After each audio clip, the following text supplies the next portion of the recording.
Good morning. Can you hear me okay?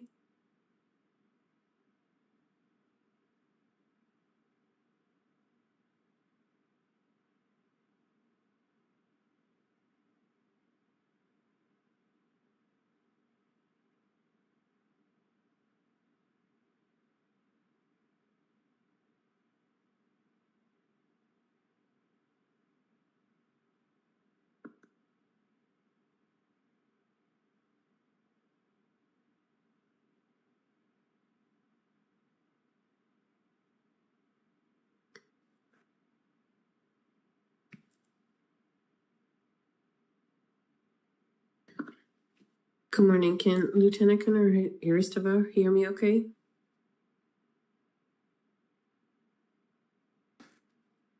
Good morning. This is Mr. Riots. Good morning and very good early good morning to everyone. Can you hear me loud and clear? Over.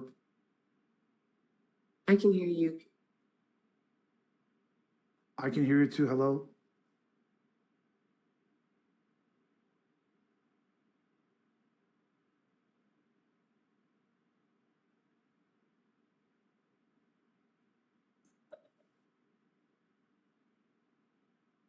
Good morning. Do you hear me? Yeah. Loud and clear. Nice to meet you, Francis and Zaconi from Romania.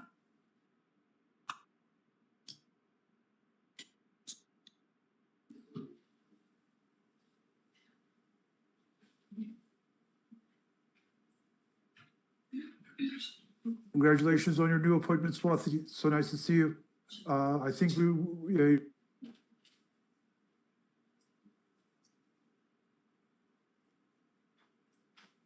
hello, Swathi. Yes, I can hear you now. Sorry, I couldn't hear you before. Thank you.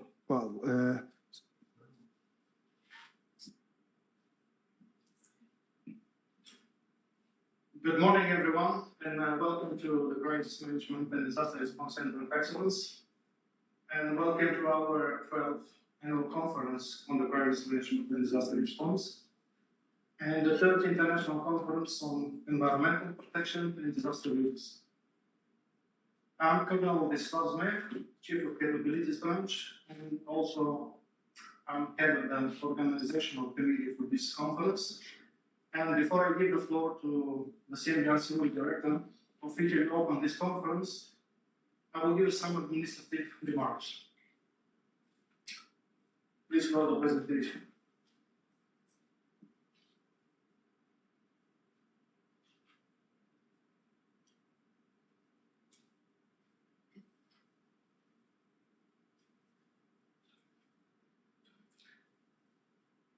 So we are starting 9 o'clock every day.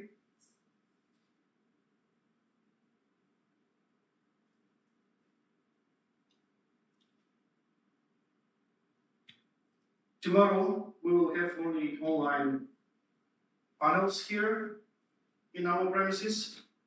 Coffee breaks, we will have 2 coffee breaks per day.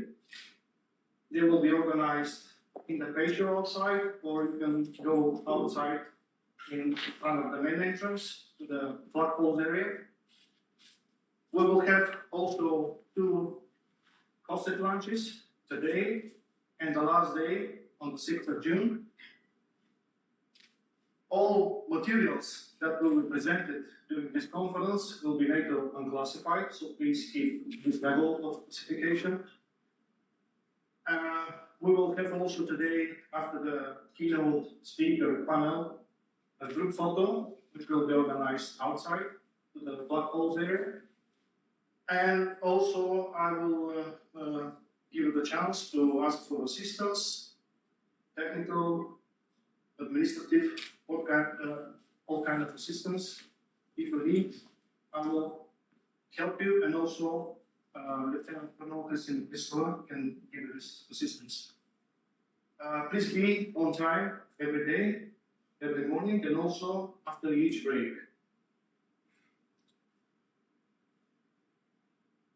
We have a free internet in this hall here. You see the credentials here, username Brussels, password free in the RCOE 3103. The restrooms are outside in the corridor. on this level. It's not smoking area here, so all smokers, please use the patio area or outside the building to smoke. And for any kind of emergencies, you can dial 112. To facilitate a good interaction between you, the audience, and the speakers, we have an electronic platform in which you can ask questions to the lecturers. To do this, you just have to our website, cmdrcmod.org, and then to scroll down and to find this blue button, Ask Your Lecturer. When you press the button, we will the next page where you can have to insert a password. You have this password on your agendas in your welcome package. So for the keynote speak, for example, the password is 6 zeros. Then if after that will be 6 ones, 6 twos, and so on. When you press the submit button, we will go to the top page where you can choose here the lecturers, and also you can type here your question. Then press the button again, submit, and your question will go to the lecturer.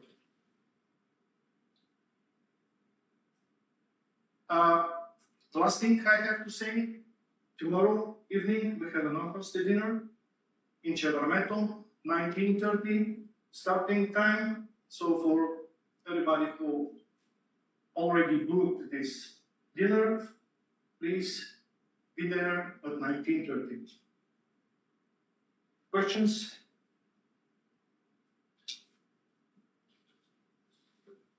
If not, I will now give the floor to Senior CUE Director for his opening speech. Thank you very much.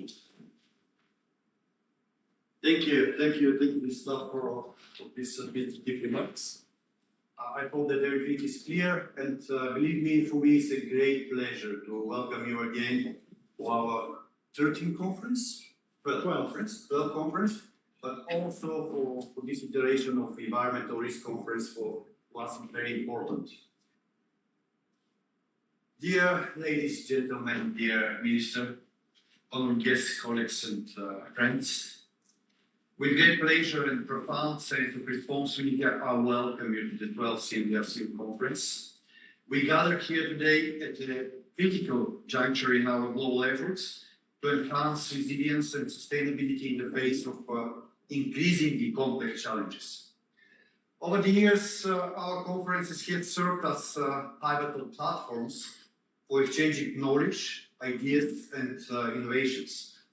They have brought together experts from diverse fields, including NATO structures, governmental agencies, non-governmental organizations, academia, and the private sector. This year is no exception. Your presence here is a testament to our collective commitment to improving the systems and strategies that protect our communities, our environment, and our future. The world today faces a multiple crisis, natural disasters, pandemics, and the escalating impacts of the climate changes. These events are not isolated. They are interconnected and often exacerbate one another. Therefore, our approach to crisis management and disaster response must be holistic and integrated. We must consider immediate responses and long-term strategies for environmental protection and risk reduction. The theme of this year's conference underscores the importance of interdisciplinary collaboration. Crisis management and disaster response cannot be effective in silence. We need to integrate environmental protection into our strategies, recognizing that sustainable practices are crucial to reducing disaster risk. Our discussions over the next few days will cover a broad spectrum of topics, from cutting-edge technologies and innovative policies to community-based approaches and international cooperation. I encourage you all to engage actively in the sessions presentations, and discussions. Share your insights, question assumptions, and explore new ideas. It is through our collective efforts and shared knowledge that we can develop more effective, inclusive, and sustainable solutions. As we embark on this journey together, let us remember the fundamental principles that guide us: resilience, sustainability, and collaboration. Let us strive to build a world where our communities are prepared and empowered to face any crisis, where our environment is protected and changed, and where our actions today lay the foundations for safer and more secure tomorrow. I would like to extend my heartfelt thanks to the keynote speakers, panelists, and participants for their dedication and hard work. Your contribution are invaluable, and your passion is inspiring. Once again, welcome to the 12th CNDRC Annual Conference on Crisis Management Disaster Response and the 4th International Conference on Environmental Protection and Disaster Risk. Let us make these days together productive, insightful, and impactful. Thank you very much, and I would like to give the floor to Nina Dobrikova, also from Bulgarian Academy of Science, to give her notes. Thank you. No problem.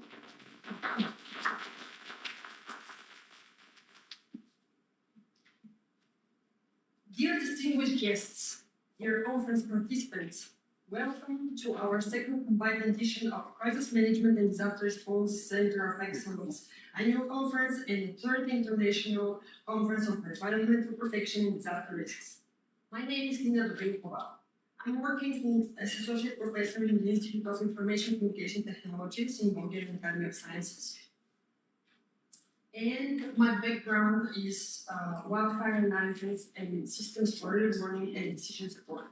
I was really wondering if I should talk about the wildfires or I should show you how the decision support systems can really impact in the disaster risk management side. I chose that one. In Europe, every spring, the European Commission is launching the so-called prevention and preparedness goals for actions, where scientific teams and civil protection authorities work together on common proposals until the goal deadline, mid-May. The consortium working on proposals are encouraged to think of probable disaster scenarios for EU territories or associated EU zones in respective topics. These analyses are all based on climate change facts made available in the scientific world in February 2024. The Civil Protection Program InfoDay was dedicated to the facts that first published by NOAA, the National Oceanic Research Administration of the US, provided information about the year 2023, which was the warmest year in almost 142 years on the planet. No one estimate that fact because they may be record since 1850s. You can see that from the diagram how the global surface temperature was rising up. Also, another fact which was shown to that InfoDay was that the warming that the annual surface temperature trend in the last 30 years compared to the 20th century long-term average trend was faster warming surface temperature in the last 3 decades. The left picture is covering 122 years average, and the right picture is covering the warming patterns in the last 3 decades. Another fact which the civil protection authorities showed to us was that December 2023 up until February 2024 was the warmest winter in the northern hemisphere and the warmest summer in the southern hemisphere. Again, based on NOAA 175 years of records. These were the general scientific facts that led to the 2024 Civil Protection Goals of European Union DG ECHO to have special attention dedicated on torrential floods and wildfires. In addition, I checked that NOAA records were reporting for the month of April 2024. It was dedicated to the hottest April in the period 2024, and we can see that 1.32 degrees Celsius temperature jump was noticed when 0.63 degrees Celsius trend for increase for 30 centuries. So how does the science fit in the disaster risk management cycle? Well, science can help a lot in the first three disaster phases, where we have prevention, mitigation, and preparedness. In all of the three phases, modeling and simulation tasks with different scientific approaches can be done. Scenarios of probable hazard evolution can be developed as possible contingency planning documents. When a disaster happens in the first 48 hours, the most important is that the data received by the responsible authorities is verified and trustworthy and can be used for decision-making processes. Modeling and simulation actions in that phase are not that feasible. Mainly sensor data and regular images from satellites and airborne sources is what the field teams need. After the 48 hours of the disaster evolution, we enter in the last phase of the disaster risk management cycle, which is the recovery phase.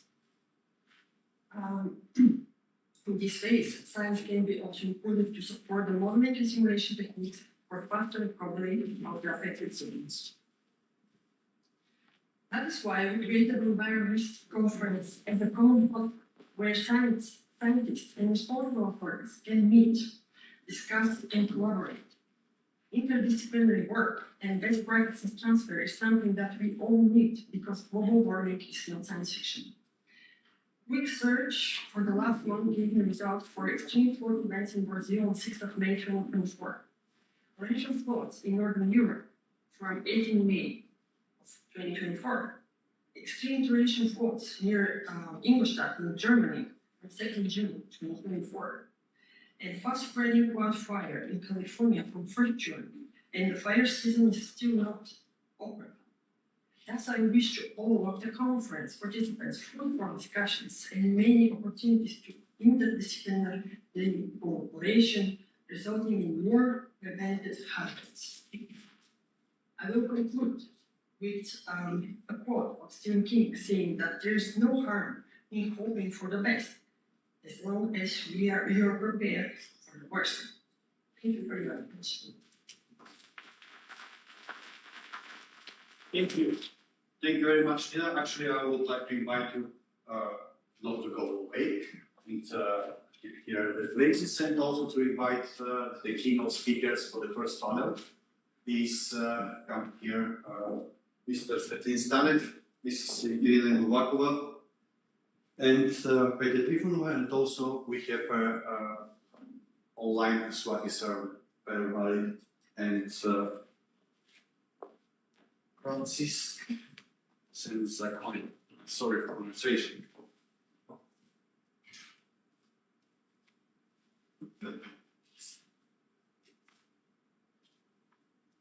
Okay, let's start the first panel. Again, my intention is to be interactive, and you can ask your questions to the platform or directly here in the hall. We have mics, and please just ask your questions on the mics. We have opportunity, the guys from online to hear you. Also, from the online participants, you can fill your questions on the platform, and of course, we will ask your lecture. Let's start with Peter Trifonova from Geophysics Research Scientist and the NIGGG Institute. Please to introduce yourself and to open.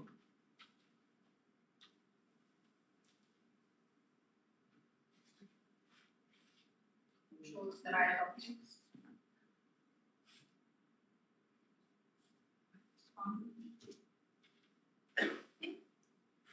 My name is Peter Trifonova.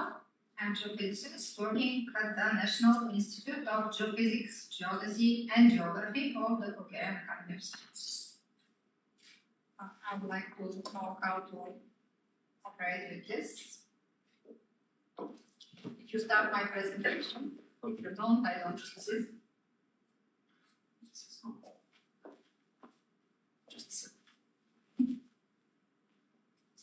In my presentation, the next few minutes, I would like to give you information about one of the scientific infrastructure in Bulgaria, which is working with geoscience data, collecting data to support the science and society for preventing the disaster, crisis, and accidents.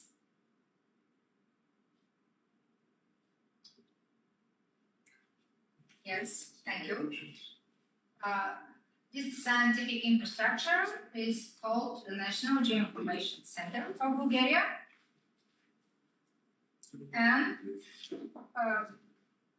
together with our host, the presence center here, we are supporting this and organizing this conference from its beginning, since 6 years ago.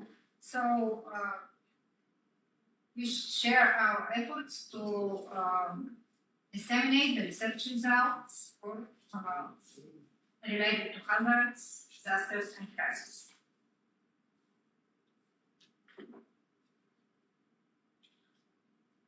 The National Geoinformation Center was established in 2018 as part of the National Roadmap for Scientific Infrastructure in Bulgaria. It is financed by the by the Ministry of Education and Sciences, and it was established with the clear purpose to build a new distributed research infrastructure which is dedicated to Earth science observation. There are 9 partners in the consortium. Most of them are institutes of the Bulgarian Academy of Sciences. We have one university, University of Architecture, Civil Engineering and Geodesy, and the National Institute of Hydrology and Meteorology. The work is organized in 3 modules. The first one is dedicated to monitoring of the solid Earth. The second module is hydrometeorological monitoring, and the third module is the laboratory for civil engineering. The goal of our national infrastructure is, of course, the provision of analyzed and quality data to support science and society. It includes the maintenance of monitoring networks, observatories, and other specialized equipment, and also, of course, bring together a pool of experts which are going to work with all these facilities. With this slide, I would like to introduce you another one, bigger infrastructure, scientific infrastructure. Its name is European Lake Observing System, EPOS. It is the only one which is working at the area of geosciences in Europe. In this picture, you can see that it has 2 main pillars. The left one is the so-called thematic core services, which operate in EPOS, which provide data. And on the right part of the picture, you can see the second pillar, which is the integration of data to one common platform, which allows users to have all the data together. Bulgaria became a full member of this infrastructure at the end of last year. So now we are starting sharing our data to this European platform, and of course to receive the European data tool with us. So the National Geoinformation Center is the national node which represents the Bulgaria in this European infrastructure. The Eco Data Portal is like a one-stop shop, because it enables users to access solid Earth data in an integrated way. On the left, you can see the list of the thematic groups, starting with the seismology, geodesy, geomagnetism, satellite observation, anthropogenic factors, etc. There are 10 of them.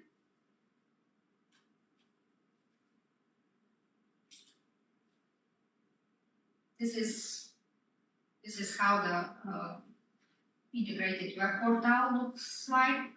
There are a lot of data. There are also map services, so different kind of filters. So if you want to see at a particular territory what data are available and what kind of information, you can select the particular area, and you will see everything which is available for you. So demonstrated that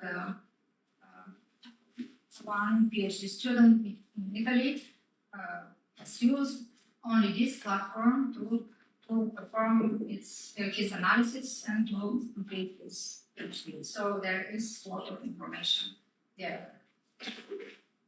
This picture I have mathematics course in which Bulgaria can contribute with data and data products. You can see that we have information in almost all thematic cores except the volcano one, which is maybe not that.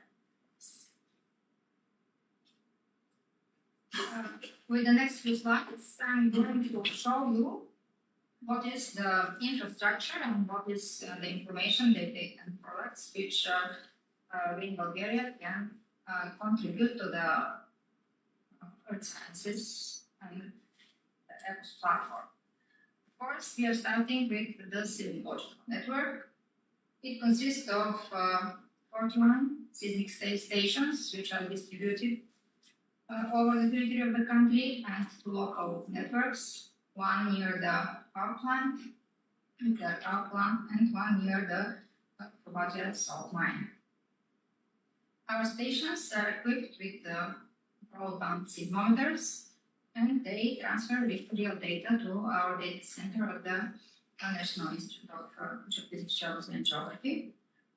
Of course, we have huge data transfer to the neighboring Balkan countries and to the international data centers as FAIR's Mediterranean Center, USGS, etc. What are we doing with data? First of all, we provide real-time information to the society and to the authorities for the earthquake which happened on the Bulgarian and neighboring countries. Our colleagues are elaborating seismic scenarios. They evaluate the seismic hazard in our territories. They also perform seismic monitoring of buildings and so on. Then next network is the geodesy network. It consists of 18 stations located over the territory of the country. In addition to the high accuracy coordinates for these permanent GNSS stations, our experts calculate velocities and tensions of the Earth crust. Here you can see how one of the GNSS station looks like. They also transfer data to real time to our data center. This is one of the products of GNSS stations, process data. You can see the horizontal velocities, calculated horizontal velocities of the Earth crust. You can see the huge size of the vectors in the area of Greece and Turkey. You can see also the vertical velocities. These movements are with higher levels of the Europe. Bulgaria has also traditions in the geomagnetic observations. We maintain a geomagnetic observatory which is located in the town of Virchten. We have this observatory operating more than 5 years already. In the observatory, we perform absolute measurements of the geomagnetic field, and also we are doing recordings of the geomagnetic field variations with the continuous records measurements twice per second. Geomagnetic observatories are very special facilities. We have 4 buildings, one administrative, and the other 3 buildings are operational. All of them are wooden. They are built without any iron in the constructions, because you know that iron induces additional geomagnetic field, which is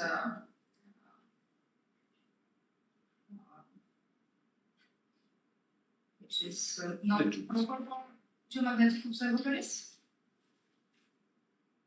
We have modern equipment. This is variometers, which are recording continuous the geomagnetic signals. This slide, I showing the paramagnetic laboratories, which is working at the Institute of Geophysics, Geology, and Geography. My colleagues are performing analysis about the connectivity soil magnetism. They are analyzing also electromagnetic data. They are measuring magnetic field of electromagnetic samples to determine the date of the age of these samples. They have modern equipment. It's part of it is owned by the Geoinformation Center, financed by it. The magnetic data which are analyzed in the laboratory have different application.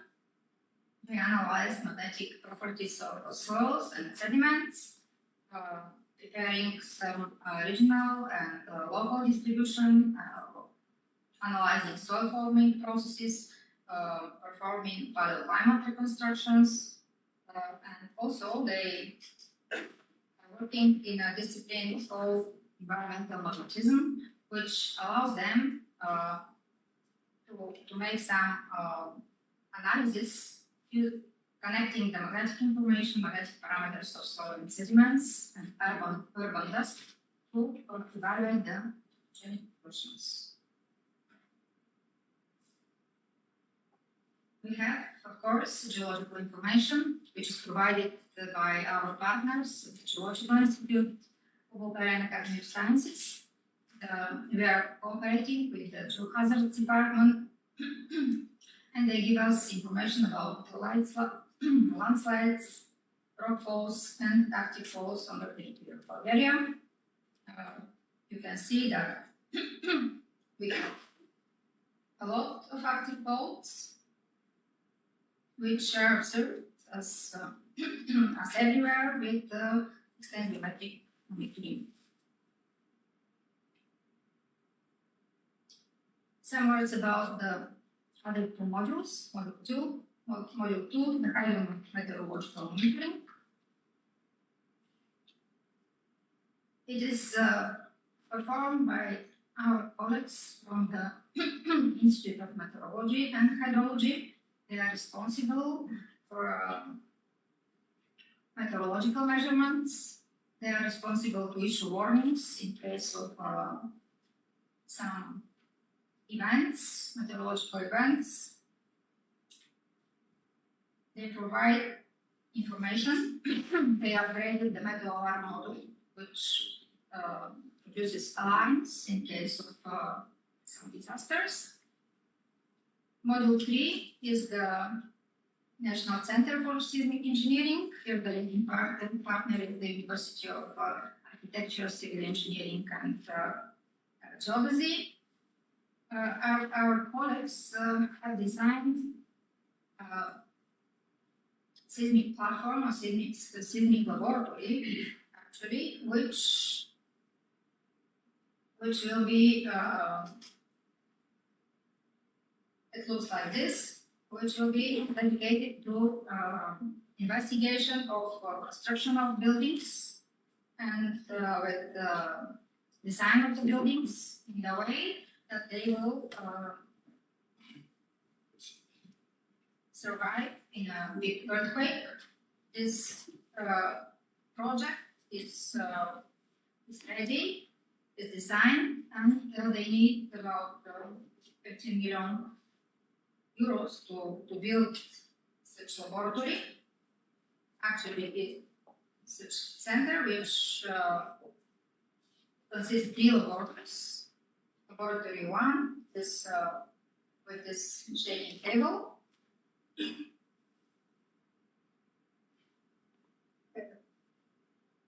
It will be the object of the research will be buildings and parts of the buildings and constructions. The laboratory 2 is the so-called power wall. The purpose of this laboratory is to investigate also the static response of buildings and constructions, and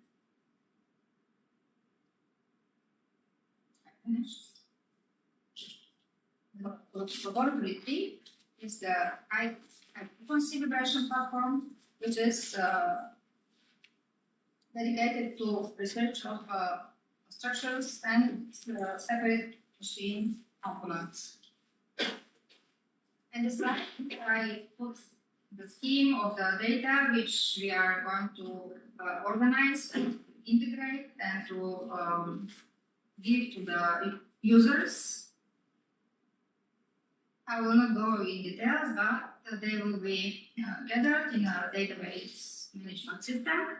We will have specialized data and additional information put in one place. For example, overall land cover, hydrological rivers, and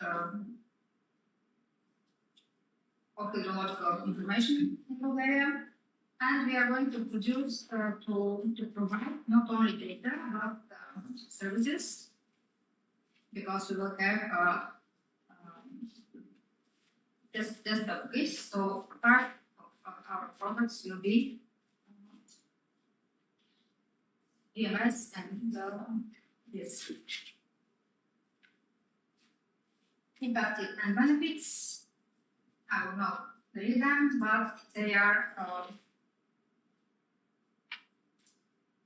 concerned. They are concerned to this, to providing information, providing products, providing services to prevent natural disaster, to provide information to the authorities, to the science, and of course,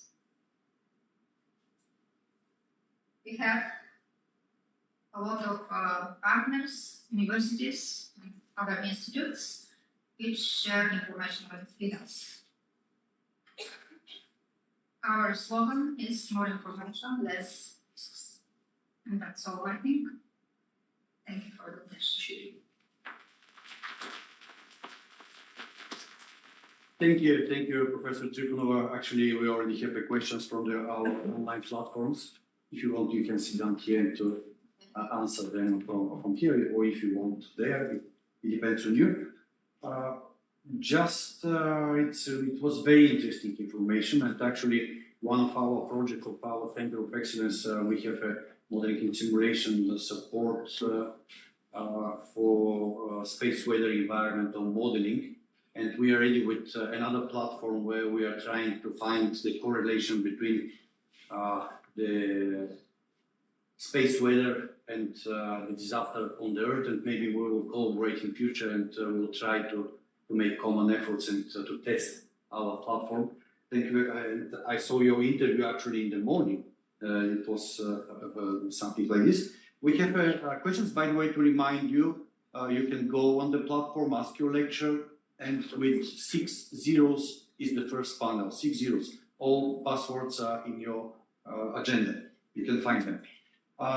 We have a question about practical question. Apparently, the growing incidence of very strong air turbulence can be attributed to climate change. Aviation authorities are warning the problem will get more serious and frequent. Do we have observations of air temperature fluctuations that can help explain this phenomenon and what is the situation in here in the eastern part of the world.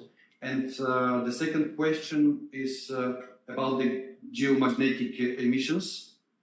Do you have any observations about the geomagnetic emissions outside of the territory of Bulgaria? And how you cooperated, as a third question maybe, how you cooperated with international organizations, how you share the information. The second question actually is related more with the war activities, for example, in Ukraine or Israel and etc. And in last decade, do you have several of these observations? Okay. Just to give you in mind, is it working? No, of course. Okay. Starting from the first question. Actually, I personally don't have information about the air temperatures and what is happening by planes, but for sure, the hydrometeorological monitoring and our partners from the National Institute of Meteorology and Hydrology have this information. And recently, I heard an interview with one of their experts.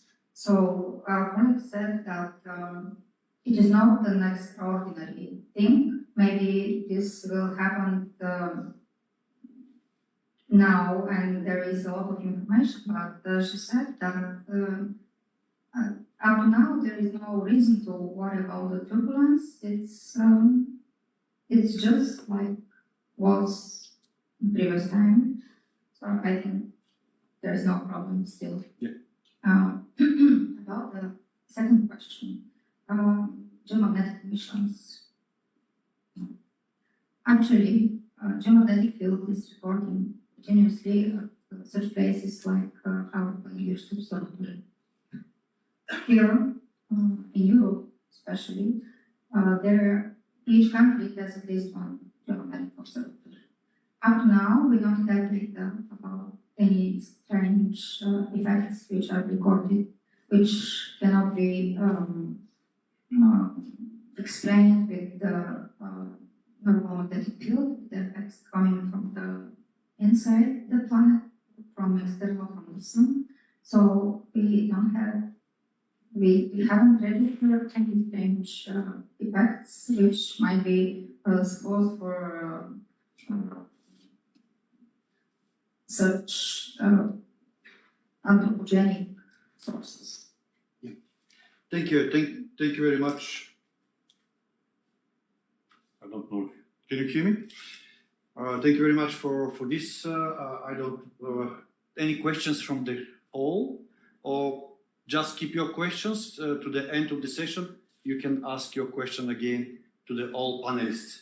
Let's see what is the interaction, actually very interesting information, which can be very useful for the national security actually, and for protection of the population. And I would like to give the floor to Ministry of Internal Affairs, to Mr. Svetlin Stanev, and to see what is the situation with this one. Please, the floor is yours. Good morning, everyone. My name is Svetlin Stanev. I'm head of international cooperation in EU and Military Operations Department in General Directorate Fire Safety and Civil Protection, Ministry of Interior. First of all, I would like to apologize for impossibility of our director, Chief Commissioner Alexander Jakov, to be here, but due to engagement with the Ministry of Interior at the same time, it's not possible to be here, but I have a privilege and honor to present his notes, and hope that they will be interesting and useful for all of you. Dear ladies and gentlemen, on behalf of the Director of General Directorate of Fire Safety and Civil Protection, Ministry of Interior, Chief Commissioner Alexander Jakov, and from my side, I would like to extend sincere gratitude to the organizers from the Center of Excellence for convening the third International Conference on Environmental Protection and Disaster Risk, and 12th Annual Conference on Crisis Management and Disaster Response, and to invite a representative from our General Directorate as keynote speaker. As we know, each year devastating disasters happen all over the world. These have serious and adverse impact on the regions where they occur in terms of loss of life, impoverishment of the population, massive displacement, economic losses, and consequences of the environment. But scientific research and predictions clearly point out that climate change is expected to increase the frequency and intensity of the weather-related hazards. This, in turn, would have a significant impact on economic and social development, with the inevitable effect of the poverty, food and water supplies, urban systems, spread of diseases, human migration, and human conflicts. We recognize that the critical importance of adaptation of the global response to climate change and the need to scale up adaptation efforts in an urgent manner, as well as to further improve the balance between mitigation and adaptation action to ensure an attractive investment environment for climate action in our countries. Bulgaria, as many countries, is exposed to a number of natural hazards such as floods, landslides, earthquakes, forest fires, droughts, strong winds, heavy snowfall, extreme temperatures, health, etc. The first three of which are most pronounced. Disaster risk management plays an important role in the sustainable development of the country, and it's among the priorities of the government of Bulgaria. After the adaptation of the Sendai framework, a number of measures were taken in the area of disaster risk management. In 2015, the adaptation of the Sendai framework, our country underwent a peer review that resulted in legislative amendments. Afterwards, we also adopted national disaster risk reduction strategy for the period 2018 to 2030, national disaster risk reduction program for period 2021 to 2025, along with the respective annual plans for its implementations. Having in mind that the coherence of sound disaster risk management policies with climate change and development policies is extremely important, in 2019, we adopted the National Climate Change Adaptation Strategy and Action Plan. In addition, in the next year, 2020, further amendments were made related to the establishment of the system for collecting, storing, and sharing data of damages and losses from disasters. Bulgaria has committed to report its progress on the implementation of the global targets on the Sendai framework. In spite of many challenges related to the scattered and inconsistent data, we have managed to provide data on the indicators of the global targets covering the period from 2005 to 2020. In conclusions, we would like to stress that among the science tells us that achieving of the climate neutral society is challenging. Is it possible? A society of new green jobs and growth. Thus, the transformation requires us first fundamental change, initially in mindset of our society and subsequently in the economy. A change in the behavior of each of us, in the ways of functioning and work on the institutions of the business of the local communities, and change that must begin now. Dear ladies and gentlemen, as a conclusion, I would like to thank you for your kind attention and to wish to all of you a successful and fruitful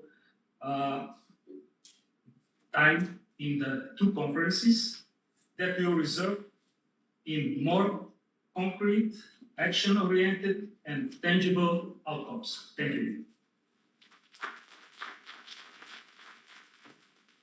Thank you very much for this presentation. Of course, we have questions, a lot of questions for you, and I'm sure that in future we will start working very closely, because next lecture actually we will be again interesting about common activities which we can do. But could you tell us what are your plans for the future as a fire? Sorry. Okay. Understand. Yes. As mentioned before, you know that the natural and man-made disasters are more frequent and the most devastating. Yes. Devastating effects. For this reason, we work together with our colleagues from the member states in the European Union and with allies from the NATO countries. You know, it's not possible every single country to manage to deal with the disaster. One example of this, before 2 years, started the program of prepositioning of the firefighting modules in the countries that are prone to the summer forest fires. First, this is the pilot country was the Greece, and after that, this spread to the Italy, Spain, and France. Just example, last year, our forest fire fighting module using in vehicles was for the second time prepositioning in Greece, and the end of this prepositioning, this role changed to the working in the real mission, and they work more than 2 months in Greece, in the area of Corfu, in the Alexandroupolis. Many of you remember the terrible summer summer times in Greece last year. This year we will continue with this practice and hope that our module will be again on the highest possible level. Yes, thank you actually for this answer, because it's introduction to my next question. Because in my opinion, and we should go out from the boundaries of the national level. I mean that our national systems should be organized ready to be with international assistance and to start working together with our neighbors especially. And from that perspective, do you think that here on the Balkan region, for example, we can organize something like common staff, common HQ maybe, for disaster protection, prevention especially, and mitigations of the future challenges and threats? We're working in this way, in this direction. Many of our projects, EU funded financing by the European Commission with neighboring countries, especially for the candidate countries, working in the program for their preparation to be in the future the member state of the European Union. We working in some common projects and organize the common trainings, and on the both parts of the territories. For example, we had a project with the Republic of Serbia, and in one of our training grounds there, the training and to try establish the interoperability between the teams to standardize the operational procedures, to working together with sharing the common equipment and the same procedures. And also we are working in the same way with our colleagues from Romania. It is very good results with this cooperation with them, also with the colleagues from Turkey. And after 2 days, our general director will be visiting Seoul in Greece and to discussing for the continuation of one of these projects to establish the training center in Bulgaria, in Belgrade, and to working together in the mixture teams. Yes, thank you. The perfect answer actually, and that's what we are trying to achieve. And maybe in future, I'm sure that next lecture, Irina Novakova will give a little lights of Euro-Atlantic Disaster Response Coordination Center, what they are doing in that direction, because they are involved in this process, how to coordinate between different countries. Just one last question from the auditorium.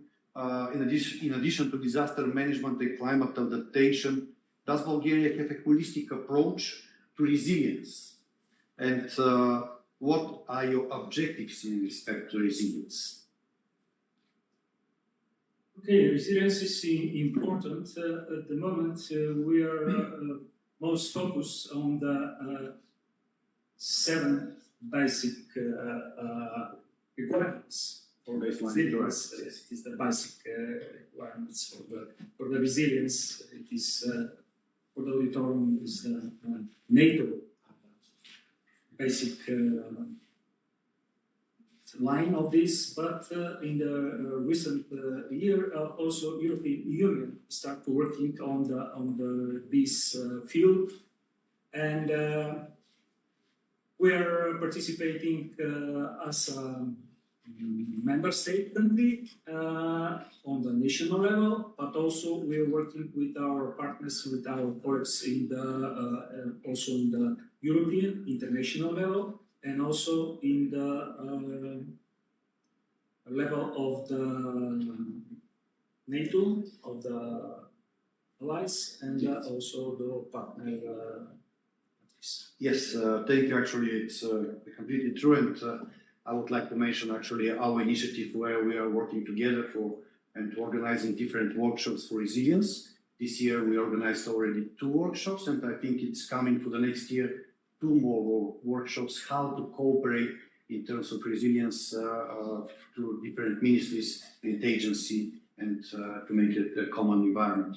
I would like to give the floor to our next speaker, Irina Novakova, who leads NATO Euro-Atlantic Disaster Response Coordination Center, which coordinates NATO civilians and military response to a wide range of emergencies, from natural disasters to terrorist attacks to complex civilian crises. Please, Ms. Novakova, the floor is yours. Thank you. Thank you. First of all, many thanks to the Center of Excellence for once again convening us at this important annual event. We are very grateful for these opportunities to use the Center's convening power so that we can all exchange, discuss, and learn from each other, and ultimately improve our abilities, our responses. But also many thanks to the Center's many contributions of expertise, of advice, and of ultimately bringing us forward in our search for answers and better policies and better support to our governments, to our authorities, to our partners. So many thanks. Many thanks to all of you for the interesting interventions, and I look forward to learning a lot from you all during this conference. We heard already from the earlier lectures about the importance of resilience, sustainability, and cooperation, and I will touch upon all of these concepts in my remarks. As we also heard in the first presentation, every year is breaking some sort of dramatic record, which and we all are aware of the need to change at every level. the individual, at the collective, at the multinational as well. And this is where NATO plays a role. We are, while we all hope for the best, we are all taking steps to prepare for worse to come, and to do so individually as well as collectively. Before I launch into my presentation, I just wanted to put on record why NATO is involved in disaster response. Of course, there are other organizations that are better resourced, better equipped, with better expertise. NATO's focus, of course, is on collective defense. This is what our organization does best, and this is the mission of our alliance. So why does NATO need to play a role in disaster response as well? We see in recent years that more and more disasters and emergencies around the world become so complicated, so big, or so sudden, or just so complex, that countries are not able to respond by themselves. Civil protection authorities are not able to respond by themselves. So more and more often, they require a military response as well. We've counted some 70 incidents in 2023 alone, where the military needed to intervene to support national responses to emergencies and disasters. And 30 of these responses were international. So international military involvement was necessary to help a country respond to a crisis or disaster. There are many examples for this, like forest fires in Canada required several dozens intervention by the Canadian Armed Forces. Even in the US, the forest fires in Hawaii required an intervention of the armed forces. So even the best prepared countries in the world need to bring, sometimes and even more frequently, need to bring their military assets to support the civilians in their disaster response. And NATO, as an organization that is unique in bringing together civil and military assets, definitely sees that we will need to play a bigger role in that, and we will need to be able to mobilize both our civilian and our military tools to help our allies and partners respond.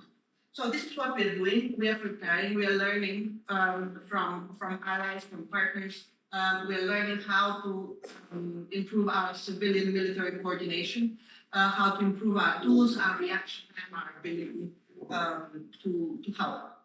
And we know that international cooperation will continue to be required in disaster response. For disasters big and small. Just this morning, for example, I was in touch with the authorities in Germany following the complicated floods that are going on in Bavaria and elsewhere. We know that even the best prepared countries in the world can sometimes need international coordination as part of their response. So we are trying to play our role. NATO, how is NATO changing in order to play this role better? The Euro-Atlantic Disaster Response Coordination Center is NATO's primary emergency response mechanism, emergency response body. And our achievements are well known, and we have a proud record of disaster response coordination, and also, of course, our exercises in consequence management in disaster response are some of the best and most complex in the world. They are internationally recognized as kind of the standard for preparedness in disaster management and disaster response. So we are proud of all that, but we are also looking for how we need to evolve, because all of us, we need to evolve in order to be able to respond to the challenges that we face today. So NATO, as an organization, as an alliance, is taking major steps to strengthen its deterrence and defense and to respond to the new security reality. And that goes far beyond disasters and emergencies. So we are looking to strengthen our ability to defend and protect our allies, but also to work with partners around the world so that we are safer together. And the EADRCC, as a body of NATO, has potential to contribute to both of these priorities as a tool in NATO's crisis response system, a tool in NATO's partnership toolbox, and as a tool, a rather unique tool in the civil coordination toolbox. We are having discussions at the Resilience Committee, which is our parent committee at NATO headquarters, on how we could better play our role in crisis and disaster.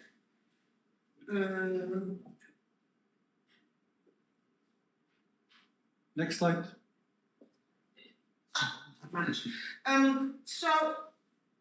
We are currently engaging in a conversation in the form of a food for thought process at NATO headquarters about how we can contribute to NATO's work in the present and in the future. We are involving the Resilience Committee, which is again the allied representatives at NATO that are responsible for resilience and civil protection. We are also involving the Civil Protection Group, and so we are discussing with allies and our key stakeholders, including the Center of Excellence, how we can develop a new policy base for the EADRCC. The objective is that we develop a new policy that will cover the work of the EADRCC in 2025 to 2030. The EADRCC's mandate today, it has three main pillars, so to say. One is our clearinghouse mechanism.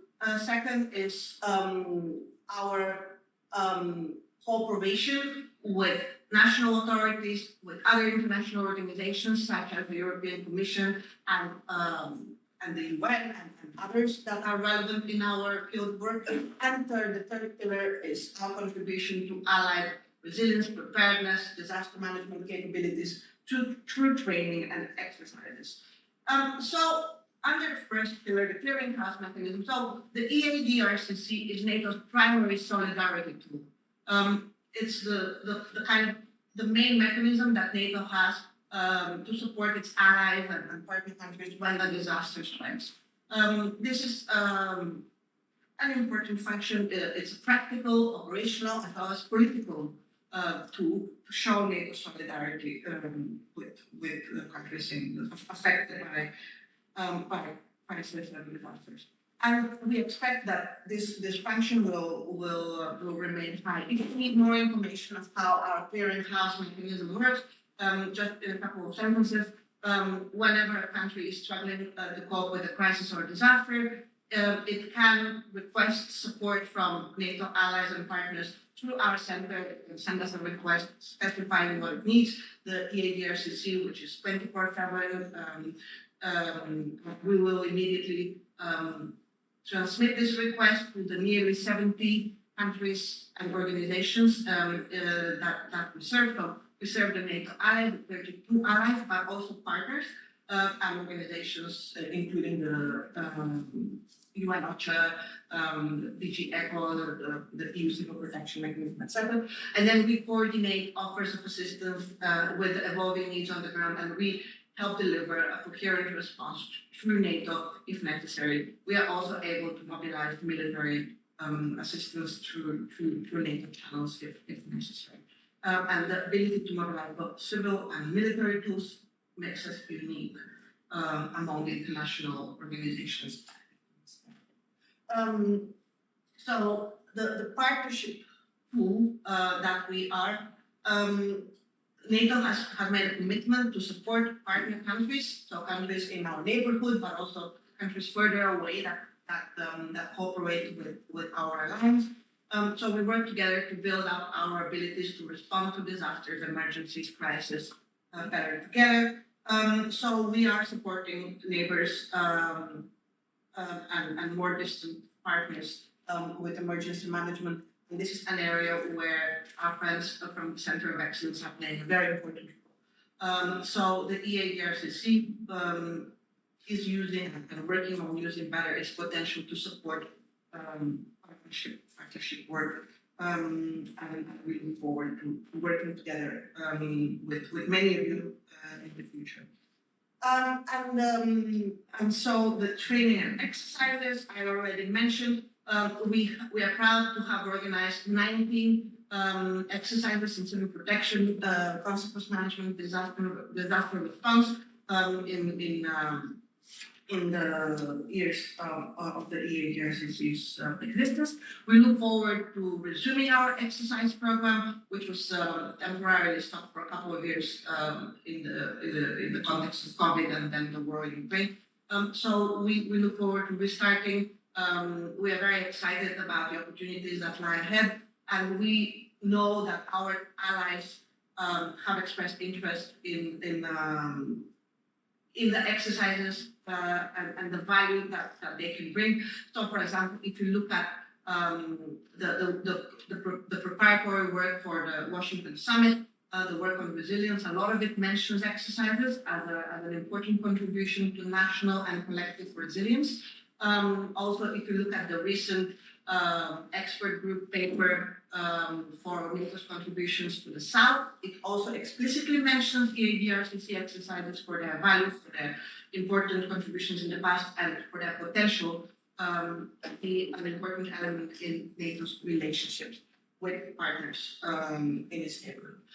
Just to give you one example, of course, our neighbors, the countries that we share borders with and regions with and climate with, are of course the most natural partners in cooperation through exercises. But it's not only them. So, for example, just 10 days ago, I was in Japan, and the Japanese are very interested in EADRCC exercises, because even the best prepared country in the world sees potential to learn from others and to practice disaster response so that they get better when they actually need to do it in real life. So that's the level of interest in our exercises. So based on the EADRCC's mandate and experience, we believe that we could be used better as a tool for emergency response. For example, by better mobilizing, better integrating military resources in responding to civil emergencies. Second, as a tool to help national and collective resilience, notably through exercises, but also through contribution of expertise and through building information and as an information and knowledge hub on resilience and in the sector of civil protection, civil defense.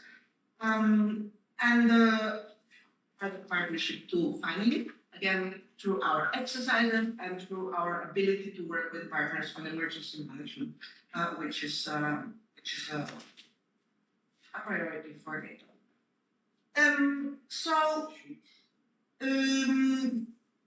There are challenges that we experience in these priorities for many reasons, partly because the military tools in the NATO context, they are first nationally owned. NATO does not have military tools. At the same time, we are working to streamline our cooperation with SHAKE, with our military authorities, so that there could be the necessary flexibility of mobilizing the military if and when necessary.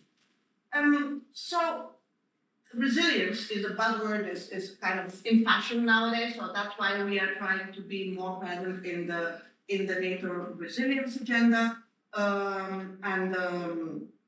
We are also best placed within this civil alliance to talk to the national civil protection authorities, to the national ministries of interior. Of course, NATO's usual counterparts are the Ministry of Defense, the Ministry of Foreign Affairs. We are the ones that talk to the national civil protection experts, strategists, and decision makers. So this is a natural role for us to play because we have this contact, this network, this history of engagement.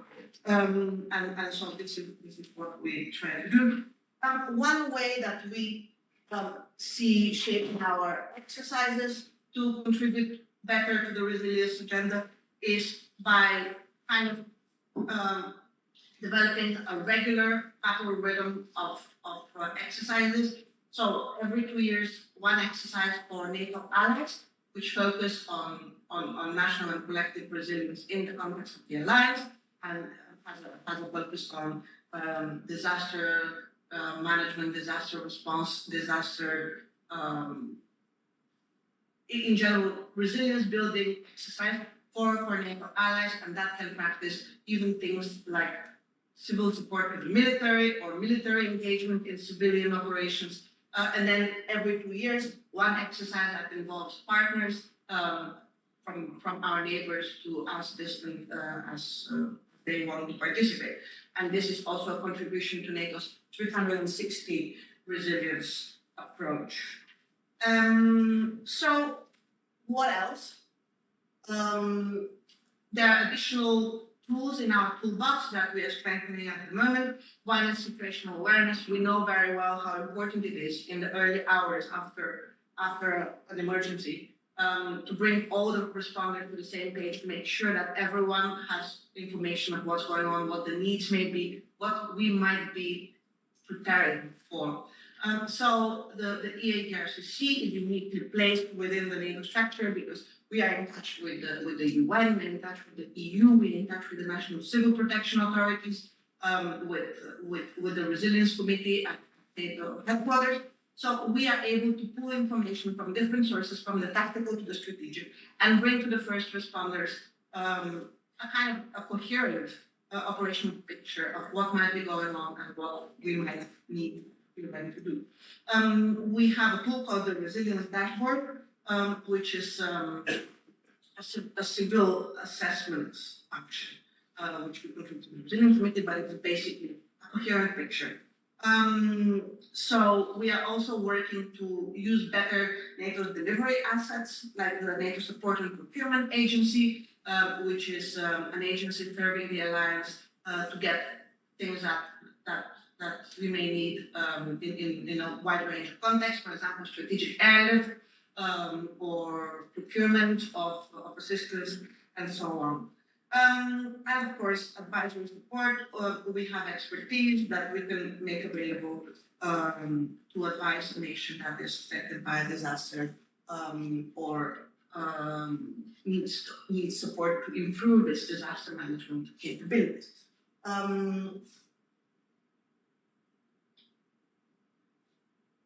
So we are working on a food for thought paper, on a food for thought process that we are discussing with the Resilience Committee, with our allies and partners, and we look forward to any ideas, any advice, any support that you may have for us as we take this forward. As I said, the idea is that we develop a policy. This is I already mentioned this. The idea is that we develop a policy that will guide our for the next 5 years. So as is necessary, NATO is changing. We are looking for ways to contribute better, to be more in tune with the current priorities. At the same time, to retain our core mission and our core functions.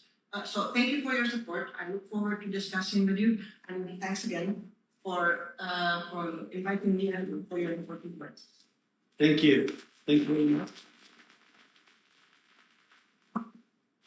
Believe me, that pleasure is our to be here, your host here, and to talk again and to renovate the working what we are doing with ERDCC. I'm sure that next years will be very interesting. I have some questions. I see one question from the auditorium. Please provide the mic. Thank you. Thank you very much for your impressive presentation, indeed. My question is simple. So do you have any information or data about the influence of war in Ukraine on the climate change or on the environment or weather change? Thank you for your kind words and thank you for this question. Of course, the war in Ukraine has an important environmental impact. We saw, for example, the destruction of the Novotokhovka Dam was a major environmental catastrophe for a very wide region in Ukraine. Beyond that, I'm afraid that while we are a response capability, we don't have the kind of state-of-the-art analytical tools that research institutes or others have. So we don't have a monitoring capacity about the overall impact on climate change of wars, including this one. But of course, the environmental impact is widely recognized and reported. Yeah, I'm sure that this impact will have a huge catastrophic, as we saw from the first presentation, actually, for raising the temperature of the global of the Earth and etc. And we see a lot of changing of weather and etc. And they are already have some such of researches that the war conflicts are some kind of trigger of that kind of situations. In practical way, I know that you don't have it, but from our friend Bezir from Turkey, we have a question. It's more practical, let's say. Some kind of, for example, mining companies build colossal amounts of highly toxic amounts arsenic laden. It's a case, some kind of Turkey. West, as a result of a landslide, got out of control. Several similar cases amount to much higher weapon for mass destruction, great and catastrophic damage. Could we envisage oversight and reporting of every company providing more incident reports and early warning anticipatory governance similar to banking industry with stress tests on those handling highly toxic materials, for example?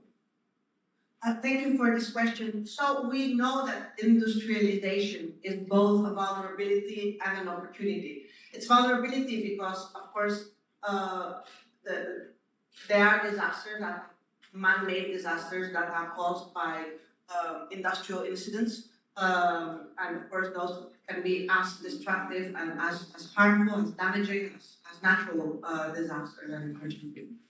So that requires management and that requires resilience building just as for any other vulnerability. So at the same time, industrialization is a risk because it does push up greenhouse gases, and it's well documented that it has a major impact on climate change and therefore extreme weather phenomena, and therefore it's fueling natural and climate-related disasters as well. As to the response and oversight, of course, this is something that is handled at the national level, and it is at the national level that these are best regulated and these vulnerabilities are best managed. NATO, as an organization, has a primary mission to defend its allies, but at the same time, there are other organizations that play roles in how better to have an international regulatory framework or better standards for managing dangerous toxic chemicals so that they can make contributions to our economy and to our industries while at the same time manage the risks of their use. And for example, the EU, the UN are among the organizations that live in this area. Of course, industrialization is also an opportunity because it's only thanks to investing in new kinds of industries, in new kinds of technologies, we will be able to solve the problems that we face today. Of course, new ideas, new solutions are never fully without risk, so that's also something that will require our management. Yeah, thank you. Thank you very much for this answer. Any questions out from the auditorium? We have 2 minutes. No? Okay, we have one question. Very quickly, just want to leave this question not unanswered. But at Zimmermann Climate Change and Security Center, I think I speak loud enough. But, Okay, it's better for that. Done? Okay. Yeah, the carbon emissions by Ukraine war, I actually estimated about the size of the carbon emissions by Romania, just to give you an impression. So it is significant, but it's globally speaking, not really a drama. This is the most immediate effect. The second effect will be secondary when the reconstruction of Ukraine starts, because the building actually of all these materials and buildings, that will cost a multiple of the actual destruction and carbon emissions at the moment. Just as a comment, thank you very much. Yeah, I know that this answer actually is completely satisfied, and there are a lot of researchers in that area, but we should take in consideration actually this unexpected with 3 degrees global warming, and we should find the reason for this acceleration. Because we said that you are from the Climate Change and Security Center of Excellence, I'm impatient to give the floor to our next presenter, actually, who is a great friend of our Center of Excellence. And I remember the time in 2014 when we had a common project for the climate change with Swati Veeravalli, Director for Climate Security and Adaptation in the National Security Council, Climate and Energy Directorate in the White House, Washington, D.C. Swati, thank you first of all for your willingness to participate. I'm really sorry that you're not here in Sofia. And thank you again that in the midnight almost in the United States, you are ready to provide your presentation here for our conference. Swati, do you hear me? Yes, can you hear me okay? Yes, and we can see you now, Ivan. Thank you, and the floor is yours. The screen is yours, actually. Perfect. Thank you so much to everyone, and my sincere apologies that I could not be there in person. I'm a big fan of the center, and it's been sort of my honor and privilege to have worked with the center and Colonel Nikolov and all of his wonderful team over the past couple of years. And thank you also for the invitation to speak today.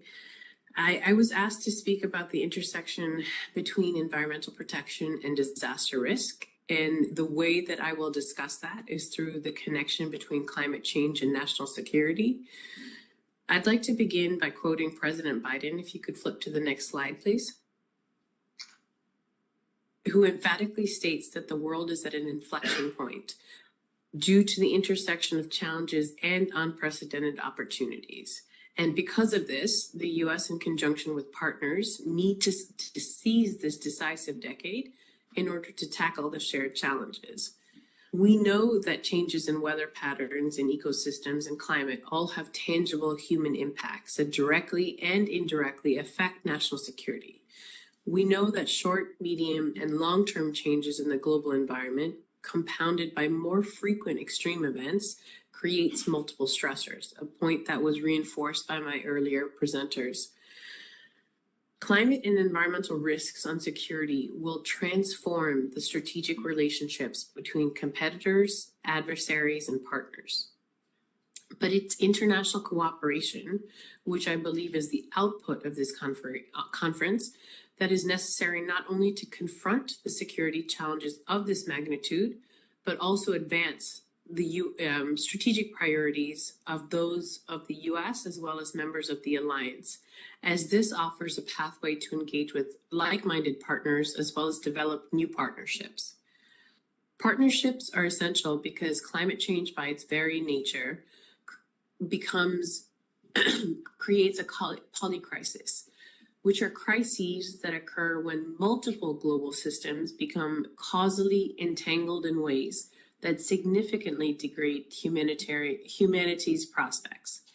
These interacting crises produce harms greater than the sum of those crises would produce in isolation, were their host systems not so deeply interconnected.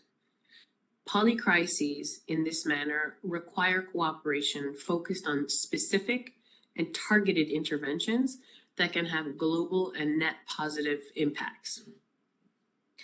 To address this, and as outlined in our U.S. national security strategy, the United States is attempting to harness the best and most productive outcomes of strategic competition and effective cooperation. The result is an effort to build mutually assured resilience, whereby working together to enhance our respective and collective capacity and capabilities, we can assure each other's resilience to the threats that we face from a changing climate. Can you move to the next slide, please? Thank you. So how are we doing this?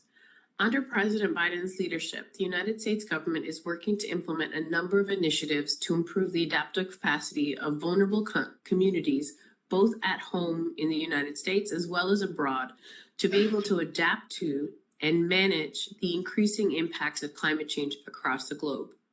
The United States has leveraged domestic action to rally global ambition and build global resilience.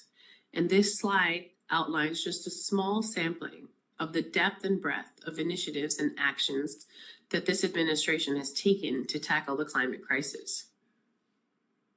For example, at COP28 last year, we galvanized other countries to commit to, for the first time, to transition away from fossil fuels, stop building new unabated coal capacity globally, triple renewable capacity, and double global energy efficiency by 2030, and triple nuclear energy by 2050. We have also sought to advance the U.S. plan to conserve global forests, including by becoming a world leader in innovative debt for nature swaps that have helped countries restructure over $2 billion in debt to unlock hundreds of millions in new financing for nature and climate. But more needs to be done, and that's why I think we're here today. In 2023, there were 28 confirmed weather and climate disasters with losses that exceeded $92 billion in the United States alone. In 2022, weather and climate disasters caused over $223.8 billion in losses globally. These numbers are staggering. Reducing these impacts and losses occurs through only more effective and transformative adaptation and achieves climate resilience, and both can only be achieved through international cooperation. While global adaptation finance has reached an all-time high of $63 billion in 2023, growing from 28% from 2020, this still falls far short of the estimated needs of $212 billion per year by 2030 for developing countries alone. In 2021, President Biden launched his emergency plan for adaptation and resilience, also known as PREPARE, to address some of these core issues. Through PREPARE, we are improving the adaptive capacity of over 500 million people around the world by enhancing access to and development and delivery of climate services, mainstreaming and integrating adaptation and resilience into plans, programs, and mobilizing finance, as well as private capital to support adaptation. We know that effective, inclusive investments in climate adaptation can minimize the impacts of climate change, and in some cases even prevent them. Every dollar invested in climate adaptation yields between $2 to $10 in economic benefits. These benefits help avoid losses in lives and livelihoods, as well as lower financial costs and create meaningful jobs. It also contributes to greater security and stability and strengthens the capacity to protect hard-won developmental gains from being eroded by storms, droughts, rising sea levels, wildfires, and other climate impacts. We also know that these investments in resilience assist with military strategic, operational, and tactical readiness. This approach encourages the U.S. and allies to identify diverse climate risks in ways that are complementary and reinforcing, ranging from the conduct of our diplomacy to the safeguard of our energy resources and supply chains, and to the acquisition of facilities and resources that enable our personnel to operate in rapidly changing environments. This was a point that was reinforced by my co-panelist, Ms. Novakova, earlier in her presentation. This type of climate resilience development and assistance could reduce the number of people in need of international humanitarian assistance annually due to climate-related disasters as low as 68 million by 2030. And drop even further by 10 million by 2050, which is a decrease of 90% compared to 2021. Strengthening the stability of nations and the resilience of community means that we avoid the devastating socioeconomic impacts while ensuring sustained economic input and maintaining strategic and operational edge from a readiness perspective. For adaptation to decadal climate change, investments in protective infrastructure and improved climate-smart agriculture and infrastructure can yield a 5 times greater return and prevent food loss. Additional studies have showed for every dollar invested in resilient food systems can save up to $3 in acute crisis response funding. Provisional U.S. government calculations find that early interventions, for example in Southern Africa, that alleviated El Nino-driven crop-related losses at the start of the growing season, such as the use of heat-tolerant crops, had a return of 70% higher than return on investment than interventions made after harvest, such as food aid. To put it more simply, if we know that impacts are going to occur, we are able to buy time for preparedness. Additional provisional U.S. government calculations have found that the interventions on El Nino have a 90% greater return on investment, which allows countries to get out of the disaster cycle faster and focus on resilience measures to the next disaster, which was a point made earlier by our climate scientist as a first presentation this morning. The United States recently launched the National Climate Resilience Framework, or the NCRF, which is a framework that is intended to ensure that our administration's investments will build more climate resilient communities in the United States. The NCRF focuses on communities becoming more resilient through diverse economies, food and water security, and access to services such as equitable transportation so that they can become more resilient to climate threats. If we think about climate being beyond a threat multiplier, we see that climate is ultimately about economic security and stability.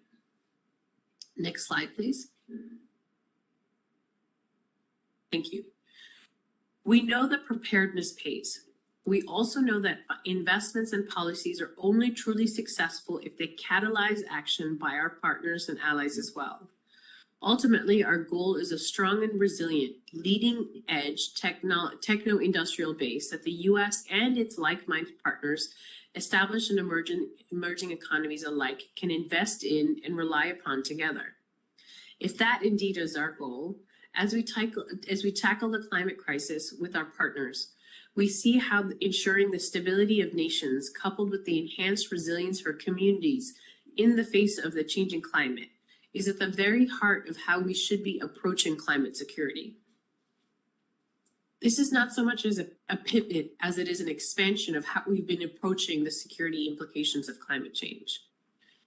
Without immediate action during this crucial decade, global temperatures will cross the critical threshold of 1.5 degrees Celsius, after which scientists have warned some of the most catastrophic climate impacts could come to fruition. And as we heard from our first speaker, even if all nations implemented their announced mitigation pledges, with emissions peaking around in the mid-2020s, climate change will continue to impact many facets of life and every sector of society far into the future. Globally, we still remain in the cycle of crisis response, but we have the tools and capabilities to move beyond the state. And I think the Center for Crisis Management and Disaster Response can help with that. There are a great many ideas here, but some for consideration as we think about how to facilitate the resilience of communities and the stability of nations. Next slide, please. Thank you. We have to integrate climate security into our foreign policy and national security policy making. I'd like to think that there's consensus on that. Where we need more assistance is on the how. And I'd like to offer 2 points for your consideration. First, we need to be able to prioritize specific regions and sectors that are particularly vulnerable to climate impacts. The U.S. and our partners need to not only prioritize climate challenges, but also identify its solutions. By disaggregating impacts of global consequence from regions that are susceptible to a variety of climate impacts that will undermine regional security and stability, to building resilience and response measures in the most vulnerable nations should be our goal. Using climate security as a lens, we are able to identify targeted national and international solutions to address these climate-induced problems. Working with partners to create this mutual resilience will become imperative to deploy our scientific, development, diplomatic, and defense resources in a strategic manner. The second point for your consideration is that we must be able to operationalize climate security across the US as well as with our partners and the Alliance. It's not enough to have climate security professionals. We must ensure that career civil servants, military stakeholders, and all our partners consider how climate affects their mission. It is only by embedding climate into the core DNA and the hearts of institutions that we will begin dealing with changing climate regimes in ways that not only absorb the threats and stress, but simultaneously creates resilience by improving the structure and function of governance. In order to operationalize climate security, we have to be able to turn the abstract observable we have to be able to turn the abstract into observable and measurable phenomena. Moving from climate science and data, we need to be able to ensure that an 04 through an 08 in the military is able to use this information so we can create more effective plans. How can these users and decision makers use platforms such as those outlined by Professor Trifonova? I'd like to spend a couple of minutes talking about why this last point is particularly important. Within the Executive Office of the President, we're using El Nino, and you've heard my earlier references to it, as a case in point, as a case study on why, one, preparedness pays, and why, two, we need to integrate climate security into national security considerations. Starting in summer 2023, scientists began to warn that the 2023 and 2024 season could bring a particularly strong El Nino with potentially adverse macroeconomic, climate, food security, and human impacts in several critical and vulnerable countries. El Nino is a naturally occurring global climatic phenomenon that brings high temperatures to the equatorial Pacific Ocean every 3 to 7 years. This large release of heat, which typically peaks in December, enters into the atmosphere and causes most of the tropics to simultaneously experience higher temperatures over the next 6 months. El Nino also causes drought conditions in some parts of the tropics and flood conditions in others. Unlike other isolated weather events, El Nino is a correlated shock affecting almost half of the planet's population at the same time. This can amplify climate-related risks across the globe.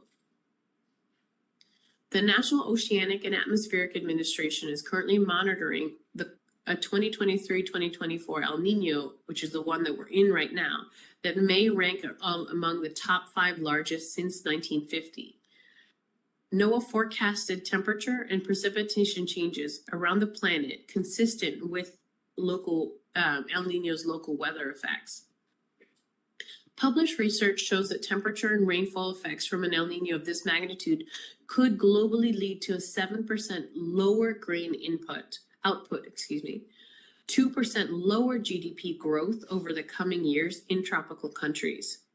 Research has also linked historical El Ninos of this magnitude with a 50% increase in the likelihood of civil conflicts outbreaks over the following year, as well as an increase in militarized fishing disputes, which research suggests are 4 times more likely in the South and East China Seas. So if we're using El Nino as a case study for the security implications of climate change, and we know that El Nino is a repeatable and a forecastable phenomenon, what are we doing with this information? If we apply a climate security lens, we must be ready to address them and mitigate the myriad security implications of El Nino. Are we using tabletop exercises to forecast where the worst impacts will be? Are we using war games to understand and prioritize the key sectors and communities that are most impacted and have huge global and regional consequence? Now, El Nino's impacts might not be particularly severe in Bulgaria or the surrounding region, but because we live in a closed system, there are correlated shocks. And research indicates that even though the phenomenon or the weather phenomenon could be over, the effects could be longitudinal and can last as long as a decade. So through the US interagency, we're attempting to develop a playbook of sorts, a repeatable framework that can be deployed before, during, and after an El Nino or potentially a La Nina or any other impact of climate variability. Next slide, please.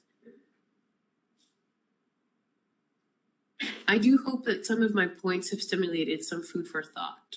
We know that what we're talking about is not easy to do, nor can it be done overnight. But if we build our three-pronged approach by prioritizing, institutionalizing, and operationalizing, we can effectively address some of these constraints. I'm sorry, I missed my slides order. Can you actually go to the next slide, please? Thank you so much. I'd like to spend a couple of minutes on research gaps. I am by no means a climate scientist, but there are still some gaps in the science and forecast and projection side. Without going into too much detail here, we need to be able to get comfortable in dealing with risk and uncertainty, which is precisely why tabletop exercises, scenario planning, and war games are particularly useful. While we may not know with extreme precision when and where climate impacts will occur, we can certainly anticipate where those impacts will hit the most vulnerable. Our forecasting and science projections are getting much better, but how do we expect our national security decision makers and policymakers to utilize this information? We must be able to give them products and tools and the capability to assess how climate will affect national security, a process similar to the ones outlined by my colleague from the EARDCC. I know I'm drawing to the end of my time with you all, and I know that Colonel Nikolov has some great questions lined up, so I know we'll turn to that shortly. But before I end, I want to leave you with some final thoughts. Ultimately, the agility of governance to incorporate climate into actionable decision-making is contingent upon the larger geostrategic context, but also has the ability to demonstrate why investing in climate security now will have a huge return on investment, not only in one particular portfolio, but across the portfolio of many different governments, as well as the longer-term investments in development and humanitarian assistance. The stability of nations and resilience of communities because of a changing climate won't be solved today, but we can certainly start the journey. Our efforts today will shape the world we leave for future generations, an inheritance that will be measured not only in economic prosperity, but in the health and resilience of our planet, as well as the multiple dividends of peace, security, and stability that we can reap together. Our efforts can never stop at our own borders. I'd like to stop here and yield the rest of my time back to Colonel Nikolov for questions. Thank you so much. Thank you very much, Swati. Our applauses for this great lecture, actually. And I would like, I have tons of questions actually for you, but I'm really sorry that you are not here to talk and to make some new projects maybe or something, how to work in the future. One of my questions is actually, I understand your message that you should working a lot in prevention phase, in mitigation phase, and to be prepared and for better reaction, etc. But for me, it's most important how obviously we should change our minds and to start thinking for this climate change and how to implement in our daily routine, daily life.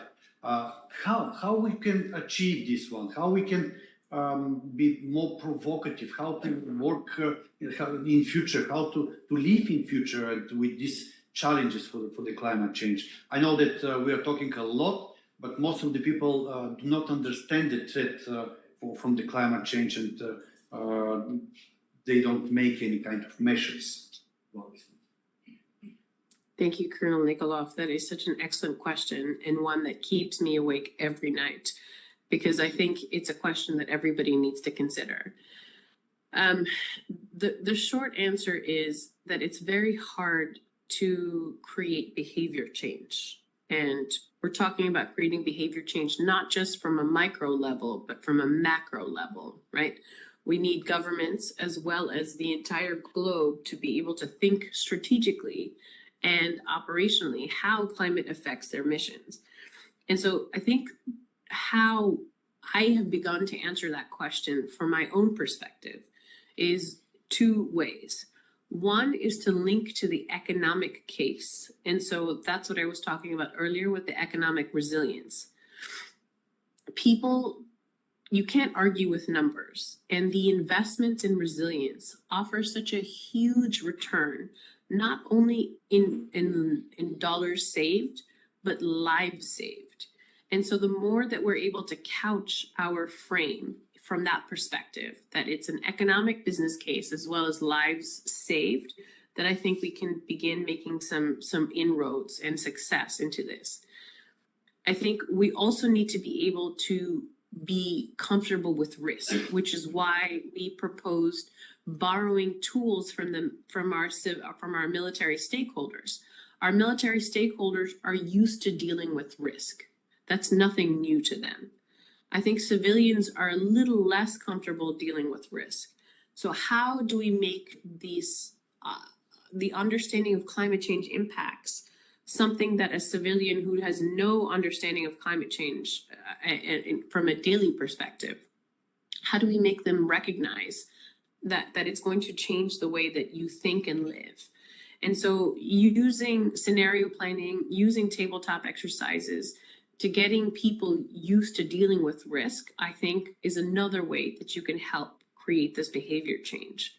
And so it's really those 2 points, is the linking to economic resilience, which also means that we're bringing the private sector in, because once our insurance agencies start talking differently about how to do business differently, about how not to invest infrastructure in flood risk in the flood risk zone, for example, then I think we have a whole of society approach. And then coupling that with saying, even though we know that the science is getting better, we know it's not perfect, but how are we dealing with risk and using these different tools, tactics, and procedures to deal with that risk is another way to create that behavior change. This is not a complete answer to your excellent question, but I hope, with dialogue between you and the excellent panelists, as well as the individuals in the room, we can answer that question, because I don't think it's an easy question to answer. Yeah, absolutely right. It's not easy question. I know that it's not easy, and even I cannot change my behavior according to the climate change. It's difficult even to me that even I understand what is the trend, but it's difficult. That's why we should talk a lot, and I would like to invite your speech, if you agree, to provide and to publish in our proceedings or in our next proceeding. Actually, and in July we'll have a climate change workshop here in Sofia, and you are invited, of course, again, because you promised me one of both of the events to come. But also, you know very well, in 2014, when we conducted some series of the climate change workshops here in Bulgaria, in Sofia, and etc.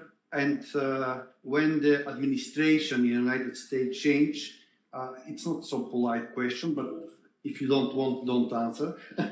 And you remember this time when the Trump came as administration of the Trump, and they stopped any kind of the climate change programs. And thanks God to the next president came, and now we see a lot of efforts in that direction. What we are going to do if again someone else came, and do we have this sequence of the and to continuation of the efforts on the climate change for United States, for example? Yes, thank you. So many hard questions this morning, but another excellent question and very thought-provoking. This is also another question that keeps me up late at night, because the success of our work depends on how we are able to institutionalize our work. And so we cannot couch our work as belonging to one specific administration, or it cannot belong just to the Center for Excellence, right? We have to be able to ensure that this work is future-proofed and it is bipartisan. And the way that I have come to reconcile that question is that we have to translate it back to economic impacts. Because even if you don't agree with climate change, right? For example, there's some people out there who don't believe in climate change. People do believe the hard economic numbers of resilience and preparedness. People want to save money. People want to make money. And so I think using that economic resilience frame is helpful in this instance. I think it's also helpful to be able to couch our terms in whatever terms our colleagues from across the spectrum believe in. So if people don't like the word climate security, which I know a lot of people don't, can we talk about economic resilience? Or can we talk about, because ultimately we're talking about the same thing, the impacts, right? And so we have to be able to be comfortable with using different terminology that is applicable to a diverse audience, a diverse range of stakeholders. And then to go back to an earlier point, if this work lasts only in the Biden administration, for example, then it's not successful. It has to be able to withstand the time. And so, and that's why I think we can't have just like one or two people thinking about this issue. We have to ensure that across the governments, across the military, at the 04 and below level, and at the in our civilian service, it's the GS-13. I don't know what the equivalent is in Europe. So it's mid-career and below. Those people have to think about how climate change affects their mission, because it's only when you bake it in at that level that you have that future proofing that will last regardless of what happens politically at the highest level. Because people at the mid-career and below level understand exactly what they need to do. And those people will be there every single day. Those people aren't changing. And so that's another way that we're trying to approach this question on how to future-proof and provide longitudinal certainty on some of the programmatic efforts that we've made. I hope that answers a little bit of your question. Yeah, thank you very much. Actually, some questions from the auditorium. I know that we are late a little bit with the timeline, but it's a very interesting discussion, and I cannot miss this one. Please take 20 more minutes, because we have one more presenter. Maybe to the end of this session, we'll have other questions. And I would like to give the floor to our last presenter from this session. Unfortunately, it's not Dr. Raed Arafat, because he is in Brussels today for another event. But on behalf of him, Mr. Francis Senzaconi, who is a chemical engineer and works for General Inspectorate for Emergency Situations as Chief of Disaster Risk Control Office, and his role responsible for organizing and coordinating disaster prevention activities at national level, implementation of the Seveso Free Directive, Tiogo and Sendai DRR framework implementation, and case-specific legal framework. His experience of more than 20 years in the field of civil protection and disaster risk prevention, and published over 10 articles in national and international science journals. Obviously, he's your colleague from Fire Safety and Civil Protection. I say it. Do you see? Fire Safety and Civil Protection. Please, Mr. Senzaconi, the screen is yours, and you are more than welcome. Do you hear us? Yes, thank you very much for kind presentation, and I also want to express my apologies that I'm not there in person, and also, as you mentioned, Mr. State Secretary Arafat is not available. He is in Brussels for an important meeting with the European Commission. So I know that I'm the last speaker, and it was very long morning session, so I will try to be very quick in my presentation, and at the end, if I have 2 minutes or 3 minutes, I also want to present some some slides for the start. I want only to say few words, and I will start now. So I have the great honor to address a few words in this opening session on behalf of Ministry of Internal Affairs and General Inspectorate for Emergency Situation from Romania. Statistical studies show a worrying increase of disasters in the world, especially in terms of natural risks such as floods, extreme storms, earthquakes, landslides, which generate loss of human life, material loss, and affect the environment.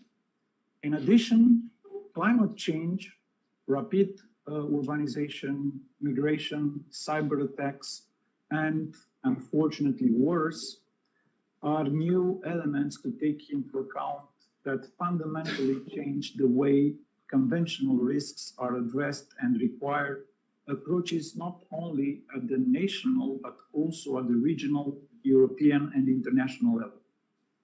Risks such as NATEC, technological accident triggered by natural hazard, and HILP, high impact and low probability disasters, can exacerbate the effects on all exposed elements and results in high losses, especially on human lives, requiring special efforts to manage the crisis thus created.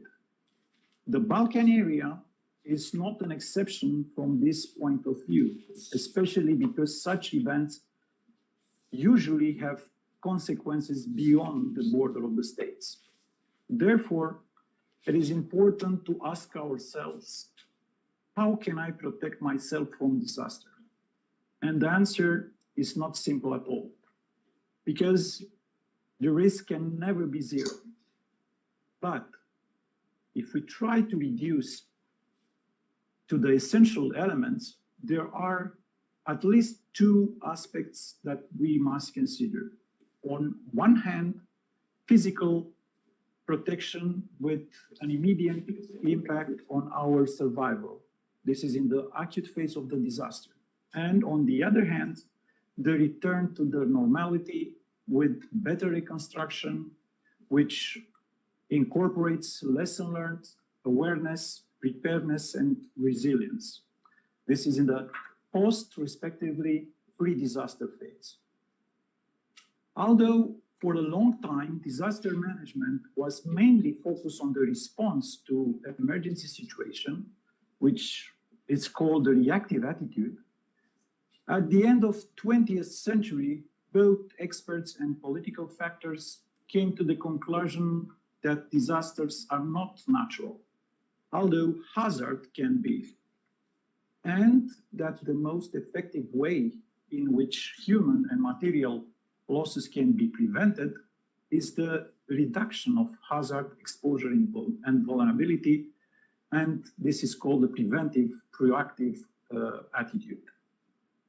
Since in general, the severity of the natural hazards cannot be reduced, the main course of action remains, therefore, to reduce the exposure and vulnerability. This involves identifying and mitigating factors that may cause or increase hazard, exposure, and vulnerability.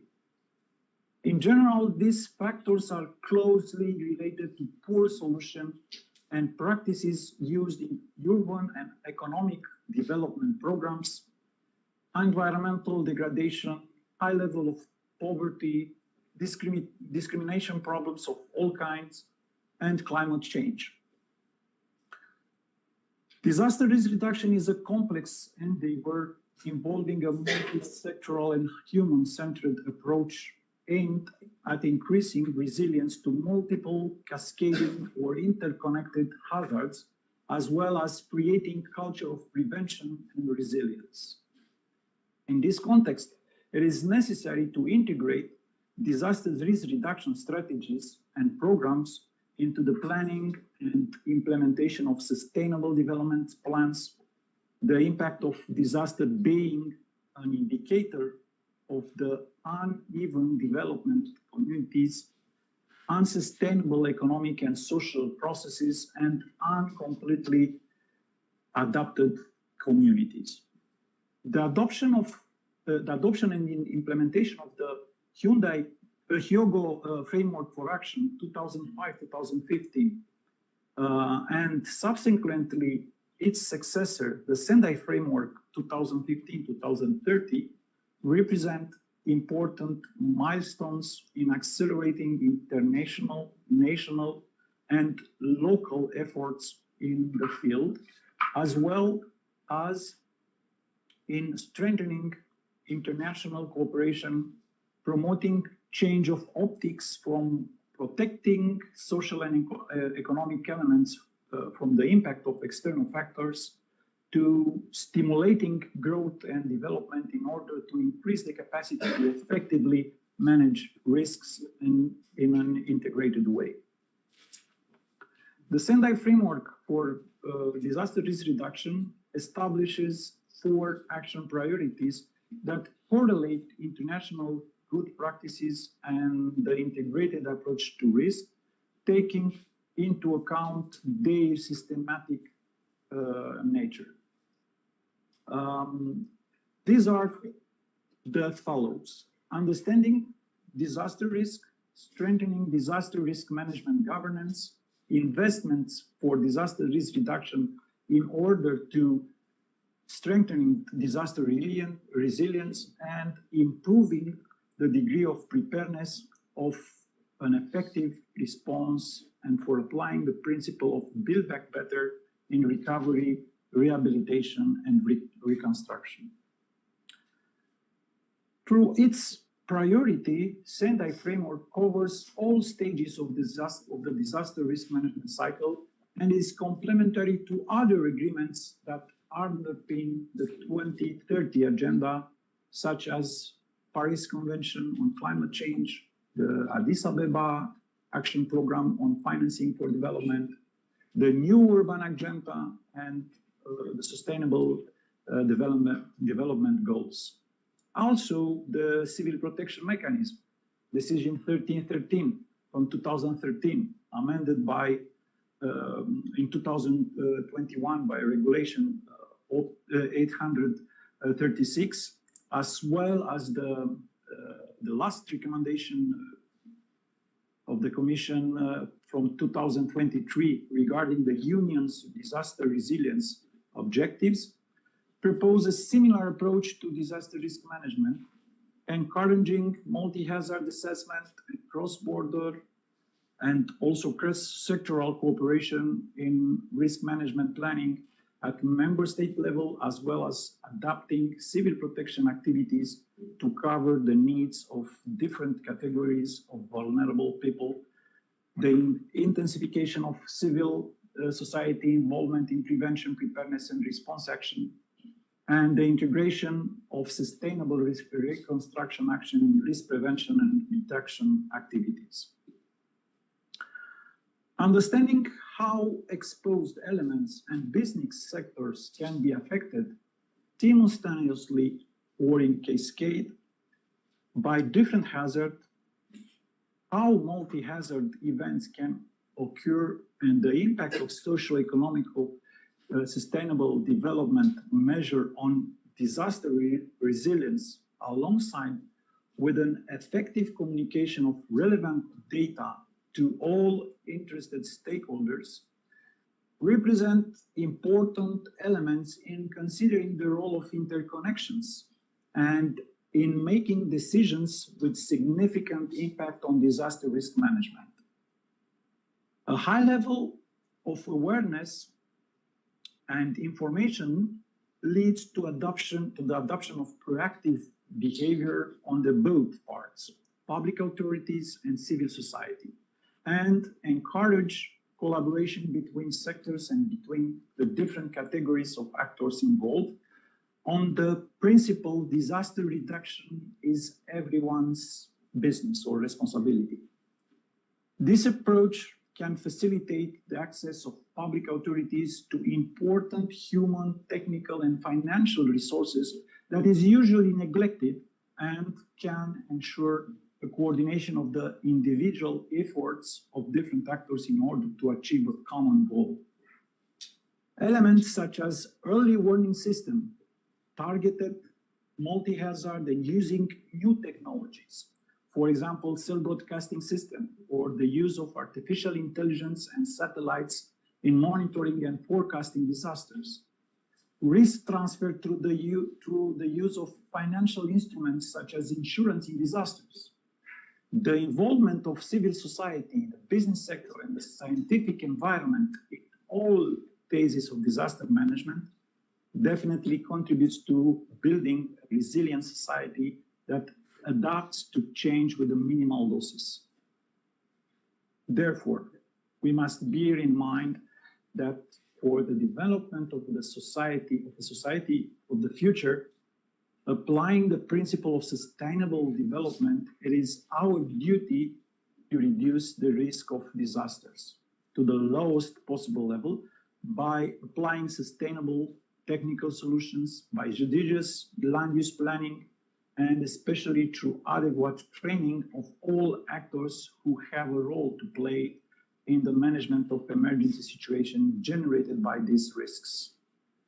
Achieving visible results in the prevention, limitation, and quick response of the consequences of disaster will depend on our ability to work together, not only at the institutional level or in the implementation of policy and strategies, but also in that of scientific research with the idea of optimizing the action to be taken, as well as the development of new ones, safer for environment and for the society as a whole.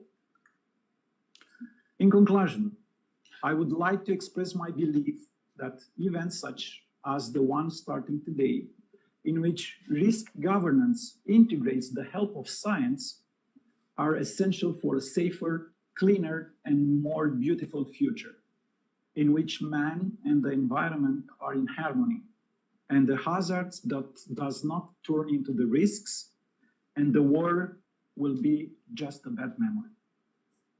I wish you a conference full of revelation and innovation that will give us the tool to build this future. Thank you. Thank you. Thank you, Mr. Senzaconi, for this. Yes, we are already out of the time, but anyway, I would like to ask you a question about what the Romanian Ministry of Interior is doing. I know that you're in the period of some kind of changing of system for command and control and using new tools and softwares. But do you think that we should, the similar question actually from our Bulgarian fire safety and civil protection, do you think that we should be more cooperative, more collaborative here in the region, and how you are working in this field, in this area?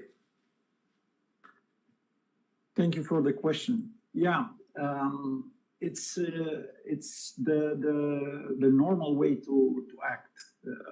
We have a history in acting together and cooperating in this area. And if I only say one example, it's the PPI initiative, which started many years ago, in which the Balkan area working together in disaster risk management as a whole.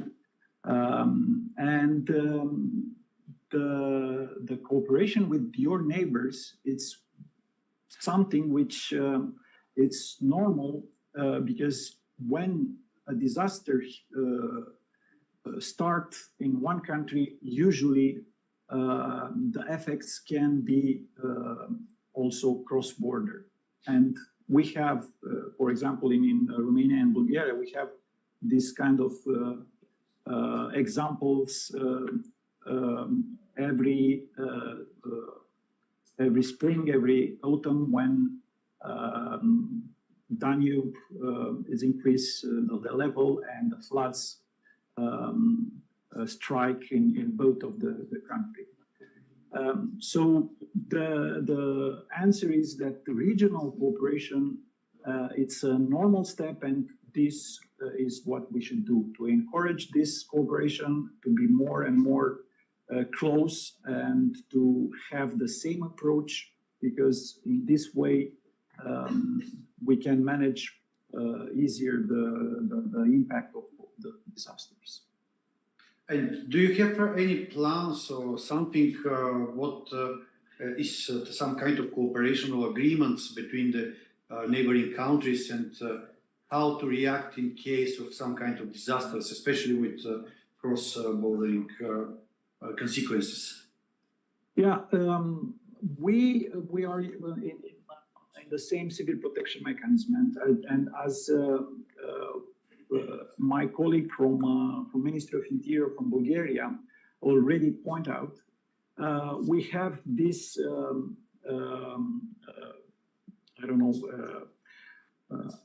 act to cooperate in case, and to pre-positioning some of our forces for events which we expect to happen in the future, like forest fire in Greece, in Portugal, in France, in Spain, in Italy.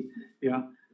So we want to, and Romania was one of the most important promoter of this mechanism and this common help and the pool of resources for common wealth. And we intend to continue on this route and to close relation with all the European member states, and also with our other neighbors which are not in the EU. Yes, thank you very much for these answers and this session. If you want to add something from our speakers, if you have any questions, 2 minutes for any questions to our speakers. Not at this time. We have in the system actually some questions. I will not give it to you. If you want to answer, you can go inside and answer on those questions. I would like to thank to all our participants here in this panel. I think that we learned a lot. I think that we have a lot of basis. We have a good basis for our conference, and we can start discuss, and thinking for future. Thank you very much again. Thank you, Suati, for your time in midnight. Thank you, Mr. Sentsakoni, Mr. Stanev, Mr. Novakova, and Peter Trifonova. Well, classes for this one, and you're invited for our lunch outside. Thank you. Of course. I have one obligation actually to give memories. Just to put my microphone somewhere. My pocket. Okay. Thank you very much to Commissioner Chatu, but I'll give it to him. I'll just pictures. And this one.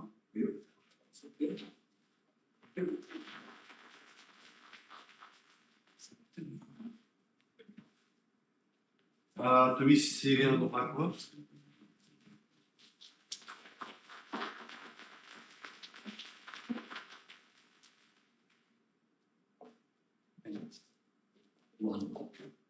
First one from our assembly, your best. Thank you. Thank you very much. And to Ms. Peter Trifonova, Professor Trifonova, please. Thank you.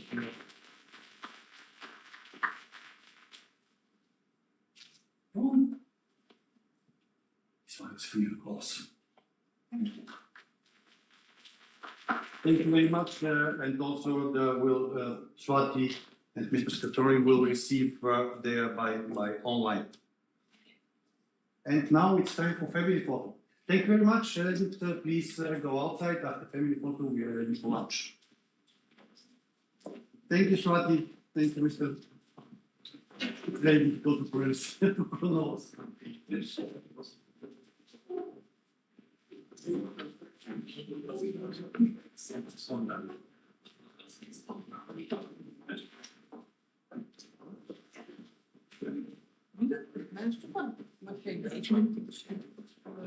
Online is perfect.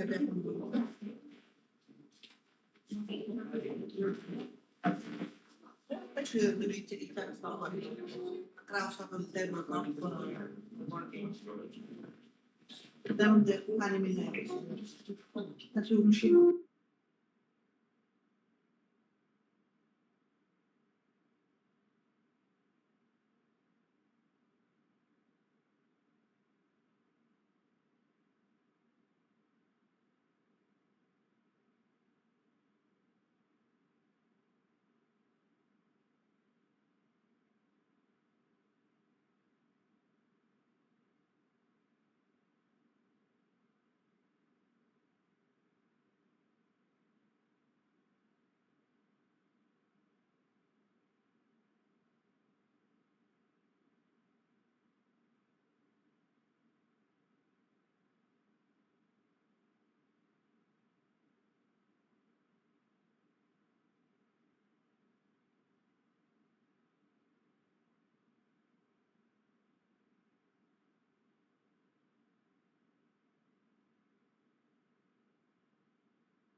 So if you want to see them. Now we will start the afternoon session. Please take your seats. Okay, the first panel today will be flooding and wildfire. In recent years, the increasing frequency and severity of these natural disasters have highlighted the need for comprehensive strategies to address their devastating impacts on our communities, environment and economies. So that's why these questions are very important, and I encourage you all to actively participate in the panel, to ask questions, to interact with the panelists, and to share your own experience. So I will now leave the floor to our moderators for this panel. Nina Dobrinkova from the Bulgarian Academy of Science and Lieutenant Colonel Delacouras from CMDR-COE. Floor is yours. Dear participants, I would like to welcome all of you to the CMDR-COE. I am Lieutenant Colonel Dimitris Delacouras, Doctrine and Standardization Section Head in the Center. Associate Professor Nina Dobrinkova and I are the moderators. And it's our pleasure to chair this conference session dedicated to flooding and wildfire. In this session, we have 7 presentations in total. To manage time efficiently, each presenter will provide a 15 minutes time slot for their presentation. A 15-minute Q&A session will take place at the end of the last presentation. So please keep all your questions for the end. Okay, so the first presenter is Associate Professor Kadir Alpen Koshkunen from Karadeniz Technical University, Faculty of Forestry in Trabzon, Turkey. His research areas include forest fire behavior, fuel management, and decision support systems in fire management. And his first presentation is forest fire management in Turkey. The floor is yours. Thank you.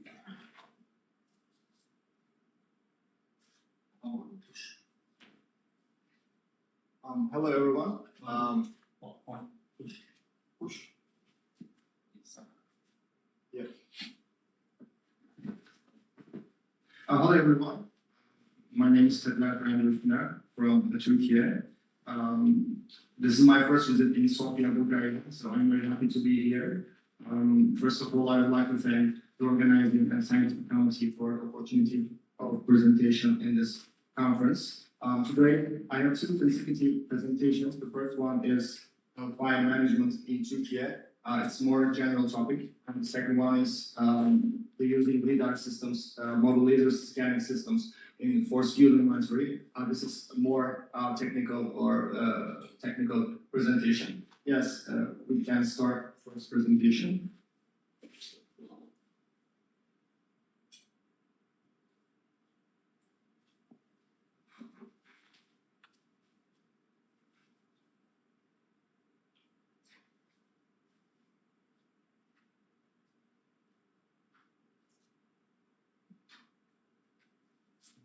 Okay, yeah. Yes, we can start. So, yeah.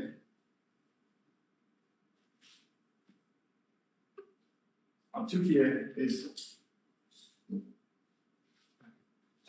the very country, so it is a country with a land mass of 78 million hectares of land area, of which 23 million hectares are forested, representing about 30% of country's total land area.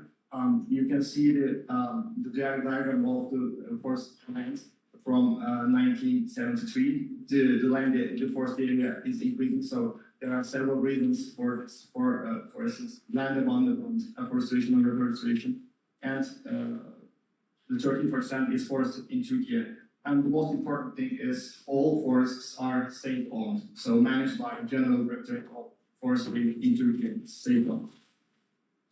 So, about half of the forest lands, about 12.5 million hectares of forest lands under threat of forest fire. So forest fire is a big problem for Turkey.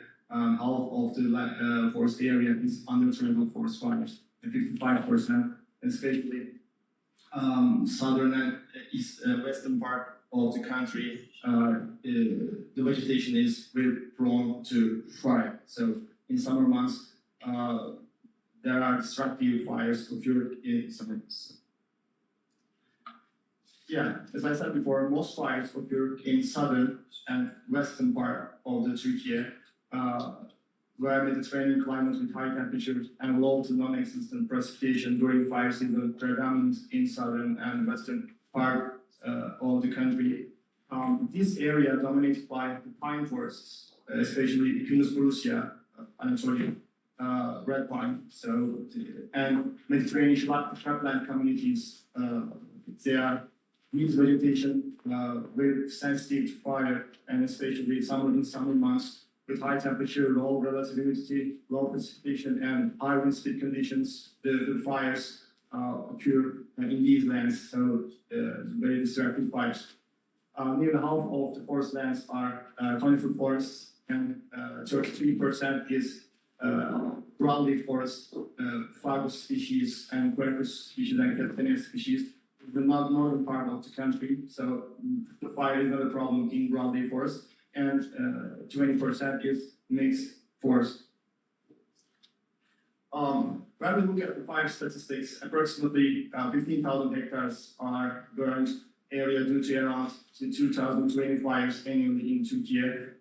You can see from the diagram of the fire statistics, the fire number of fire is increasing from 1930s, and the bars, the blue bars indicate the burnt area, the annually burnt area. So you can see the burnt area is decreasing. However, in 2021, this is black year for Turkey, so extreme weather conditions occurred in this year. So we face destructive fires.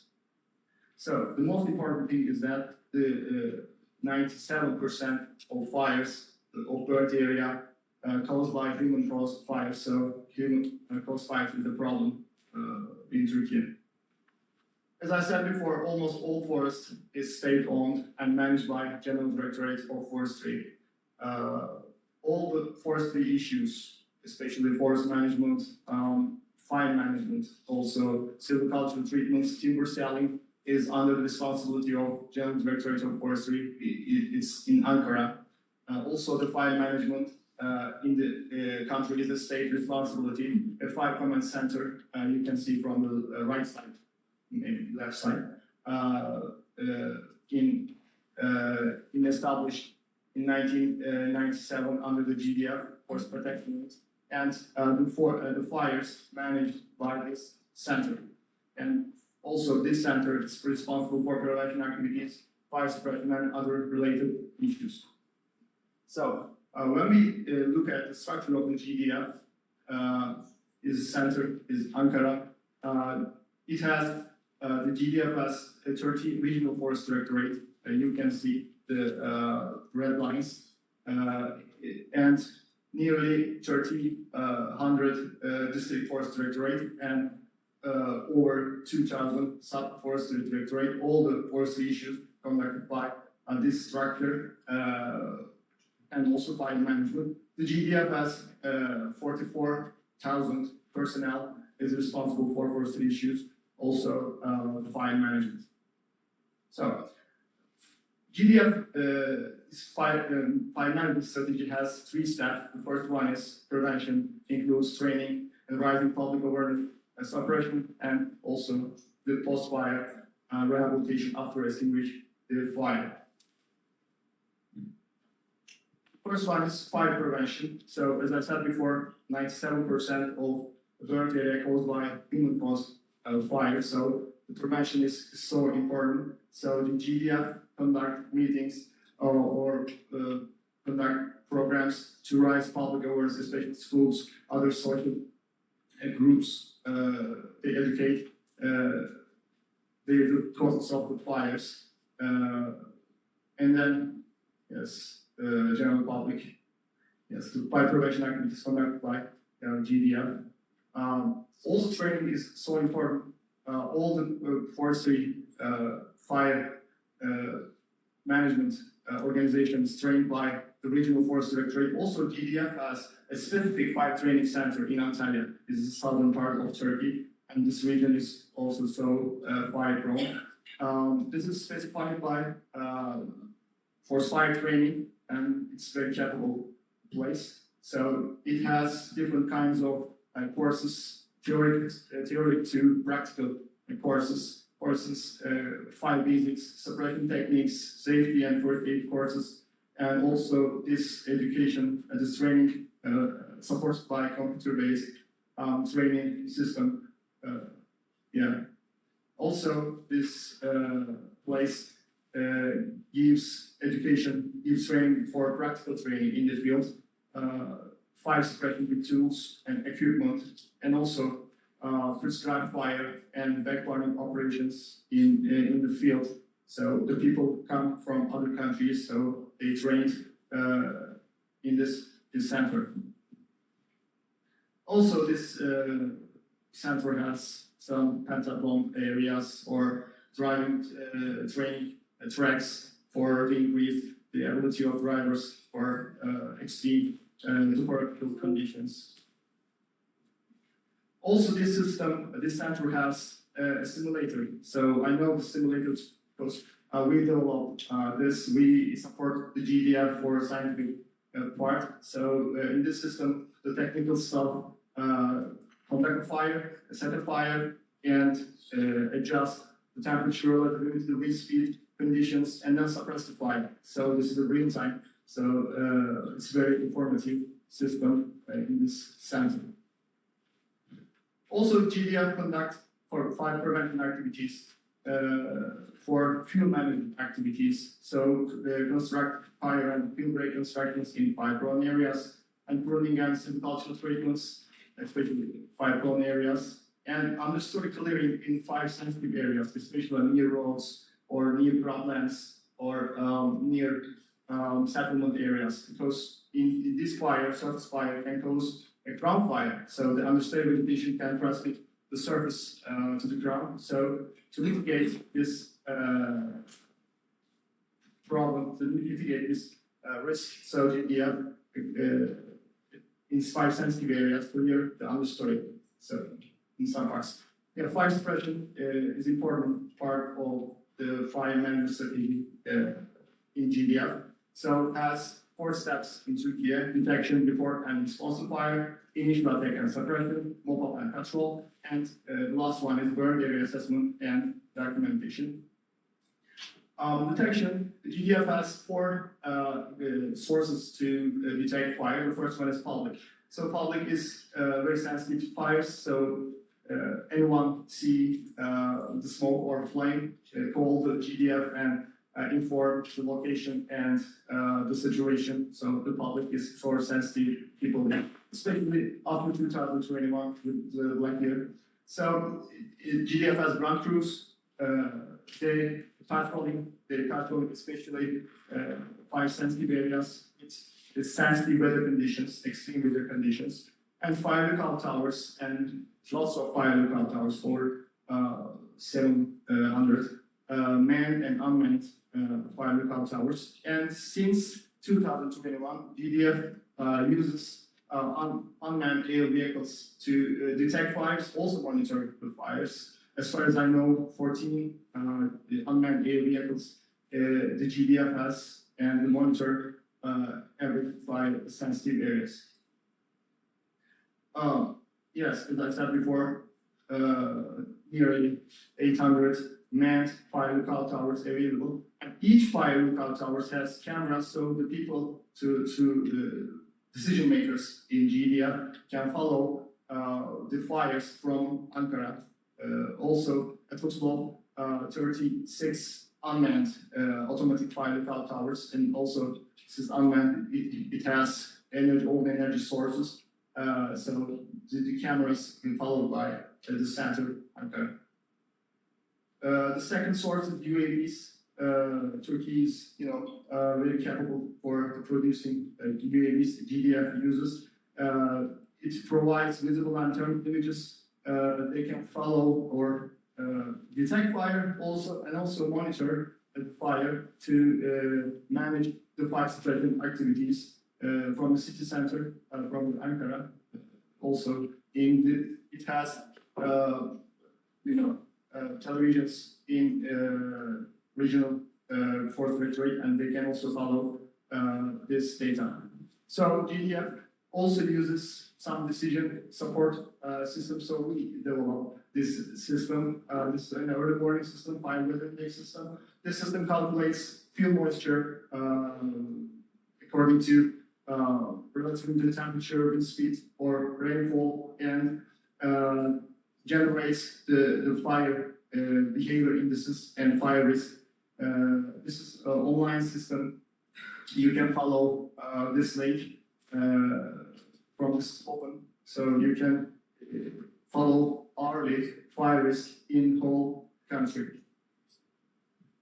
GDF has ground resources and aerial resources for fire suppression, different kinds of ground equipments, has initial attack equipments, fire trucks, and fire tanker. A total of dozens also to construct the empty lines to suppress fire. A total of 5,000 ground resources has GDF.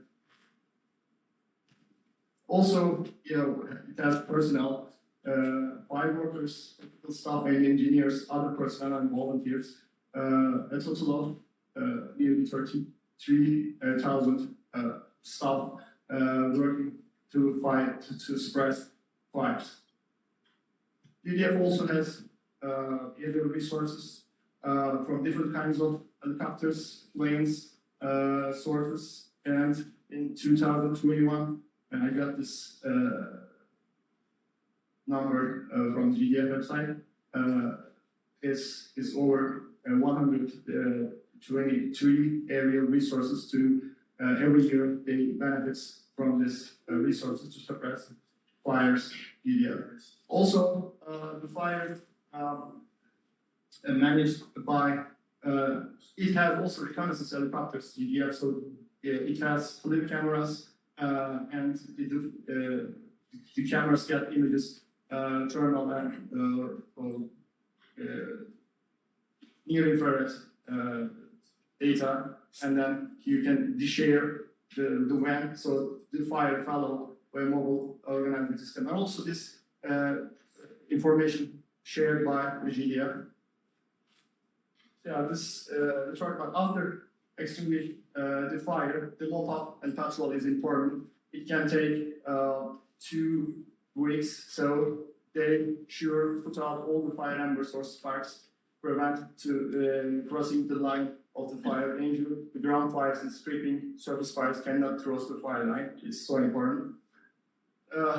After extinguish the fire, every fires are documented. So, and burnt area also rehabilitated. Burnt areas are revegetated or rehabilitated immediately after fire. This is enforced by law because all the forests are belonging to are the state forests, and GDF are responsible. But since 2008, rehabilitation of burnt areas and establishment of fire-resistant forest projects has been implemented in burnt areas. The basics of the project is the structure of landscape has been redesigned using buffer zones. So with varying widths, planted with different local less flammable, especially with broadleaf species and non-wood plant species with economical value. So the GDF has an objective to support the local people to get these non-wood forest products and of course to prevent fires. So, thank you.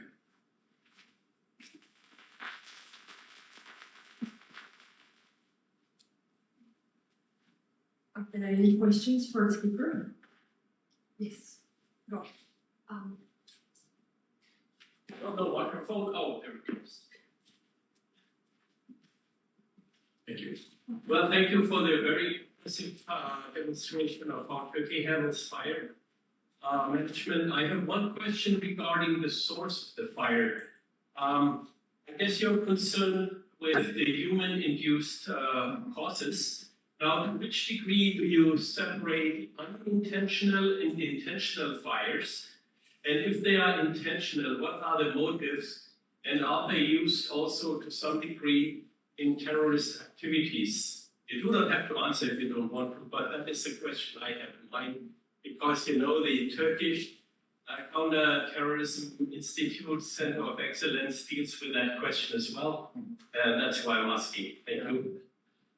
It's diagram available in my presentation. 10% is arson. It's caused by arson. The second one, the most of part of negligence. But I'm not sure the 10%, the detailed 10%, but terrorism is a problem. So in some months, especially, but 10% arson. Are there any more questions? If not, let's continue with the second presentation of Associate Professor Premier. So preliminary results of crown fuel load estimation using handheld mobile laser scanning in Turkish red wine in the standards.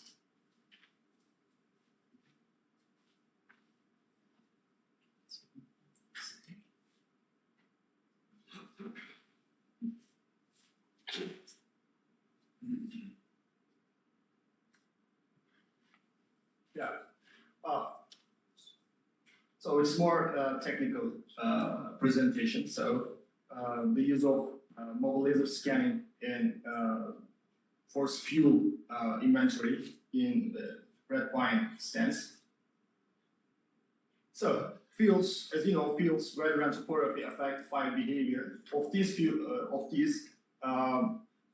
Fuels are the only parameter that can change over time or is altered through management practices. So we cannot control topography or whether we can manage the fuel. So the canopy fuel is one of the most important parameters for evaluating ground fires, mainly characterized as total and available canopy fuels. So ground fire is important. So this is more destructive and it have negative effects or vegetation. So it's hard to suppress. So the ground fuel, the canopy fuel is important. So that's estimating canopy fuel in 5 sensitive areas to get information about the canopy fuels is crucial for effective wildfire management.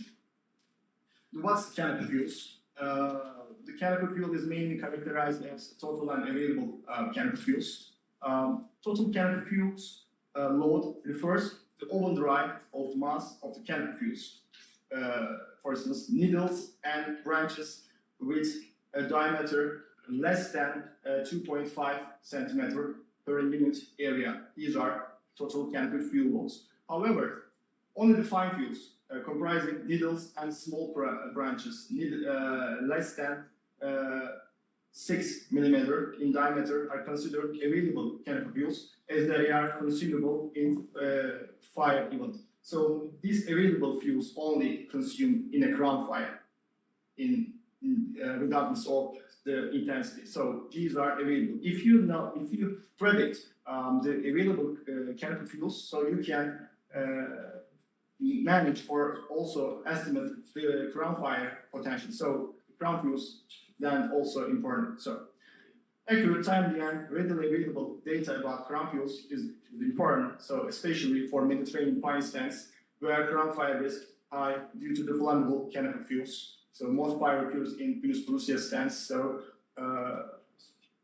traditional data collection methods to go to flood field and measure the trees or measure the height. This is traditional field measurements, or you can get the data from aerial surveys. However, these methods are often labor intensive, so it's so hard to work in fields in Mediterranean conditions because understory is dominated by the maquis, shrublands, so you cannot easily measure the trees or the field. is labor intensive and costly and time consuming. In addition, data that are collected by traditional methods may not be reliable enough for operational fire management purposes. Moreover, aerial surveys, so you can plan, you can get data from aerial images or satellite images, but have some limitations to detect vertical structure of fuels. So you cannot see under the canopy of the forest structure of fuels. For instance, tree height, ground base, and understory height, and understory fuel characteristics. For instance, understory closure or height. So you have to go to field and measure this. In recent years, digital technologies have been increasingly used in the field of forestry. Specifically, there's a growing interest in stand field inventories through the use of light detection and ranging technology in wildfire community. What's the LiDAR? It's basically the tool that sends the laser pulses to the object and creates the point clouds and the 3D map of an object. So you can process the point cloud and then you can get the data, the dimensions of an object. So it's the LiDAR, lots of LiDAR sensors. They are so precise. So, yes, it's scanning and data processing and feature extraction conducted by the LiDAR data. The objective of this study is to retrieve highly accurate, cost-effective, and timely information for canopy fuel characterization in Turkish red pine stands. For this, a state-of-art mobile laser scanning devices, the GeoSlam and the brand, was used in Mediterranean forest setting. In this study, the total and available canopy fuel load of 5 forest plots in distinct development stage and young, mature and over-mature stands were estimated based on mobile laser data of ground fuel load. You can see the under part of the slide the point cloud of a forest, so you can easily measure all the details: tree height, diameter at breast height, understory height. So easy to measure from this. The study area is in Antalya, Gazipaşa State Forest Enterprise, southern part of Turkey. In this region, the Mediterranean climate has dominated the area, so the fuels is Fuscosia and maquis, so they are so sensitive to forest fire, as I said in my previous presentation. The Gazipaşa State Forest Enterprise or Sub-District Directorate has experienced severe wildfires even in recent past. So this study is a part of national research project. I'm the leader of the project. We conduct 38 sampling plots were scanned in mobile laser scan. However, due to ongoing data analysis, we share the results of the 5 sampling plots as a subset. So all plots are composed of Turkish red pine at different development stage. Before the mobile laser scanning, we traditionally sample these plots. So we go to the field and measure traditionally all the tree characteristic, fuel characteristic, and then compare the results with a mobile laser data. So we measure above the 8 centimeters dBH, and then we compare the mobile laser data. The sample plots were circular with a 1,000 meter in size. In the center, a handheld GPS was used to locate the flow center in the field. So this is important. So you have to start in this point to conduct the mobile laser scan, and then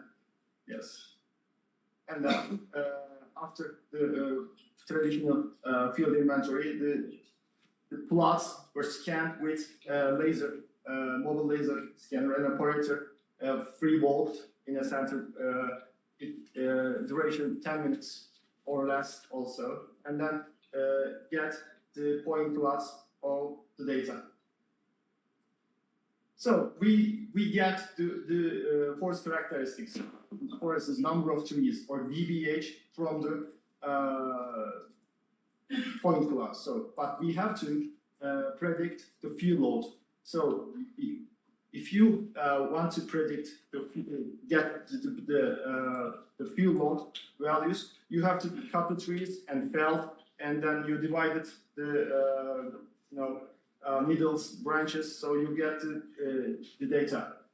But some of them did this practice, so they constructed models. So we get the models from the literature, and then we use data get from mobile laser scanners and put this model in model, so we can predict the fuel load in this stance. So here is the result of this. The picture is the real situation in the stance. So the 3D plots of the plots. So the results as well. So very well. So only the small differences available in young stance. So we can maybe we can have the border trees problems. So we can miss the border trees. So but the results is perfect, I think. So we get the data, and then we predict the available and total field load of a stance in the 5 stands in mature, over mature, and young Pinus brucia stands. In conclusion, in this study, chemical field loads of Turkish red pine stands were estimated using statistical models. DBH, we use DBH and number of trees information. But additional variables such as crown length, crown height, or crown bulk density can also be used to enhance predictive performance of chemical field load models. Yes, the mobile laser scanning was capable of retrieving such variables, but we manually analyzed the point cloud data. 3D reshaper, we are using the software 3D reshaper, so we manually get the data. Thus, development of automated data analysis workflows and robust algorithms for 3 attribute extraction, for instance, quantitative structural models, 3 identification, ellipse fitting for DBH extraction are recommended for future research. So, thank you very much.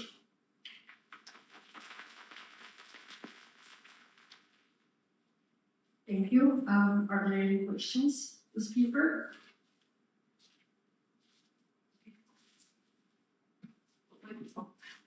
You can leave the mic with me, I guess. It's for the people online. Well, thank you again for the presentation. I have 2 questions. Number 1 is a technical one.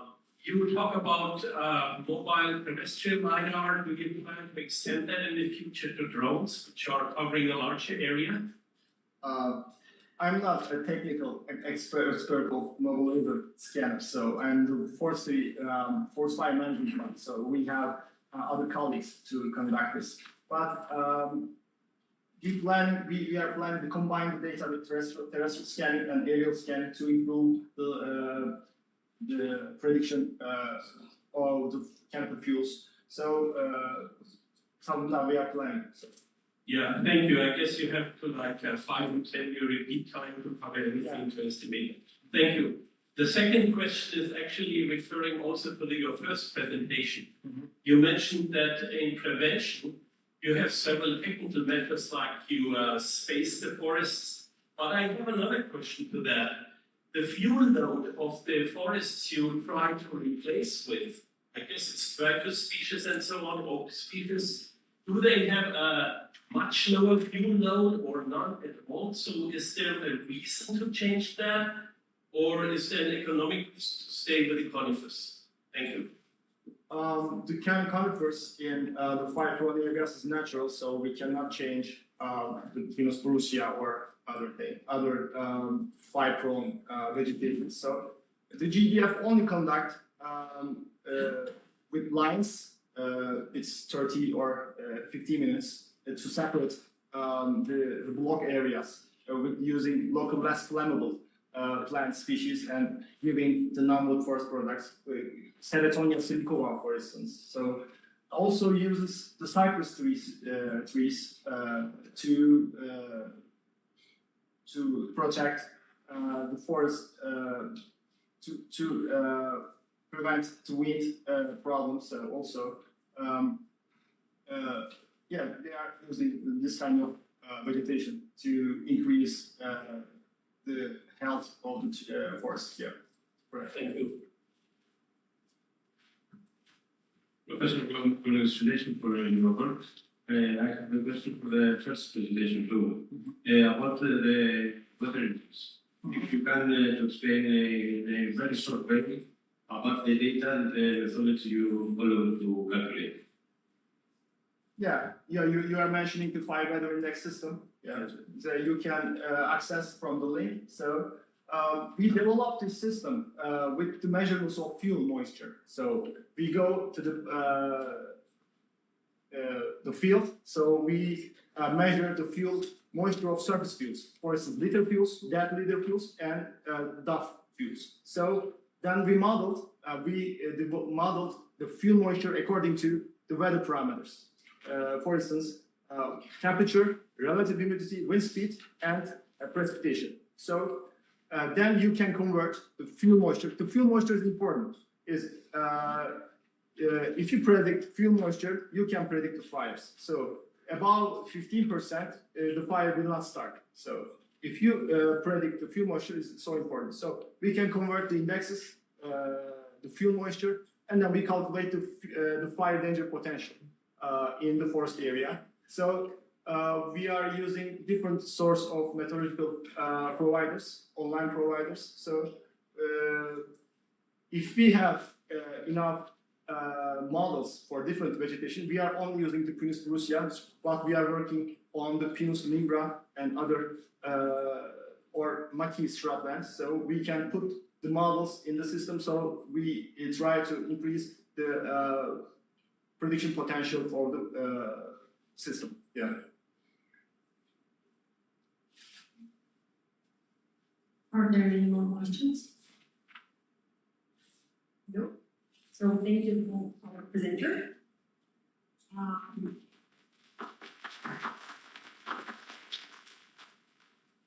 Our next presenter is from Romania, and his name is Marius Dejila, who is forestry engineer working as a scientific researcher at the Marine Tracia National Institute for Research and Development of Forestry in Romania. His experience lies in applying GIS and remote sensing techniques, optical satellites imagery, UAV imagery, and LiDAR to support better forest management, forest resource assessment, forest fire risk mitigation, and biodiversity conservation. He was responsible for National Forest Disaster Risk Assessment and National Level project conducted in partnership with the General Inspectorate of Emergency Situations from 2016 to 2018. He was in the team responsible for receiving the forestry technical norms regarding the forest fire defense in Romania. This presentation is called Overview of the Forest Fires Protection System in Romania. Forest fires.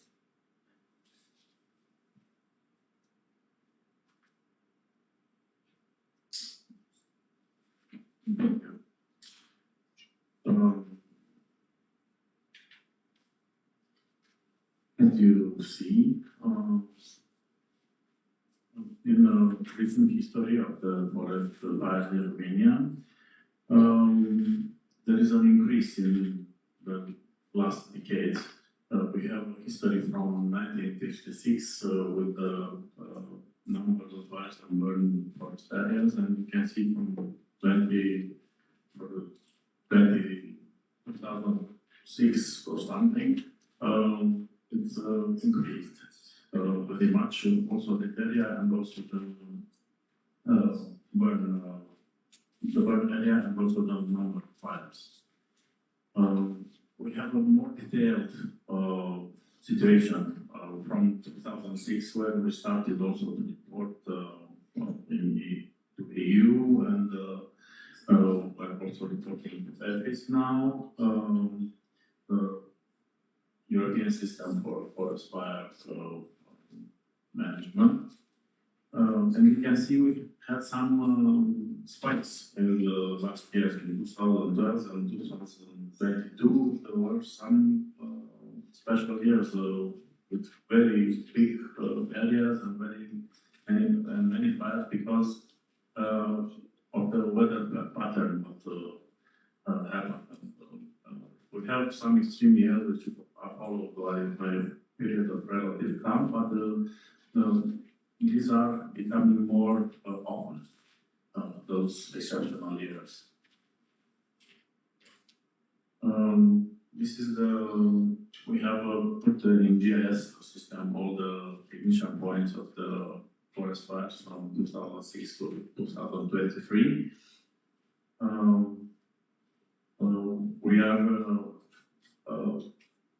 We have here only the forest fires because along the forest fires there are a lot of agricultural burns and also in natural land like the delta we have huge fires with reed during the spring. And that puts Romania on the map on 2022 as the second country or third area in Europe. We used this map with the ignition points to create a probability map, which we also did a map of risk hazard estimation using the ROLEX project. It was a big project for Romania to estimate all kinds of risk. One of the 10 risks which were evaluated being also forest fire. The evaluation with the probability of forest fire was quite high, but the impact is low. And this is somehow a problem because you're not bringing a big number of deaths or very huge material loss. They're not so well taken in consideration. But also this increased in the last year. We started to have deaths. People who are very old and starting the fires and they cannot control their lives well. They were in their 20s and they are dying in their own fire. As you see, we have some hotspots also in Romania, which are somehow much more prone to areas in the southeastern part, especially southwestern part. Sorry. Where sometimes in the fire season we have 20-30 fires simultaneously, so the forest fires are overcome by the quantities of vegetation they have to deal with and very rough terrain. The causes of fires also are anthropogenic, 19% are anthropogenic, and mostly are negligence. But we have also a lot of deliberate fires, not especially in the forest areas, but they are put in agricultural areas and they are not controlled or they are not cared and they are going in the forest also.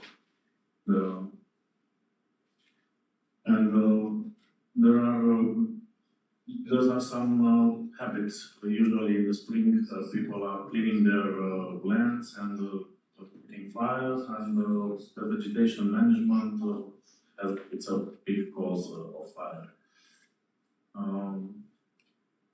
As we see on season distribution, we have half of the forest fires in the spring, and then the rest is distributed mostly in summer and autumn.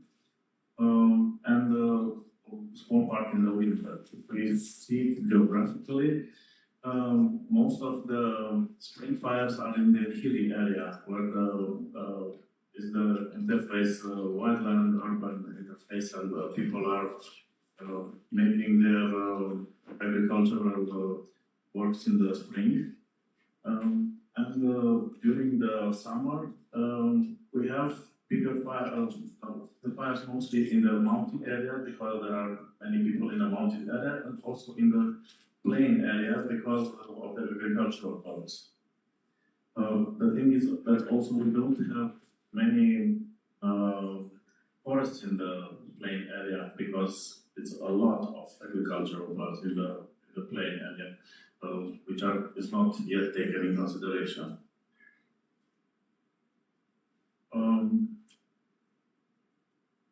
Romania also has made some steps in regulating things and putting things in a good perspective. It's a government decision of 2006 for regulating risk categories, among them the forest fires.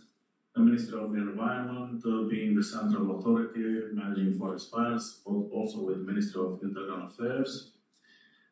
After 2 years, it was the National Forest Fires Response strategy launched and elaborated and delineated the roles of the responsibilities of authorities, institutions. And also in 2021, we were starting to revision the technical norms for fire prevention and suppression of fire in the forests. This is under approval, but it brings many changes because it was a very old and updated and a very old and obsolete technical norm, and the technical conditions and the property conditions were changed in Romania because half of the Romanian forests were given back to their former owners. So now the forest state administrates only half of the Romanian state forest. Only the Romanian state forest, which is half of the Romanian forest, and the rest is public entities like cities or commons and a lot of organizations and also private owners.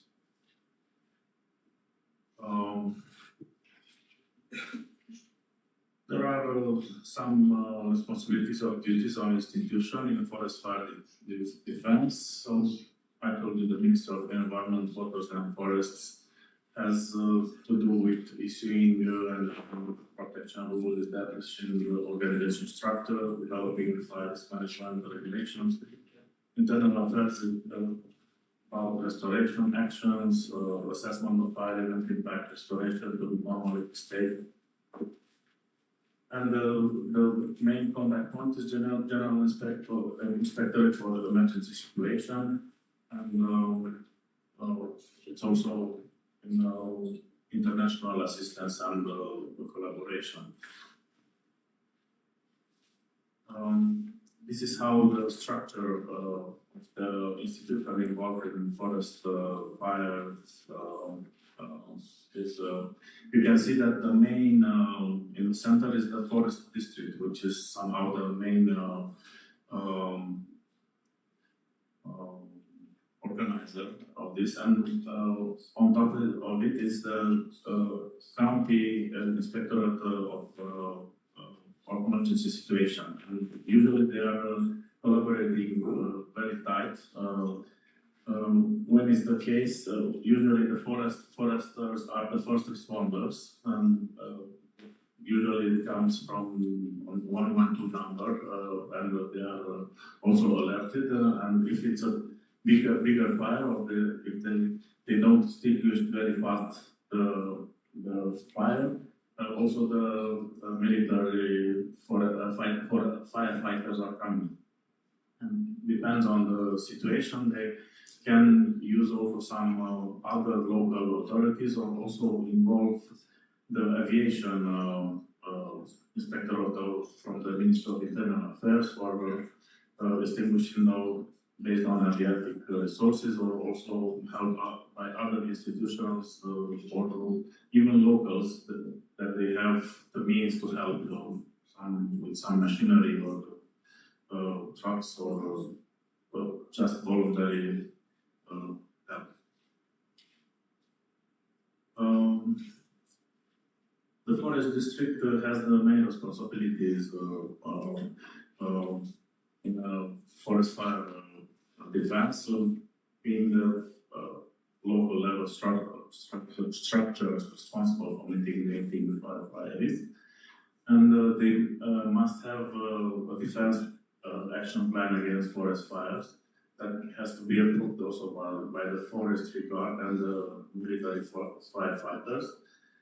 And they implement the prevention measures, conduct patrols, and participate in firefighting actions. Responsible for the silvicultural restoration of the burned areas, also for reforestation and if needed. There are still many challenges, needs, and gaps in the Romanian forest fire management systems. Still, the legislation regarding forest fire risk is still complicating and has made some steps and some revisions, but in next years, I think the things will be very fine in this regard. Also, it's important to establish institutional collaboration frameworks and responsibilities to streamline the monitoring, alarming intervention systems. Also to foster the collaboration agreement between forest owners and state and public services or specialized operators, modernize the incident reporting systems. Till now, everything is we have improved that because now people provide coordinates, at least in a Excel table. But our intention is to have a GIS support and to be reported directly in the GIS system. Also. It's a lot to do about the informational and educational campaigns. So, being this problem of human causes and to make people aware of what is happening and also to know the consequences.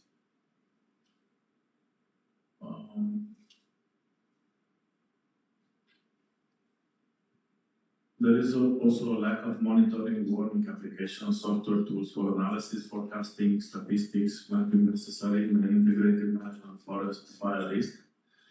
And it was also minimum support for aerial interventions. Until now, only 2 old helicopters were seldom used, but there are steps often in that direction.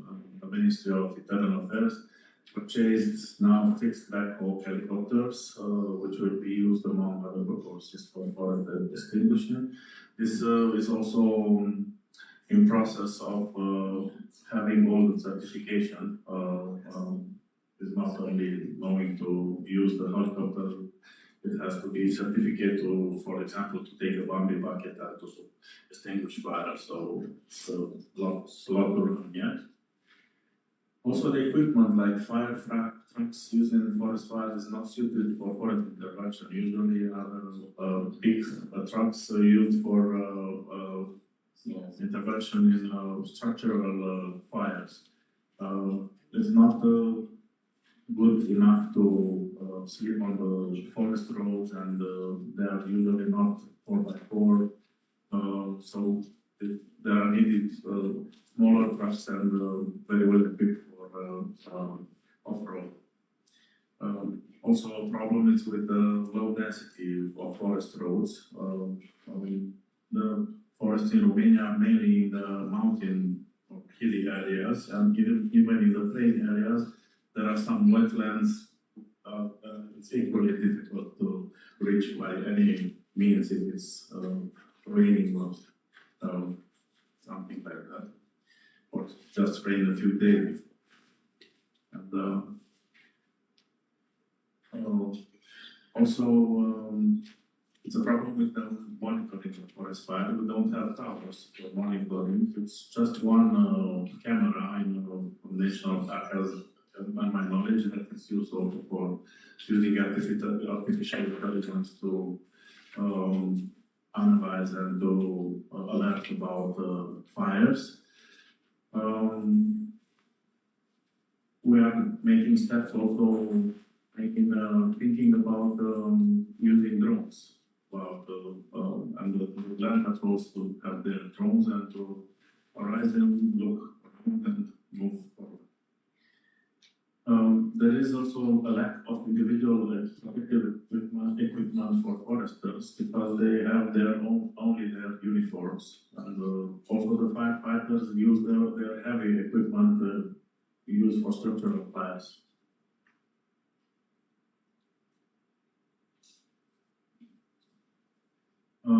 There are steps forward. We started also to integrate the forest management map in a unitary GIS format for all the country, and we hope that with the update of 112 system, it will be a map system that will integrate those maps.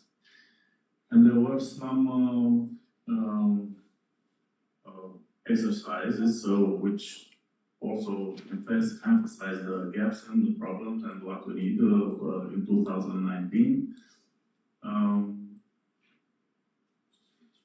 And we tested a lot of the new techniques in these, and we saw that the lack of equipment has to be addressed. And also, the Romanian forest firefighters started to intervene in Greece and France in 2021 to 2023 using the European Mechanism of Civil Protection. So they were using the existing equipment and gathering some experience, and they were very well appreciated, but they also saw the things what they were needed to. They also started to use drones, and they asked for new equipment, and that came now in 2024. They were bought some modern forest fire individual equipment, which is very light, and it's exactly made for forest fire intervention. For now, they have this kind of a container with equipment. It's only one till now, but there will be taken another 6 for every macro region to have that. And this one from here, it was to be used in international intervention. We also started with the Inspectorate of Emergency Situation. We started also some classes for forest fires, forest fighters, addressing those new technologies and to learn them how to use the new techniques, and also to use the maps and the drones, and the thermal imagery, and also we involved also the foresters in the process. As a conclusion, the Romanian forest fire management system is undergoing on adaptation and evolution to effectively address the increasing threat by forest fires. And as a way forward, we think to integrate we are working to integrate the new geometric technologies and systems into decision-making processes and operational responses, incorporate modern surveillance and monitoring systems, and also addressing gaps in firefighting equipment and training of fire responders. Focus on measures for prevention through educational and awareness initiative is also underway. Thank you.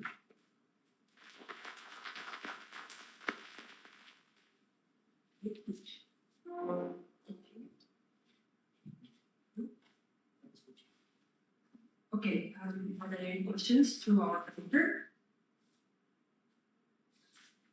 Yeah, go ahead.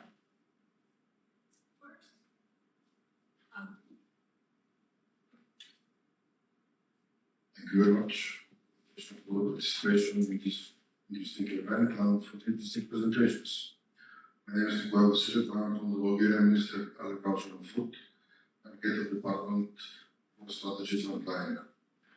I listen very careful with the presentations, and I have one comment and one question. Regarding the comment, as I saw in Romania, there are a lot of cases with forest fires due to agricultural processing. When we stopped the payments from the road development, then the forest fires decreased significantly. So I suppose we can use this stick, not the carrot approach. And I think the significant capability that scholars in professional side, I was wondering, concerning also the radar system, do you consider to start thinking about calculating, and this is also a question for many colleagues and not only, calculate where is the red line after which the next forest fire will be unstoppable? Because we have one example in Europe, maybe some others in America, but I'm not sure. For Europe, I know that each 25 years in Portugal, because they are rather good in prevention, really. As we know, Spain, and for Greece as well, they are so good in prevention that when the fire starts, it's 100 plus calories. So where is the red line? I suppose you understand my question. Can we make calculations to understand when the fire materials so much that the next forest fire will be really devastating? We also, we also started to, there's a protocol between the agency of payments in agriculture, also now with the general inspector of the ranch situation, then that they will cut the subventions for the burn land area, but it's not always the solution, because sometimes the fire is starting from a point and affecting many others. So, but it's a way of interesting them and keeping the land without fire. We also think to use the carrots. Also, we have also a study to give them some incentive to burn them in a controlled way, and when the weather is okay, not to spread the fire, and to pay some companies that will do that for them for free. That's also one of the approaches which is used in Europe, and somehow it's more friendly. And about your red line, this is a good question, because in Europe, especially in Northern Europe, we are not used to have big fires. But in the recent decade, we have very big fires in Russia, near Moscow. We saw in Finland, in Sweden, very big fires. And it was some years ago in a national park between Czech Republic and Germany. It was a huge fire. Also, it was suspicion like a terrorist act, but I think finally it was not considered like that. But they could not stop thousands of firefighters for a month. They could not stop the fire because it was a lot of fuel accumulated in the national park. They could not pick all of the fuels that were accumulated because they lose the progression as a national park. And this is the situation in many national parks in Europe now. If a big fire starts, it's a lot of fuel to burn. So it's a question of time when the climate conditions are meeting the right arson to bring that. So I think it is a problem. We also in the EnviroRisk project we had this kind of scenario that we will have like a black swan, how to say, scenario that a big fire will come and we don't have the means to stop it. Thank you. Any other question? Thank you for the presentation. I have a specific question about after the first responders, you mentioned that the military might be called in. Here's my question. Who is coordinating that and who is in the line of command deciding that the military is involved? And if it's involved, is it specific units or is it just airports, fire brigades or something who are not specially equipped and educated to fight forest fires? Thank you. They are not specially equipped for forest fire fighting. They have their structural equipment, and if it's possible, they approach as much as possible with the fire, usually the first responders, the foresters, they try to suppress very fast the fire, but sometimes it's not possible, or it's already very big, and they know that, and the forest fire, they know because they keep by 112 system the communications, so they know they have to go there. And anyhow, at least one car of firefighters is going there just in case. So I think they also have to do some paperwork after this, even if the fire is extinguished by the foresters, they have to do like evaluation. If I can ask, because I represent the local emergency management in Romania, I think I can be heard by everyone. I don't need the mic, it's okay. I can cover the whole. The activity is coordinated from the local emergency management agency dispatch. So they take the decision depending on the scale of the event. If it could be, the situation could be established by the local authorities or from the higher echelon of fire brigades. So who makes the final decision? That was my point. The final decision, local emergency management authorities. And they can call the military and it will be Exactly. Okay, Exactly. thank you. And if it's necessary, even the aviation. Thank you. Are there any more questions? Thank you for the comment. No? So our next speaker is online and his name is Dr. Jascha Saradin. He's a researcher at the Slovenian Forestry Institute. His main area of interest is in forest infrastructure, techniques and mechanization for fighting wildfires. He's currently involved in coordinating several wildfire-related projects. He also serves as volunteer firefighter, what gives him the opportunity to combine practical experience and scientific knowledge. Jascha, are you online? Yes, I am. Can you hear me well? Yeah, if you can speak louder, that would be nice. Okay. I want to move to first slide. I have some difficulties. Okay, here is my first slide. Yeah, Nina, thank you very much for introduction.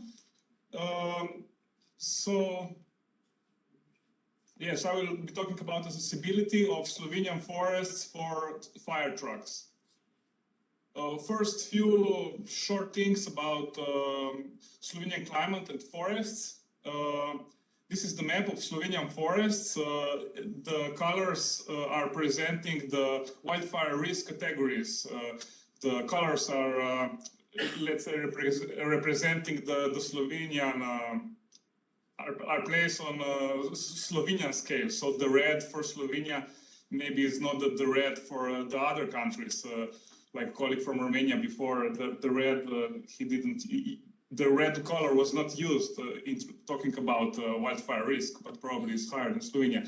The red and orange color is, we consider them as fire-prone forests, and they're the area, they're taking over the area of 13% of Slovenian forests. And these are the climates of Slovenia, and we see that they are mostly placed in the sub-Mediterranean climatic region. The rest of the Slovenia has alpine, pre-alpine, or continental region. I will continue with the Slovenian wildfire response system. We'll start with the ground troops. We are really proud that we have a really strong volunteer-based firefighting system with 1,300 territorial firefighting units. This is something unique for central part of Europe with Austria, Germany, Poland, and Czech Republic, that the whole system is based on the volunteers. 1% of all units are career or partly career, and 2% of all Slovenian citizens are operational firefighters. This means that all these people can be employed on firefighting missions, and all those territorial firefighting units are multi-purpose. This means that they could be called on all types of fires or national disasters. Switching to the aerial suppression or response system, up to last year, only army and police helicopters with Bambi buckets were in use, but since a few weeks ago, now the aerial unit under civil protection, having air tractors, is become operational. So now we have also one purpose unit in air. On the ground, as I said, we have only multi-purpose firefighting units. Those were, let's say, things that were valid for a whole Slovenia, but now getting more into detail, we have two main different approaches. With the red color is surrounded the sub-Mediterranean part of Slovenia.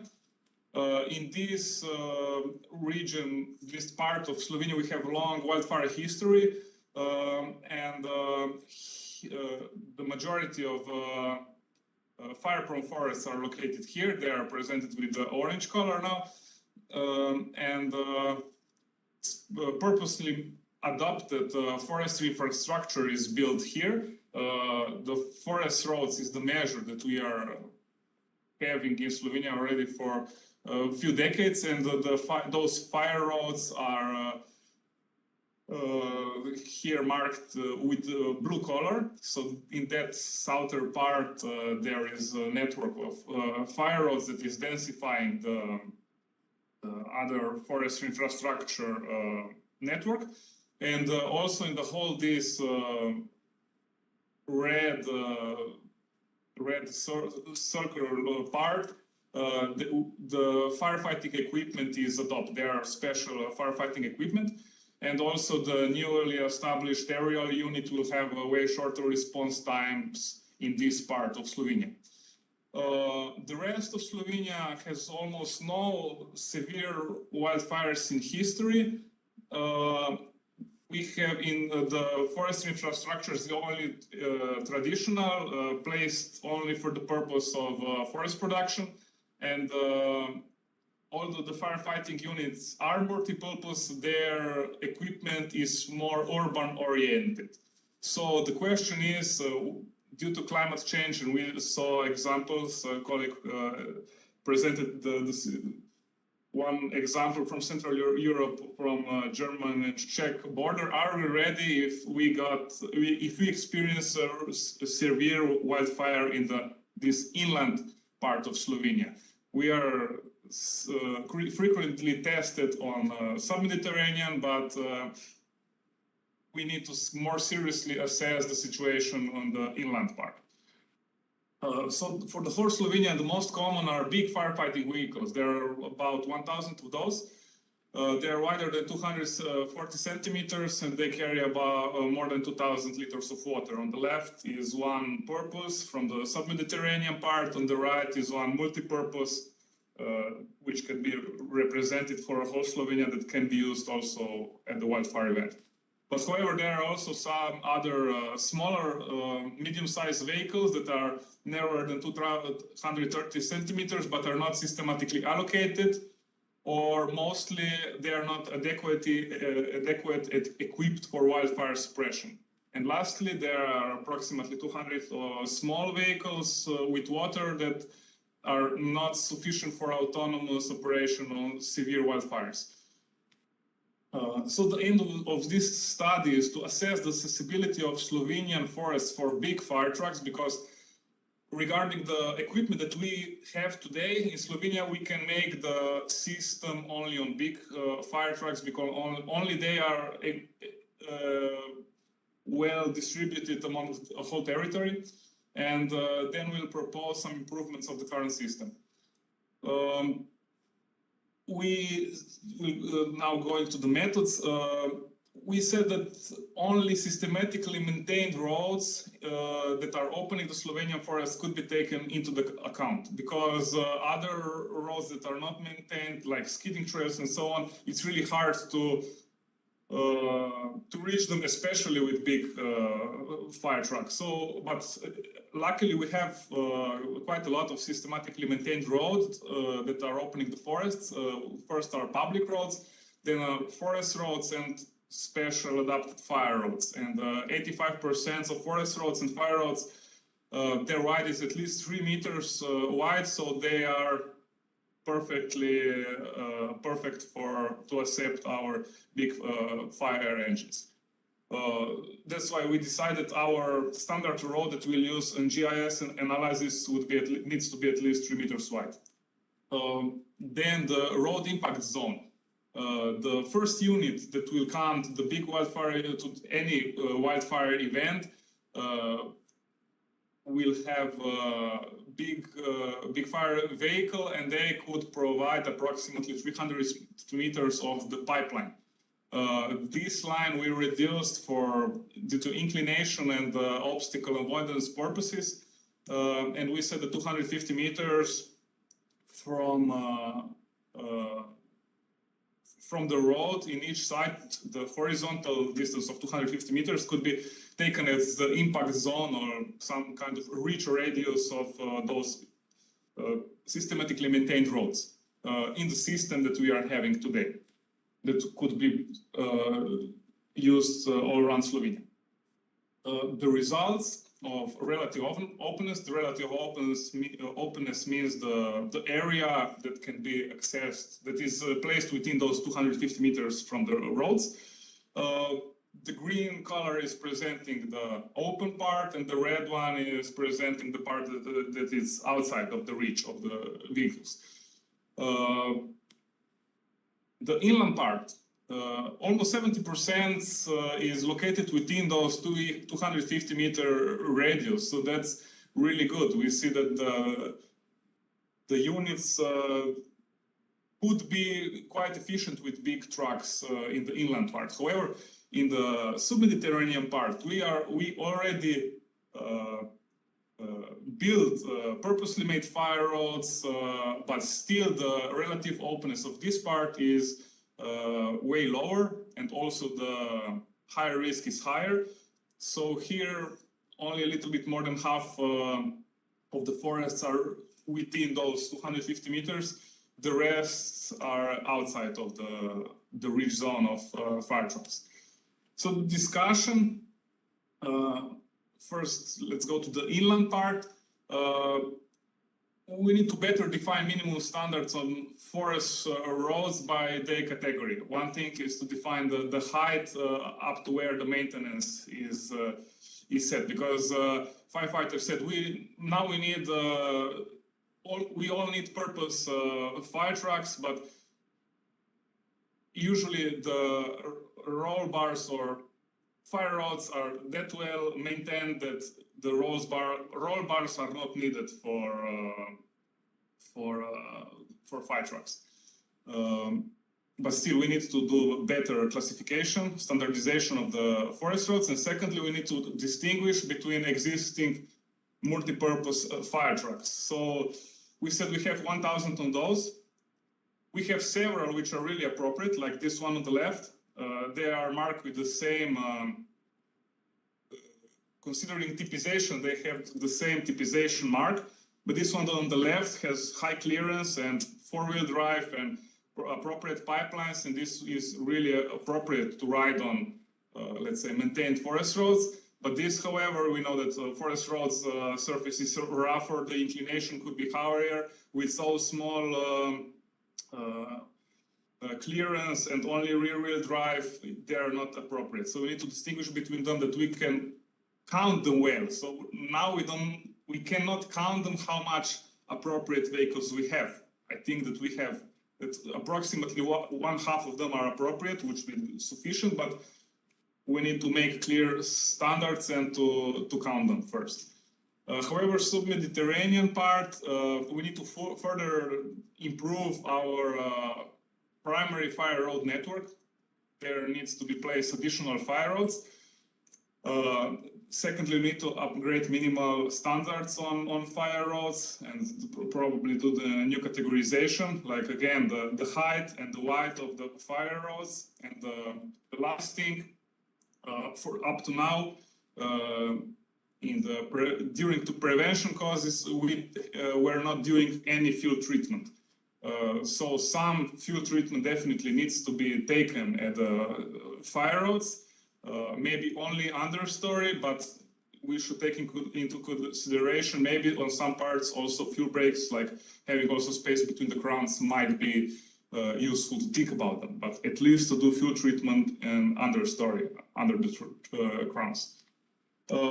And further, only sub-Mediterranean investing in wildfire purpose mechanization makes more sense, because we saw that in majority of Slovenia, in inland part, on the wide enough forest roads, you can get with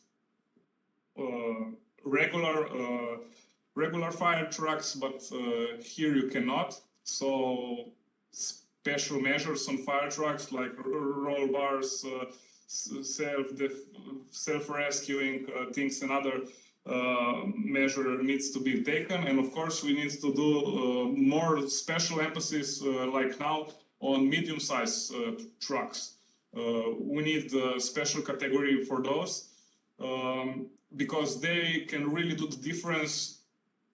Our forests are quite well opened with a systematically maintained road, but once you need to get off those forest roads, you need smaller vehicle, and which is well prepared for addressing wildfires, and make sure that they will be distributed well among the territory. So that's all from my side. I hope that you can hear me well, and if you have any questions, please go ahead. You are muted. I can't hear you.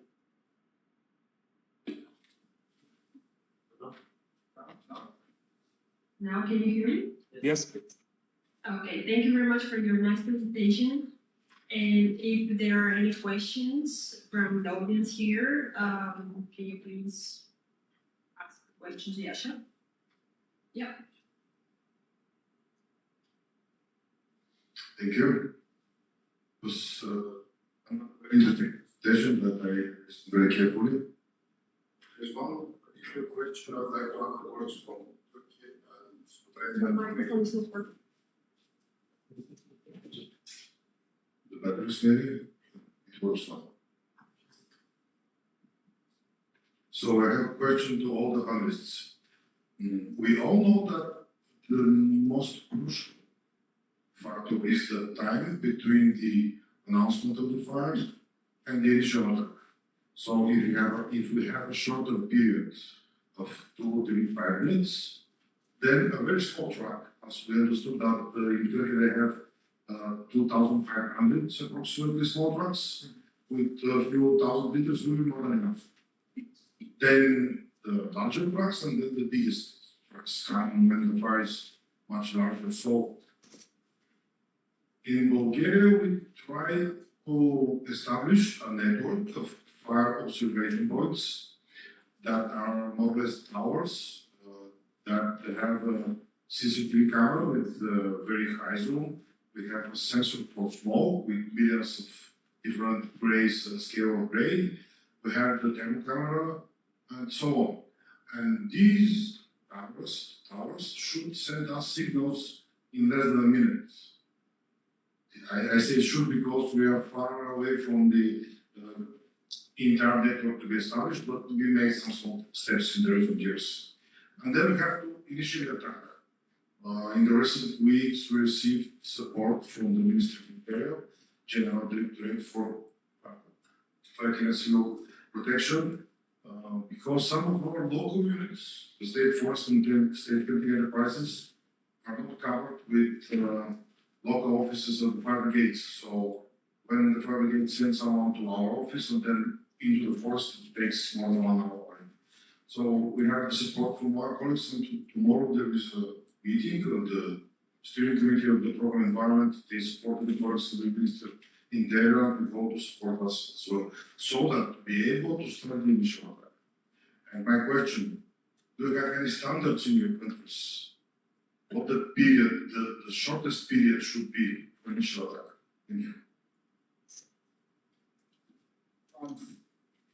Thank you very much for your good question. So this important initial attack is important for suppress fire. And in Turkey, every fires within spread the initial attack crews reach within 15 minutes. Within 15 minutes from the detection to the dispatch center. So they are trying to improve the level. As far as I know, the 15 minutes is now the data. Yeah. Is it enough? Can I add for Slovenia? Yes, please. So we don't have the standard for seeing the fire. There are several measures how the fire could be detected. It's quite okay, but we don't have the, let's say, standards how much time we can take.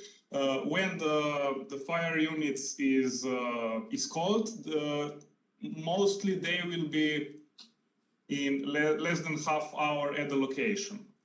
They will be outside of their unit in 5 minutes mostly, and then at the location in sub-Mediterranean part mostly in 20 minutes, in the rest of Slovenia half hour-ish, something like this. And also now the aerial team in the high fire season should be at the location in 20 minutes, but yeah, we'll see how it will work.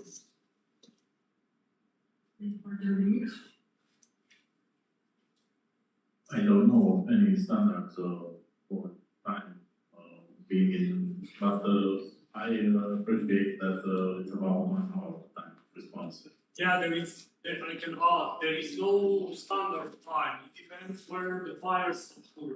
You know, there is no standard time. If it's in isolated area, it would take some time. If it's close to a fire brigade, it could be just minutes. It depends. This cannot be measured.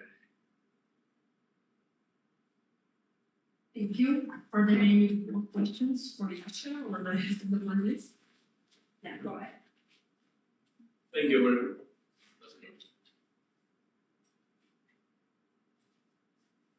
Thank you. I have a question for our Slovenian colleague. Thank you very much for the presentation. I wonder whether you also look at the sustainability of the operation. So did you, that goes to Mr. Sarasi. So did you also consider in your GIS analysis how long it takes to resupply water trucks? You have like 1 to 2 cubic meters per truck, but did you also look into the next resupply point? Thank you. Sorry, I didn't really understand the whole question. If where the resupply points are, or yes, this is correct. The question is, you go there once, first response, but did you also make an analysis how long it takes to get back to the next resupply point for water? That would be also interesting if you have a sustained firefighting operation.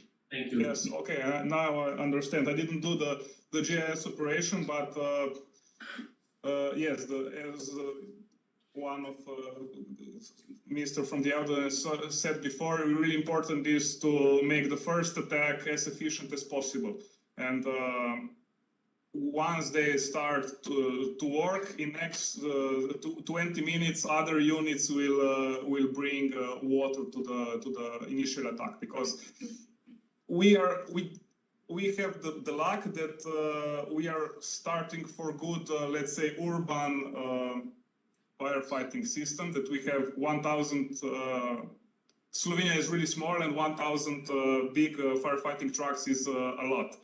So if you need water in 1 hour, you should get quite some. But yeah, 2 years ago, the hydrant system failed because of really extreme drought and so on.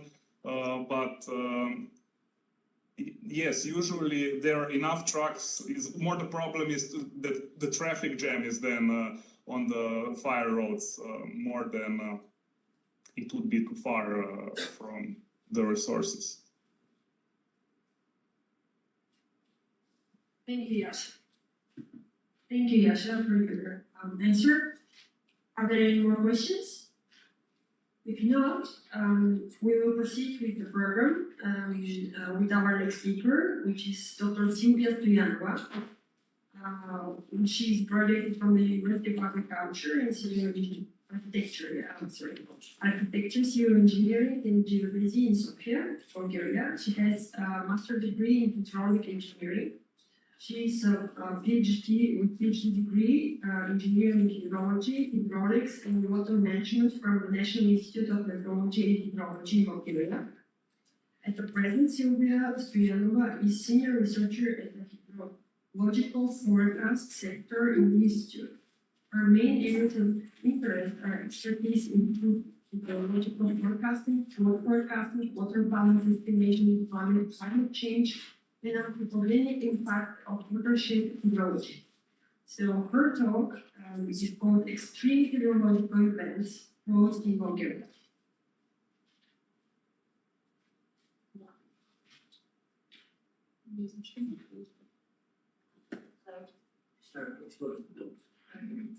So, today, on behalf of my colleagues at the Hydrological Forecast Unit at the National Institute of Meteorology and Hydrology in Bulgaria, I would like to present you with the extreme hydrological events and floods in Bulgaria.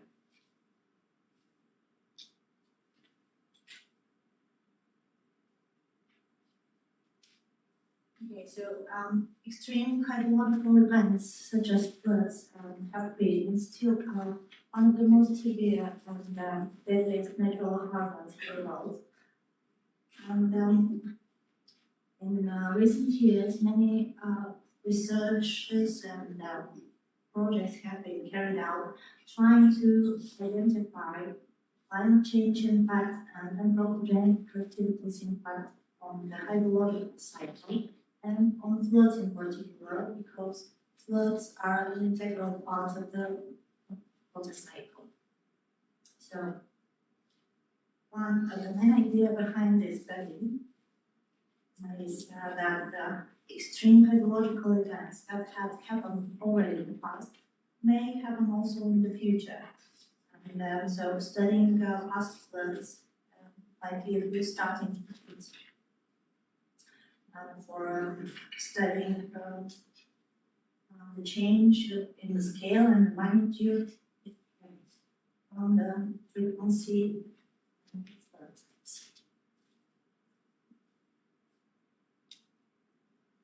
So on this picture, we found a very well presented and mapped flooding along the Larica River. It is particularly, actually the whole watershed along the main river was flooded next to the state border. And that happened in 1911. You can see how well mapped the flooding is. In blue along the mainstream. So high waves have been recorded not only on the mainstream but also on most of the main tributaries of the river. And on the mainstream, discharge measured cross-section was estimated to 1 per 100 years, and to 1,500 cubic meters per second. Present, what we did was, yes, you can see here the 24-hour precipitation, total spatial distribution, and a detailed map of the flood range in the area of the city of Plovdiv is to the left. So at present, what we did was to apply a 2D hydraulic model just to simulate inundated areas, just using the same 1,100 years return period discharge. So you can see how very well the really good agreement between the simulated inundated areas and the already mapped ones. So talking about floods, main flood types that a common global area include flash flooding, that is a flood of short duration with a really high peak.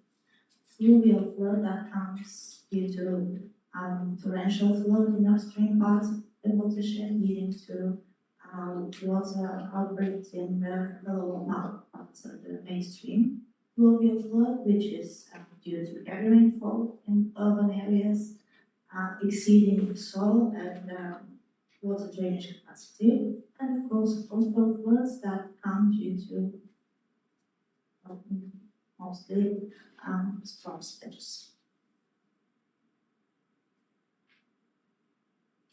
Since 2015, at the Institute, an archive for registered past floods have been managed. So you can see the distribution of the different types of floods among in the country. And in the table below, you can see also the numbers according to the different seasons. What is interesting is that for this period since 2015, most of the floods in Bulgaria happened during the summer season. And there are two types of floods that are predominant, mainly flash floods and fluvial floods. Last year was characterized as a dry year. However, still we have 50 floods registered in the country. You can see most of them are in the Danube Plain in the northern part of the country, and 40 out of these 50 floodings happened in June. Just to conclude, I would like to say that actually our study ended with saying that flood frequency and flood type change present, and of course mainly due to long-term climate change effects and short-term weather variability. Of course, anthropogenic activity, including land use change, urbanization is also a factor that triggers and enhances extreme hydrological events. So, studying past floods actually could be a useful decision support tool when it comes to water management or outlining flood risk mitigations measures or change adaptation measures.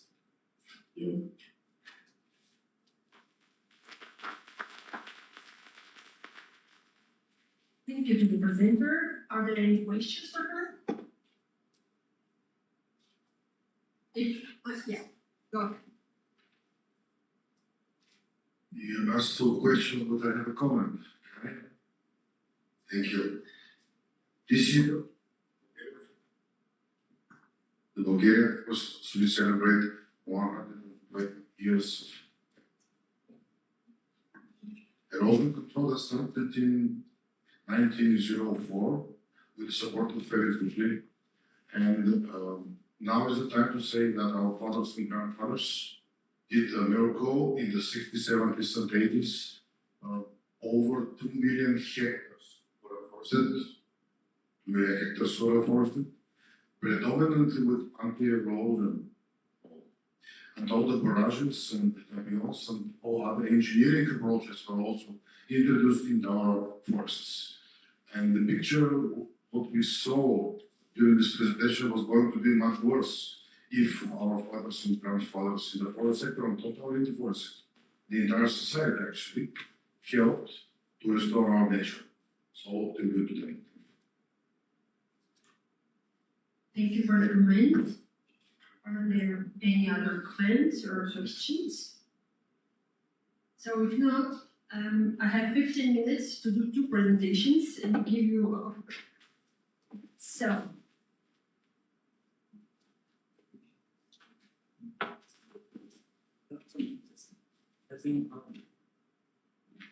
So the last 2 presentations belongs to Professor Nina Dobrinkova,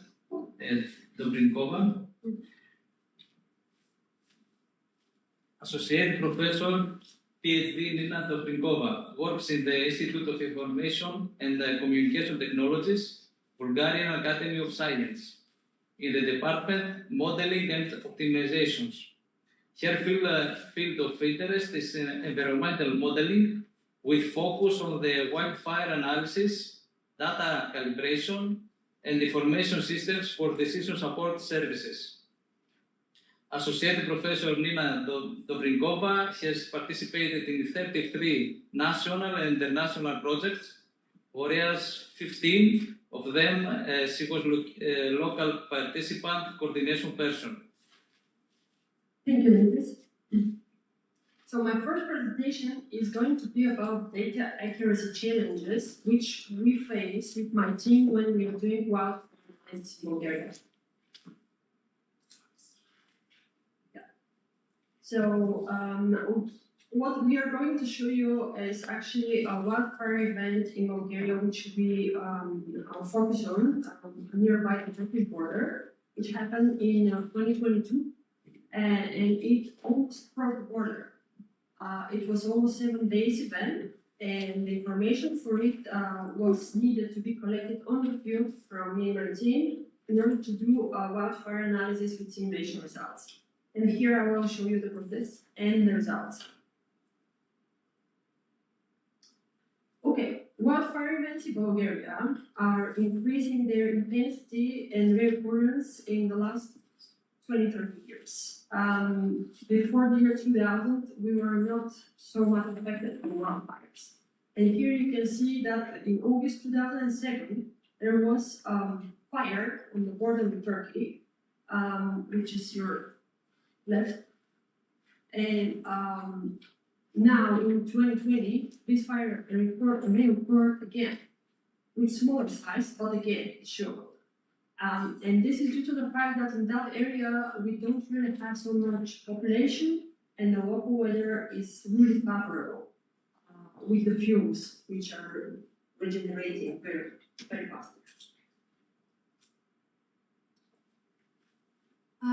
The wildfire events in Bulgaria are actually, as I said, starting from the year 2000, and they're not every year on their high number. You can see the burnt areas, which are not that high, but the areas which are affected, for example, in the year 2017, were along the Preston Gorge, which is corridor number 8, going to trees. And in that area, the fire caused huge damages, property losses, houses, and property of the local people was burned. What we are doing with my team is to try to evaluate in the best possible way how we can monitor the information about wildfires in Bulgaria. Because there's no centralized system where you can go there and download the information you need. The best source is the agency of the Executive Agency of Forestry, and we get that information from them for the period 2010-2019. and we could estimate by statistics how the forest fires were occurring. Then we also cross-cut that information with some comparative information in order to see how accurate that information is. The instruments which we are using to do the wildfire analysis and trying to support the response phase if the firefighters are asking our help is the landscape, the landscape files, which is the topography, the fuel load, which most of the time we need to go on the field before the fire season and collect that information around ourselves, and then to do meteorological analysis. So the meteorological dating criteria is not freely available, but with close collaboration with the Institute of Meteorology and Hydrology, in some cases we can work together. The fuel types in Bulgaria are not available as Bulgarian fuel map. Thus, what we tried for this particular fire was to try to use a European fuel map created by a fire EnviroRisk project, but calibrated from 100-meter resolution in order to do some simulations with the tools available, the free available tools for wildfire analysis. And then we did analysis how the fire prevention measures can be done for that area of the fire nearby everyone. So the fuel models, the concept behind it is that we need the fuel characteristics, can cover, can be height, can be base height, can be bulk density. All of that information, however, is not available because we don't have LiDAR data for that area when we were doing our demo. And we had to go on the field and do the measurements ourselves. The Brazil fire was active in August 2022. It started on 10th of August in grassland landscape. And the most probable reason for that, almost 2 years of investigations, was that heavy machinery was doing a pastry cleaning in very windy and hot weather with relative humidity less than 10. So that guy was cutting the grass and hit the stone, and a spark went out, and this is how the grasslands was burning. And it burned for 5 days, while in the first 30 hours it burned half of the chip, which you see in the back. So when we started to reconstruct our fire, we wanted to get the information about the terrain, the slope, if there are Natura 2000 fuel roads, because in Natura 2000 areas you cannot cut, you cannot do anything to maintain the fuels. So the land cover and land use was also important for us. That's why we went on the field in order to see what was the trigger mechanism for that fire to start and to progress so aggressively. We got the help from the Institute of Meteorology and Hydrology, and they gave us the 24-hour precipitation map, which was showing that there was no precipitation there. The relative humidity was really dry, and the temperature, the hourly temperature was quite high. Also, the winds were very strong. So on 10th August at 12:55, the winds were really north-south direction. So the fire danger maps at that time were red. The blue rectangle is actually our reserve area, and in the last day was orange. So you can see that a farmer who did the heavy machinery maintenance, he should never do that with these conditions. While we were doing our analysis with the fire EnviroRisk project fuel map, we faced a problem because that fuel map was created on 1 kilometer resolution, which is not suitable for simulations. That is why we have to downscale and cross-cut with focus points and local observations, the shape of the area, and a buffer zone of 1 kilometer around the final burn zone in order to do our own fuel map suitable for simulations. We use FlyMap and WinNinja to do first with Ninja we did the meteorological wind speed and direction, and then with FlyMap we load all that information as a single simulation under its parsec option. So here is how the meteorological field was calculated by WinNinja, and on the left is the 1 meter above ground wind speed for the first 36 hours. And then we combine all that information in order to see the wind gust and how the wind was the triggering mechanism for that fire. It was first uphill and then to go down towards where toward. So here you can see this is the shape of the final burnt area over on the forest map. And the blue dot is where the heavy machinery was cutting the mixture. And the initial fire spread started uphill, which you can see in the simulation, and then it went down. We didn't have detailed reports of the firefighters where the fire breaks were built. That's why we couldn't really estimate how to do the simulation with fire breaks because we didn't have that information. And the fire which you see with the red background is actually the fire, how it would spread if it was not spread at all. So yeah, in these areas we are having those problems with these fires because first, the population is not that much in people. Second, the meteorological conditions are very favorable for fire control. And with this terrain, fire can spread really easily. The simulation went well, having in mind that the fuel models which we used, we started with 1 kilometer resolution and we had to downscale and do our homework to make it usable for the Bulgarian test case. The wind speed and wind direction were cross-cut with WinNinja field calculations and information which NIMA gave us.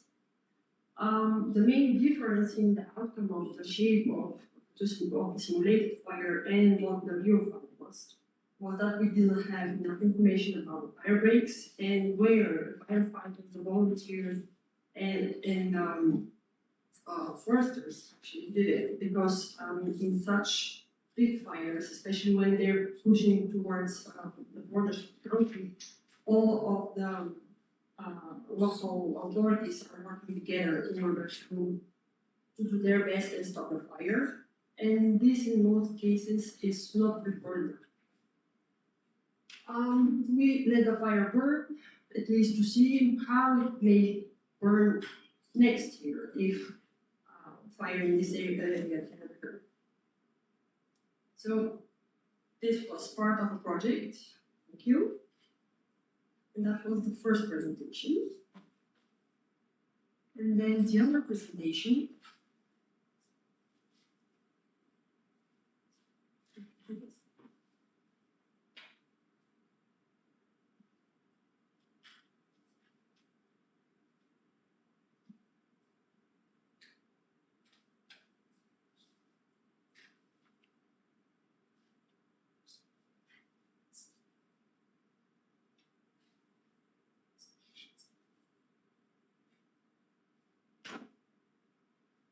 Yeah, the second presentation, which I'm going to talk about, is about the ICT tools optimizing field response in cases of natural hazards.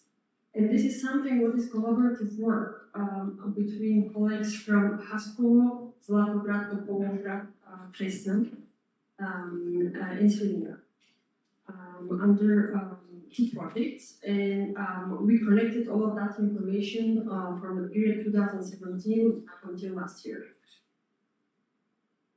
So the Bulgarian geoportal, which should be working and providing data in cases of analysis of hazard situation, is not well operating. There are some lessons which we learned in year 2017 when the other peak of wildfires was present in Bulgaria. And with the help of the firefighters, municipal workers, foresters of the municipalities, which I said before, we created a demo platform called RiskMapBG, and I'm talking about it now in this presentation. So this is the Bulgarian geoportal. If you go there and you try to download any kind of data in GIS format, in the yellow line it says that there is no link. In 2017, there was this big fire in Krettenborch, which was running again in August, between 24 and 29 of August, and it engaged quite a number of services, trucks, home builders, and people who tried to work together for a week, and the communication in sometimes was down. They had to use Tetra, and most of the maps which they had to use in order to do their decision making processes of working maps and people efforts. So that was the conclusions from the Ministry of Interior after that fire. And starting from there, we created a cross-border project with the EnviroRisk project with the colleagues from South Hungarian municipalities. And this is how we came up with RiskMapBG file platform, where the 5 municipalities which we are working with can send signal through their workers' cell phones or tablets, or even if someone goes to 112, they can issue that signal. And operation room can have a specific location with coordinates on the map for that specific area. Then, if you go inside the system, you can see the different municipalities. And for each of the municipalities, you can have meteorological data and also geographical information, which this is how the signal can be sent by a registered user. This is something what the firefighters insisted to have, because if regular people can send alerts and they cannot be verified, then they will drive around and probably there will be some false alarms. So here is how a municipal area looks like. On the right, you can see the layers which each user can have. It starts with forestry maps, forestry inventory maps, the most recent one which we got from each of the area. We have also information about the hydrants, about road infrastructure, even the forestry roads and the water ponds or rivers. This is something we created a separate layer, because when firefighters went up in the mountain, they're usually not that well oriented and they need the shortest path to get that water or sediment if they need some kind of materials to spread in the initial attack. We even included in the last version information from the crisis management GWIS services we active. And here you can see the different layers when you turn off or turn on the layers in the municipality, how specifically in the municipal area where the hydrants are, where the evacuation areas are, where the shortcuts are. Here we have also the information about the forest inventory map. And what kind of fuel load is available there. We had to rework that information because the fuel load in the forestry inventory map is not really presented in a way of wildfire analysis perspective. Then we created also the second module where the meteorological information from Meteo is created, and where in real time, almost real time, you can see the wind speed and wind direction of any single point on the map for Bulgaria. We did it not only for those municipal zones, but also for Bulgaria. And we created also 4 stations we bought, and we implemented those 4 stations in Kresna, Zlatograd, Lubomgrad, and Svilingrad. In those towers, which the colleagues from the Ministry of Agriculture and Food said, or nearby them, in order to be protected and not to be stolen. But all of that information is available to the users of Facebook Chip, and people can see in real time, every 15 minutes, the new data coming from those sensors. It is all good. The Bulgarian geoportal is still not working well, and we tried with the help of the firefighters and the local authorities to create a demo version of the portal, which we think can help them in their decision-making processes in the future. This is something what's outside now of the project, but we are thinking to further develop it and make that application with more data available in future years. Again, this is funded by the project, and thank you for your attention.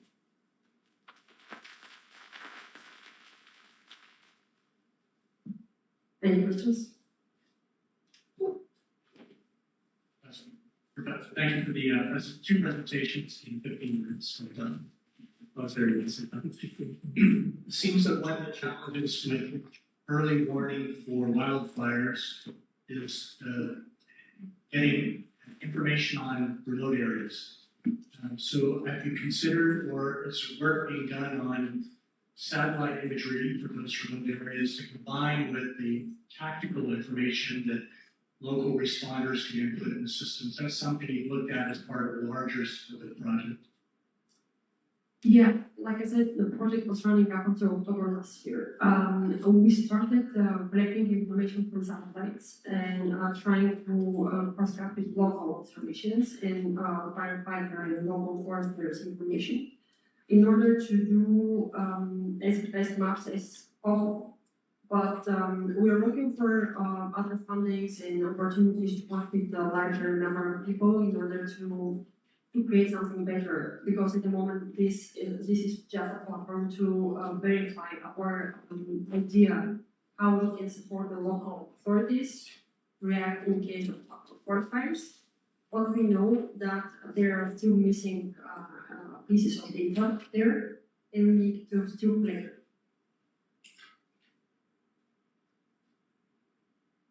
If I may ask a follow-up question for anybody on the panel, talking about fire response, again, thinking of North America, so there are 2 major events, wildfires in Canada last year, fairly significant season, and the fires that destroyed the town of Lahaina on the island of Maui. So, any lessons identified from those 2 fires that you're applying to your respective research and fire management? Can anybody on the panel that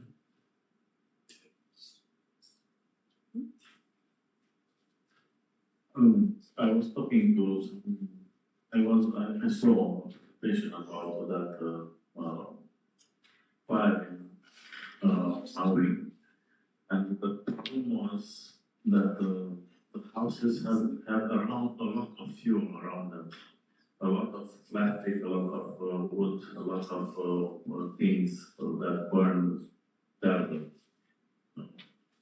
And that was one problem that was identified. But then they don't have areas around the houses like gaps to stop the fires.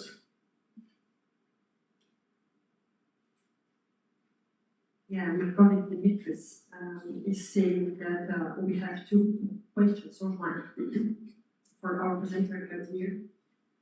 Fire science and forest engineering cannot solve the problems dealing on organized crime terrorists and saboteurs.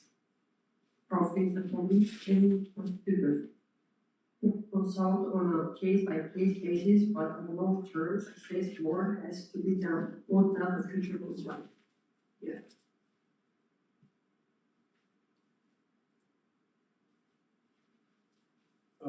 Yeah, thank you for the question. So, the GDF identified the forest and document the forest, and then give the results to the police and the army to if they don't identify the source of the ignition, they give all the documents to the police, and the police started to investigate to find the person. I think the system is Turkey is like this. So it's not. Yeah, sure, I'll be online. I think he's not online. There is a question for him, but yeah, we can answer after. I suggest that we go for coffee now, and then we return back in 10 minutes.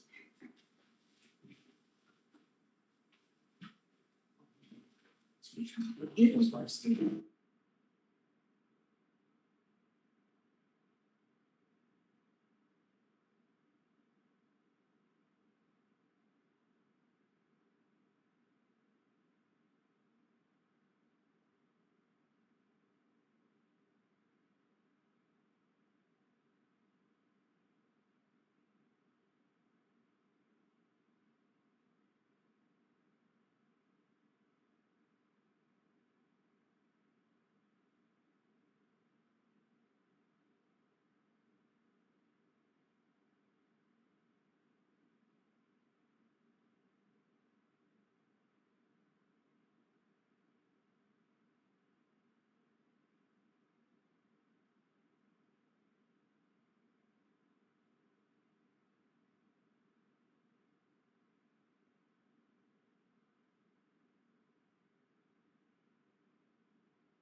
Good afternoon.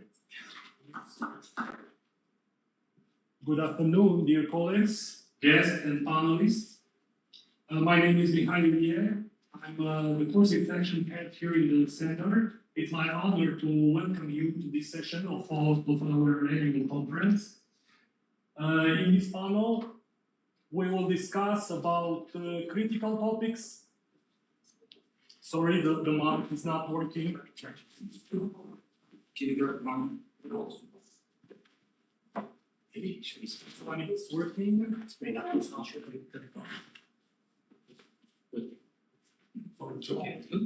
Yeah, sorry.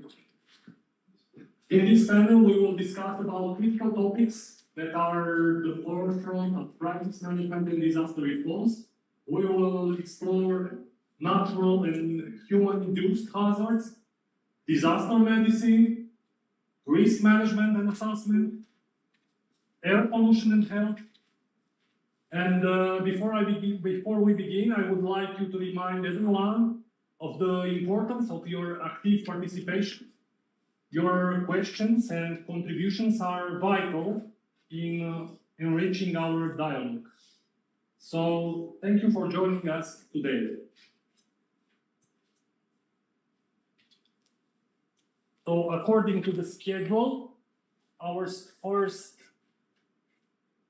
panel is with the topic injured and died in an earthquake.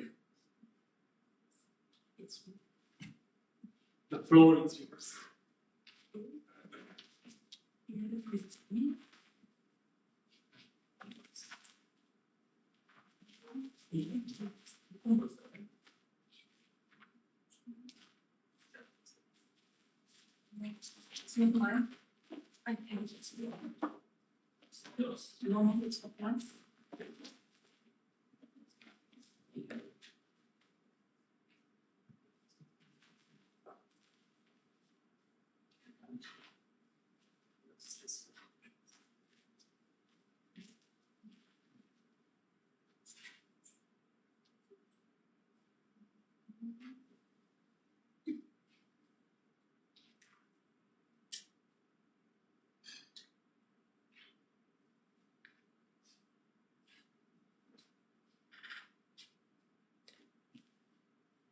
Can you try to introduce yourself? Okay.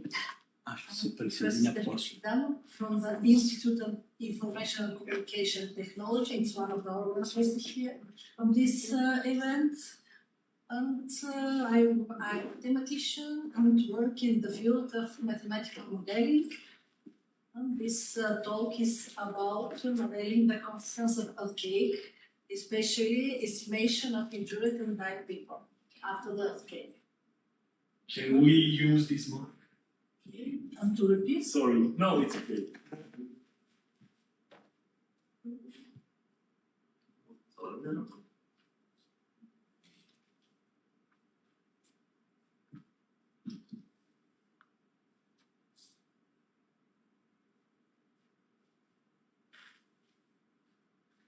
The model which I present, we have two mathematicians, one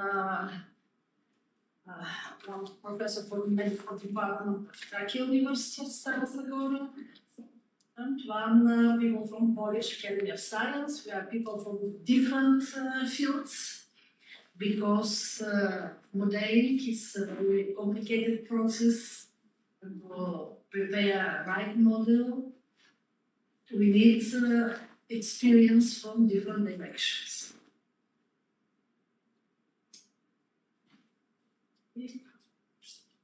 Do you find my presentation? No, you don't mind? It's fine.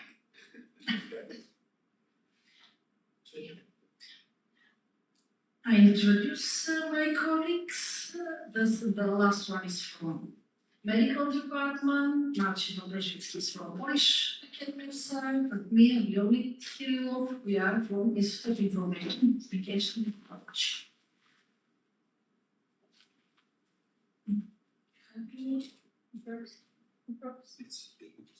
Okay, it works a little bit slowly.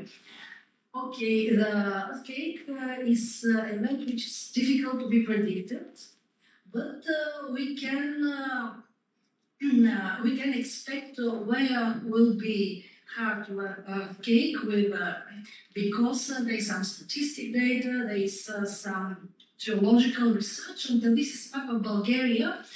And with the red color is the regions with the most strongest earthquake. And possibility of strong earthquake, it is in the northeast part, it's a region of Shabla. In the central part, it's a region of Chirpan, which is between town of Plovdiv and Stara Zagora. And in the west south part, it's a region of Strumariva. And other color, the yellow color, it's again regions with a high probability of strong earthquake. It's a region of Sofia, all valley of Tunja River and Struma River.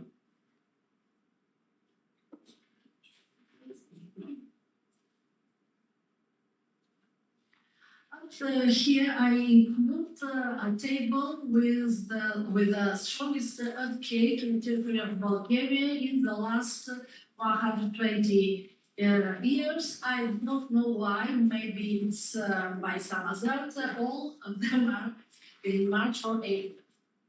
The first one in a Shabla region, you see the magnitude is 7.2. After that, in a region of Struma River, which is the most strong earthquake in Bulgaria, but in the last 100 years. But this region is not so populated, therefore not so died and injured people after this earthquake. Other one in Chirpan and Popovice, it's the same earthquake. You see the difference is only 2 days, and these two towns is very close to each other. Because this region is very populated, it was thousands died and injured people. The town of Chirpan was totally destroyed in this earthquake. The last one is not in Bulgaria. The center is not in Bulgaria, it's in Russia, which is in Romania, but it's close, very close to the Bulgarian border. And Bulgaria was affected of this earthquake. It was in my childhood.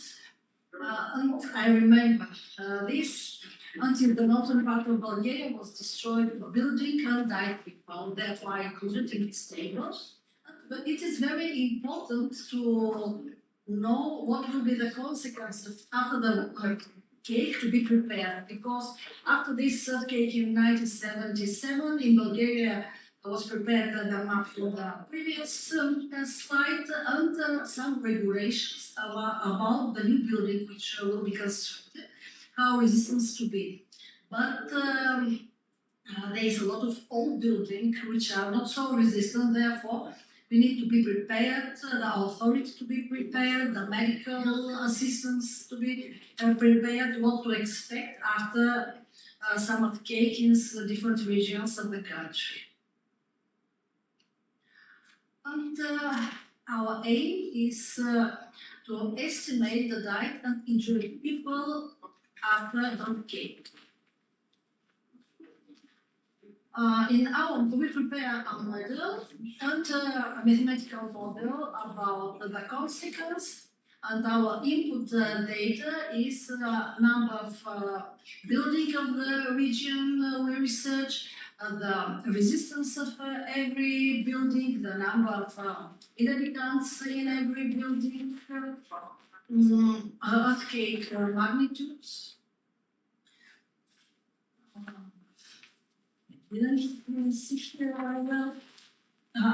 The heating of the building is important if it's electrical heating, solid fuel heating, or gas, or if exists a gas installation. Because if it is during the heating season and we have solid fuel heating, it can provoke local fires and burn people. And if there is a gas installation and the earthquake is strong, it can damage this installation, and it can provoke explosion, big fires, and people with heavy burns, the dying people after the fire. Here I include some tables, how we prepare software which calculates, which estimates the injured peoples and died peoples. And we prepare, here is the coefficients we use if the earthquake is between 5 and 7. In this case, the probability to have destroyed buildings, it's slow, but it's less, but we can have some injured peoples because some walls can be crushed, some objects can go down, but will not be, the probability for died people is very small, only for buildings with very low resistance. The next is if we have more stronger earthquake. Here we divide the type of building to high building and low level building, because if the building is up to 3 floors, the people have chance to go out at the beginning of the earthquake. In this case, the injured people, the died people will be much less than if the building is high.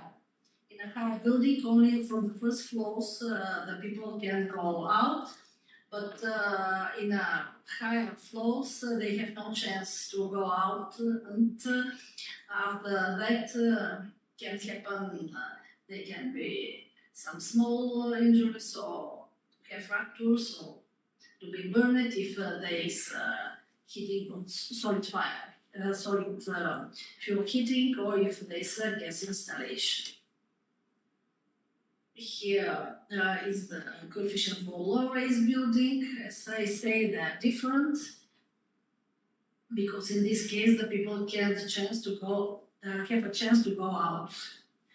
And if we have very strong magnitude of earthquake, in the last 100 years in Bulgaria it's not happened, but 200 years ago, it happened in a region of Shabla, this so strong earthquake. And you see here the part of the died people is much higher than in the previous case, because a lot of building will crash. If there is a gas installation, there will be explosion, burning people, and so on. Here is for low-rise building, coefficients are much smaller because the people have a chance to go out. We prepare some examples. Here is examples with high buildings, with medium buildings and family houses, and you see for magnitude up to 7 what will happen, and for more stronger we will have more than injured people and much more died people. The second example, we have less high building and more family house, and third example is regions with mostly family house, so therefore the died people are less here because they will have a chance to go out. And with this, it's the end of the presentation, but with this kind of a model, the authority can plan how to react. How starts this research from the municipality of Stara Zagora. They asked Traki University if they can expect how many injured people will be if earthquake appear, because the region of Stara Zagora is one of the regions with the red color in the first map. And they ask us, my institute, if we can prepare together some model. Thus we started to work on this topic. And the idea is the hospitals in this region to be prepared what they to have in every moment, thus to can react immediately and to save the life of the people. And in our model, the model is larger, but till now we prepare software only for estimation of injured people. In a large model, we include different authorities like protection of firemen, what will happen if it's not only the gas installation damaged and the water supply installation is damaged, but because after that, if it's summer period, then you have some additional illness, not only fractures and burned peoples, and so on. And we continue to work on this model. Now we work on people with special helps, which need special helps, like how to evacuate old peoples, invalids, people, diabetic people, because they need more special helps than normal people. Okay, thank you for your attention.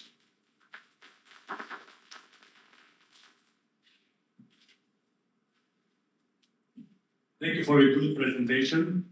If we have some questions from the auditorium, please. Thank you very much. I'm very positive about such kind of modeling. Please have it in mind, but you have to take in your mind that the initial data are very complicated. We cannot assess exactly the things. First of all, you don't need to use magnitude, but intensity. This is an important thing. Second, you have to keep in mind that it depends of if you have a daytime earthquake or the nighttime earthquake, so the distribution of people is completely different in buildings. And many other things, I'm not going into details now, but you may see some investigations done by the Geophysical Institute in the former times, but also in the recent times, which are doing risk assessment. So it's much better for you to use maps of risk assessment than to put just a magnitude which is not indicative for this case. So be very positive. I'm also very positive to thank you. Thank you, sir. This is included in the model. Part of these things are included in the model. And thank you for other areas. As I say, we take into account if it's a summer or winter. Okay, we can discuss. Yes, of course, all is in two parameters. When I prepare the software, all things I put like input parameters to can play with them, thus to distinguish day, night, winter, or heating season and not heating season, to be much more realistic. Of course, it's only estimation to authority to know how to be prepared or can train. When real earthquake appear, maybe there will be some difference, but we try this difference to be not so big. Thank you again for your comments. It's just a comment. I fully agree that the magnitude, the Richter scale, is not applicable here, because the most important for the injuries, because I'm a medical doctor and I'm in disaster medicine, so I'm a colleague of the Professor Ivanov. So the most important is what are the damages on the surface. So we do not care what is the energy released somewhere underground, because we could have even 9 scale magnitude earthquake, but if it's 100 kilometers below, there will be even not the damage of a window. So therefore, it's my proposal, of course, to use the scale of modified scale of Mercalli, and this it is 12 scale. So it will be much more usable. And then from the medical point of view, we are interested not only in minor injuries and into the burns, but we are mostly interested in the type of severity of the injuries, because the minor injuries, they will not need hospitalization. But for those that are with middle or with severe, so maybe you could just enlarge the things, just a comment. So I will be available if there is a need or anything. Thank you. Thank you for the comment. Till now, we have 4 types of damaged people, 4 kind of damaged people. We continue on this research in this direction, and we do see now direction how many of them needs a hospitalization and on which hospital exactly, on which hospital in a region to be moving to this kind of people which need hospitalization. Of course, this model is very complicated, and every comment will be useful for us. Thank you again. In order to test these models, did you have any big exercises here in Bulgaria? With real data, it's very difficult. Therefore, we prepare realistic data, like I show several examples. Of course, I show only number of people and number of buildings. But we prepare every building, which kind of heating it has, resistance, and many other parameters for the buildings and the people which are there. This is much more complicated than I show here. Thank you for your presentation. If we don't have any additional questions, we can move on to the second presentation of Professor Dr. Petya Trifonova, who is a geophysicist, research scientist of National Institute of Geophysics, Geography and Geodesy from Bulgarian Academy of Science. Dr. Trifonova has more than 20 years of experience, including teaching in master's and PhD students. She's an expert in geophysical data processing, gravity and magnetic inverse modeling and interpretation. In her career, she has participated in a number of projects of hazard evaluation, natural disasters, and risk management. Dr. Trifonova is the coordinator and the operational manager of the National Geoinformation Center of Bulgaria and one of the official national representatives of the EPOS-ERIC consortium. The floor is yours, Doctor. Thank you. You said so many things about me that I forgot to talk about in the presentation. But it's written. Good afternoon again for me. This is a work which we have done together with my colleagues, Metodie from my institute, working with the same geomagnetic survey, the National Institute of Geophysics and Geography, and our colleague Ivailo Radev from the University of Architecture, Civil Engineering, and Geology. So, in my presentation, I'm going to show you how real are the geomagnetic models, which are so popular nowadays, and are they good enough to be used and to replace real measurements. Brief outline of my presentation.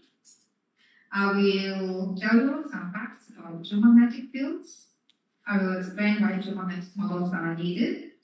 I will show you how the data are obtained in Bulgaria, and of course I will show you the results from the verification which we have applied. So just some information about the magnetic field. Magnetic field intensity varies in relatively broad limits from 25 up to 65 microtesla. In Bulgaria, the value of the electromagnetic total field is about 47 Tesla. What consists? What is inside the electromagnetic field? There are several sources. There are mainly 4 of them. We have a electric field. This is the field which is very similar to the field of a magnet, which is placed at the center of our planet. It is generated in the Earth's core area. It represents almost 95% of the geomagnetic field value. Up to it, we have a non-magnetic field, which is created by deep sources. internal sources in the earth caused by some genetics. In the upper part of the lithosphere, we have a field which is caused by the magnetization of the rocks which are there. It is generated from the magnetic induction of these iron rocks. And we have a fourth component, which is the field caused by external sources.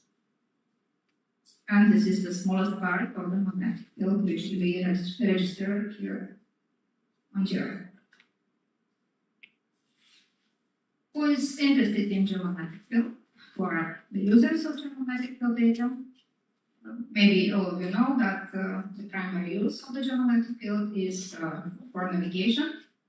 Nowadays, our aircraft or ships have other electronic systems for navigation, but all of them are obliged to have also compass systems, which will use as a backup of other electronic devices.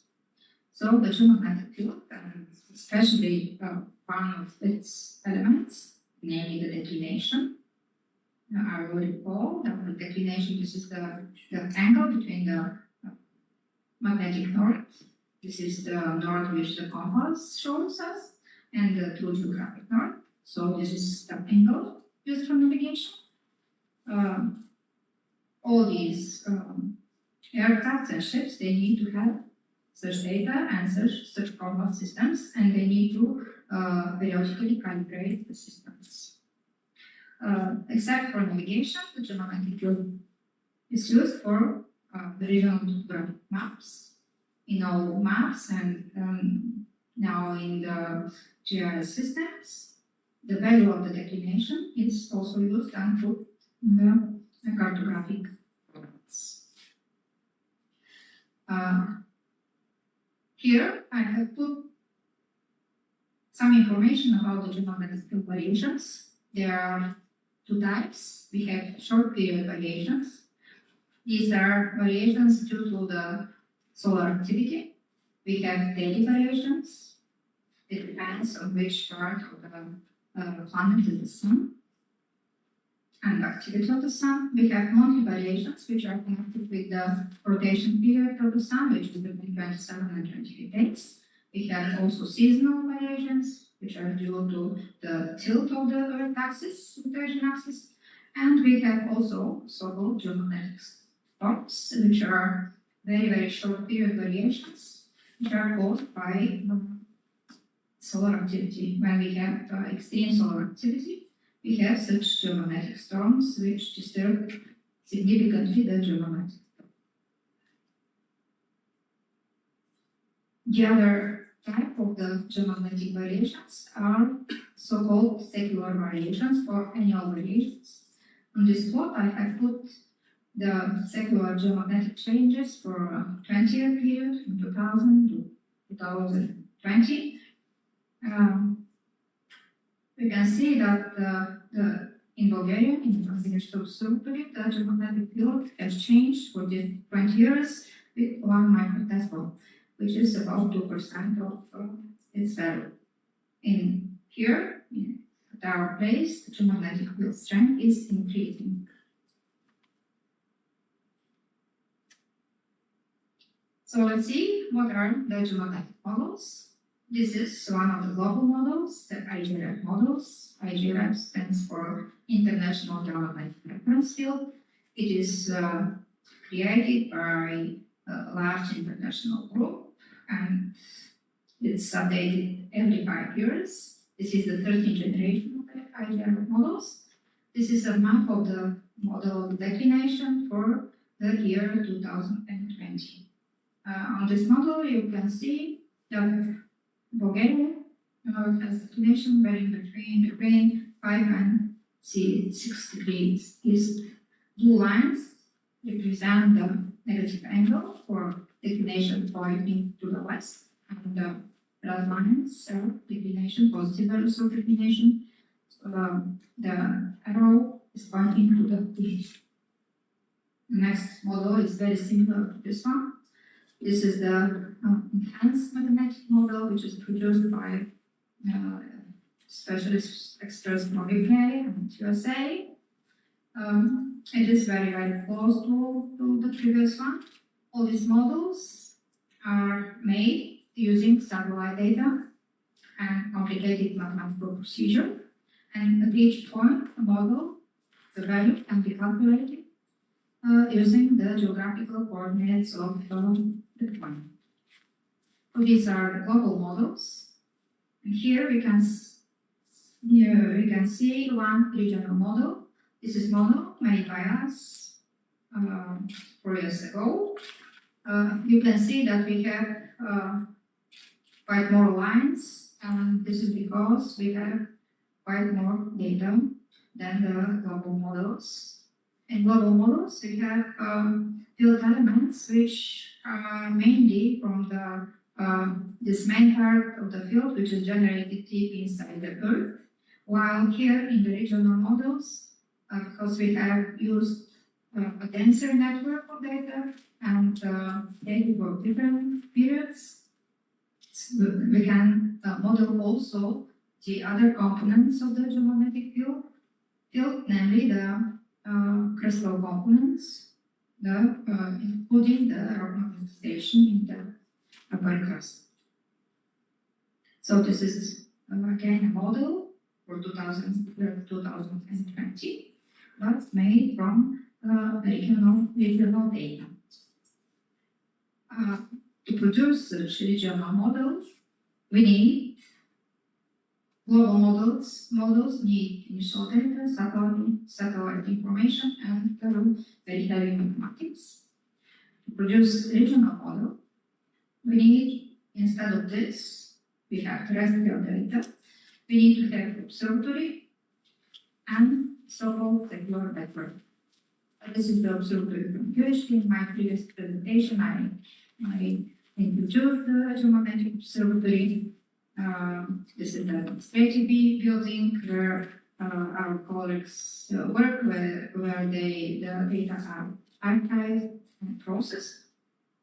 And these are the special buildings, operational buildings. This one is called absolute house, because inside this building are made absolute measurements of the geomagnetic field vector. All these buildings are made by wooden materials, no steel inside. You can see that inside the building this is the equipment, and all the equipment is placed at special marble pillars, which are of course non-magnetic. We have a very modern equipment, semi-automatic. This is another special building, which is the meters under the Earth's surface. It is this building is called variometer house. Here are the instruments which continuously register the magnetic field twice per second. They perform measurements, so we have a continuous record. This building is very, very special because instead of requirements are the same. There are no iron materials used, but it needs to have also a very good temperature isolation to remove the influence of any temperature changes to the registration of the data and the sensors of these parameters. And this is one more house where we have a search coil magnetometer, which is dedicated to registration of ultra low frequency signals. And using these signals, my colleagues make interpretation about the influence of the geomagnetic field and the propagation of the signals into the ionosphere. So to create the regional model, instead of geomagnetic observatory, which is only one, we need to have measurements in more points. This is so-called secular network. Each point of this network, we have 27 points in our network. Each point is stabilized and needs to have periodic measurements at least every 3 years. So at these points we have a continuous record of measurements for long period starting from 1960. And now, how did we perform our verification? We were very happy because in 2018, I started a new campaign for magnetic field measurements. It was done by the military services because military services are maybe the main user of geomagnetic data and especially declination because when Bulgaria was became part of NATO and the European Union, we were obliged to give periodically real data of the geomagnetic variation, geomagnetic the declination of variation of the declination of the Bulgarian territory. So the military services were obliged to perform measurements and to provide data. This work was all field work was done by them. They divided the country into 4 parts, starting from northern Bulgaria. Each year they measured about 100 points, and up to 2022 they finished the entire territory of the country with measurements in 476 points. Our contribution to this was to process all the data measurements, those points. So we succeeded to do this, and we decided to check how the global models and regional models fit well with the real measurements. Here I put a picture of one example of one measurement points. On the left you can see the materials which the military experts from the services. I'm not sure how to pronounce this in English, but they have such sketch and such parts of maps, and need to find this stabilized point somewhere in the forest or in the field. So the team consists of 3 experts who are performing geophysical measurement of the declination, and with them there is also a geologist who is measuring the coordinates of the so-called reference points. This is part of the measurements, determination of the coordinates of the point. At every point, they need to stay 2 days and to perform at least 4 measurements. 2 measurements the first day and 2 measurements the 4th day. And you can imagine that it is nearly 500 points, at least 4 measurements per point. How many documentation we have processed. Here on the left, you can see one field carnet, field paper. This is one real measurements. So we have almost 2,000 of them. And my colleagues in the EnviroRisk observatory processed all this data to obtain the real value of the elements of the geomagnetic vector. On the right picture, this is a site of the airport. I put it just to see what is the equipment for measuring, for performing an absolute geomagnetic measurement. And here are the results from our verification. I put it as a 4-panel picture. In the upper left, you can see the values of the real measurements. Upper right is the regional model, which we built 4 years ago.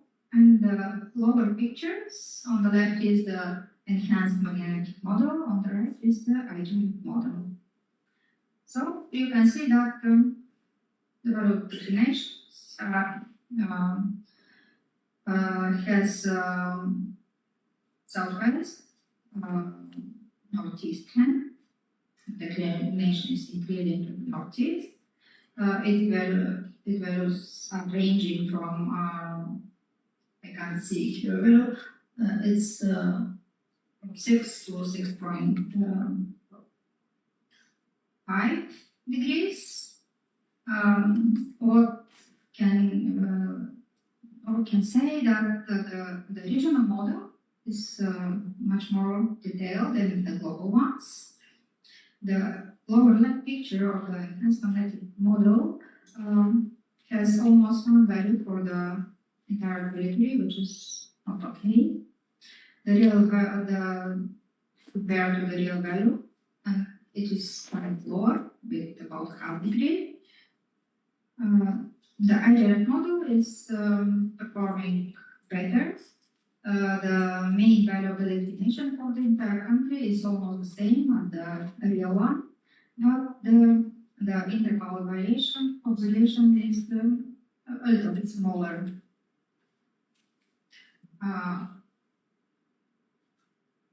The next map are the values of the horizontal intensity.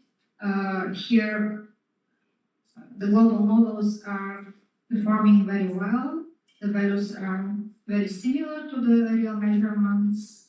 Again, regional model has quite more details than the global one, but the values are very, very close to the real measurements. And the final picture is the comparison of the vertical geomagnetic component. It is also very well. The values are very close to the real measurements, and the trend is the same as the real one. These models are very stable.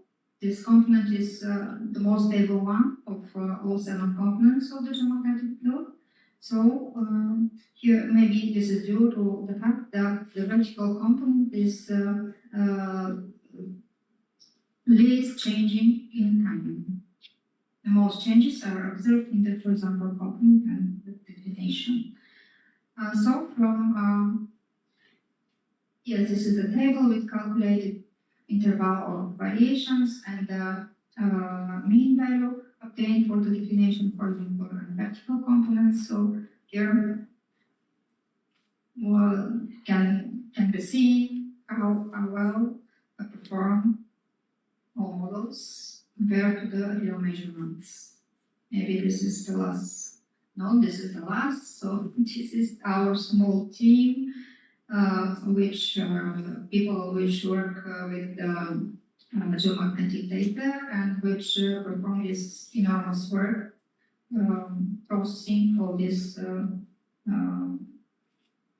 measurements, field measurements. This is the last slide. I'd like to say that this is very important because we have a lot of models. There are more than 10 types of global models which exist. All models have some valuations, but they are based only on the mathematical procedures which are incorporated into the models.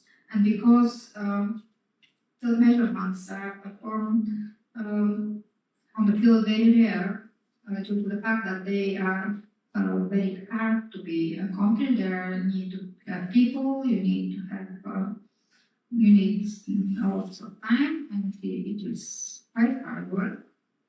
So it is very important to see really how the models stand with real measurements. So we saw that with our comparison, we saw that models are good enough. So for their purposes, they perform well enough to be used as information. Thank you for.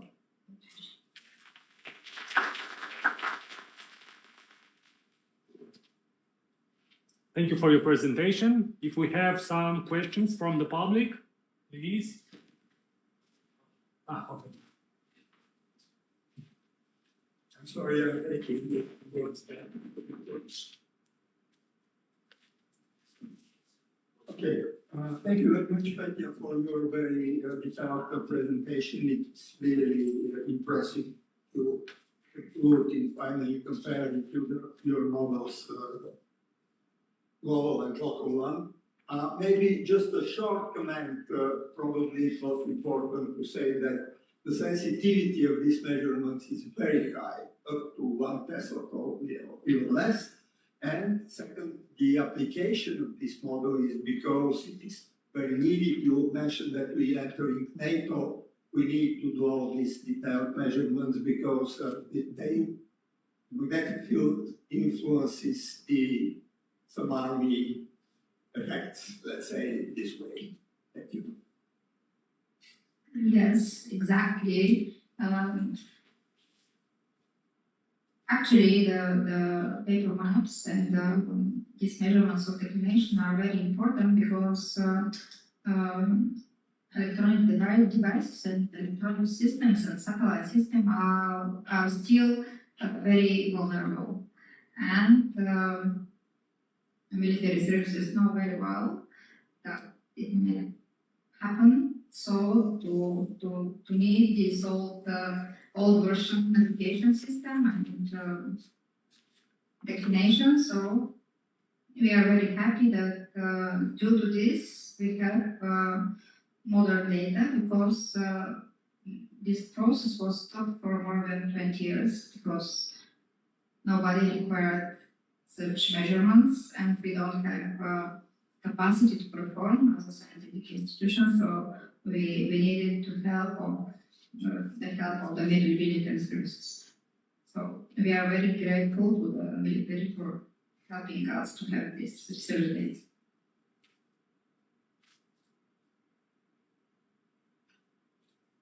Thank you. If we don't have any other comments, we can proceed for the next presentation of Professor Dr. Zvetan Georgiev.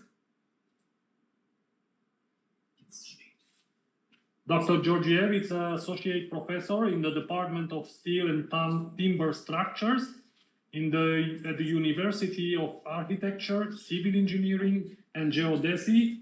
He's also deputy head of the National Earthquake Engineering Center in the university. He participated in reconnaissance engineering missions that visited the affected areas after the earthquakes in Kocaeli, Turkey in 1999, Duras, Albania 2019, and last year in Turkey. Doctor, the floor is yours. Thank you very much, Mr. Chairman, dear colleagues, dear participants in the conference. This is my first participation in this conference, but I hope I am not going to bore you. I'm structural engineer working in the University of Civil Engineering and Architecture and Geodesy, and my fields are steel structures, seismic resistant design, and seismic engineering. I'm going to share part of the experience which our team from the National Earthquake Engineering Center took from our recognition mission in Turkey last year. Why past earthquakes are so important for us for structural engineers? Because, as we say, or our teachers used to say, earthquakes don't kill people, the building do. That's why we have to find a way how to design and how to construct buildings in order to be seismic resistant, not to be destroyed, not to collapse, not to kill people. I'm going to skip my table of content because I'm afraid I can prolong my 15 minutes. But let me introduce this event, the earthquake in Kahraman, Russian Kurdistan. Very strong, very the deadliest earthquake in the Turkish history. Actually, this was two earthquakes, one after the other, happening about 9 hours Very strong, moment magnitude 7.7 the first one, and 0.76 for the second. Very strong earthquakes. I'm going to talk about our mission, which happened almost 1 year ago. It took 4 days. We visited 4 very hot places. When I say hot place, I mean places with too much of buildings. Actually, these were Iskender over there, Antakya, which was completely destroyed, Marash, where I'm going to talk today, and Pazacic. The subject of my presentation are industrial buildings which are very typical for Turkey and very common for Bulgaria. That's why I would like to use this natural experiment and to learn how this building behaves there in order to make some conclusions and findings how to improve the way to design and to present them here in Bulgaria. So, the spot where we visited these industrial buildings is here near to the airport.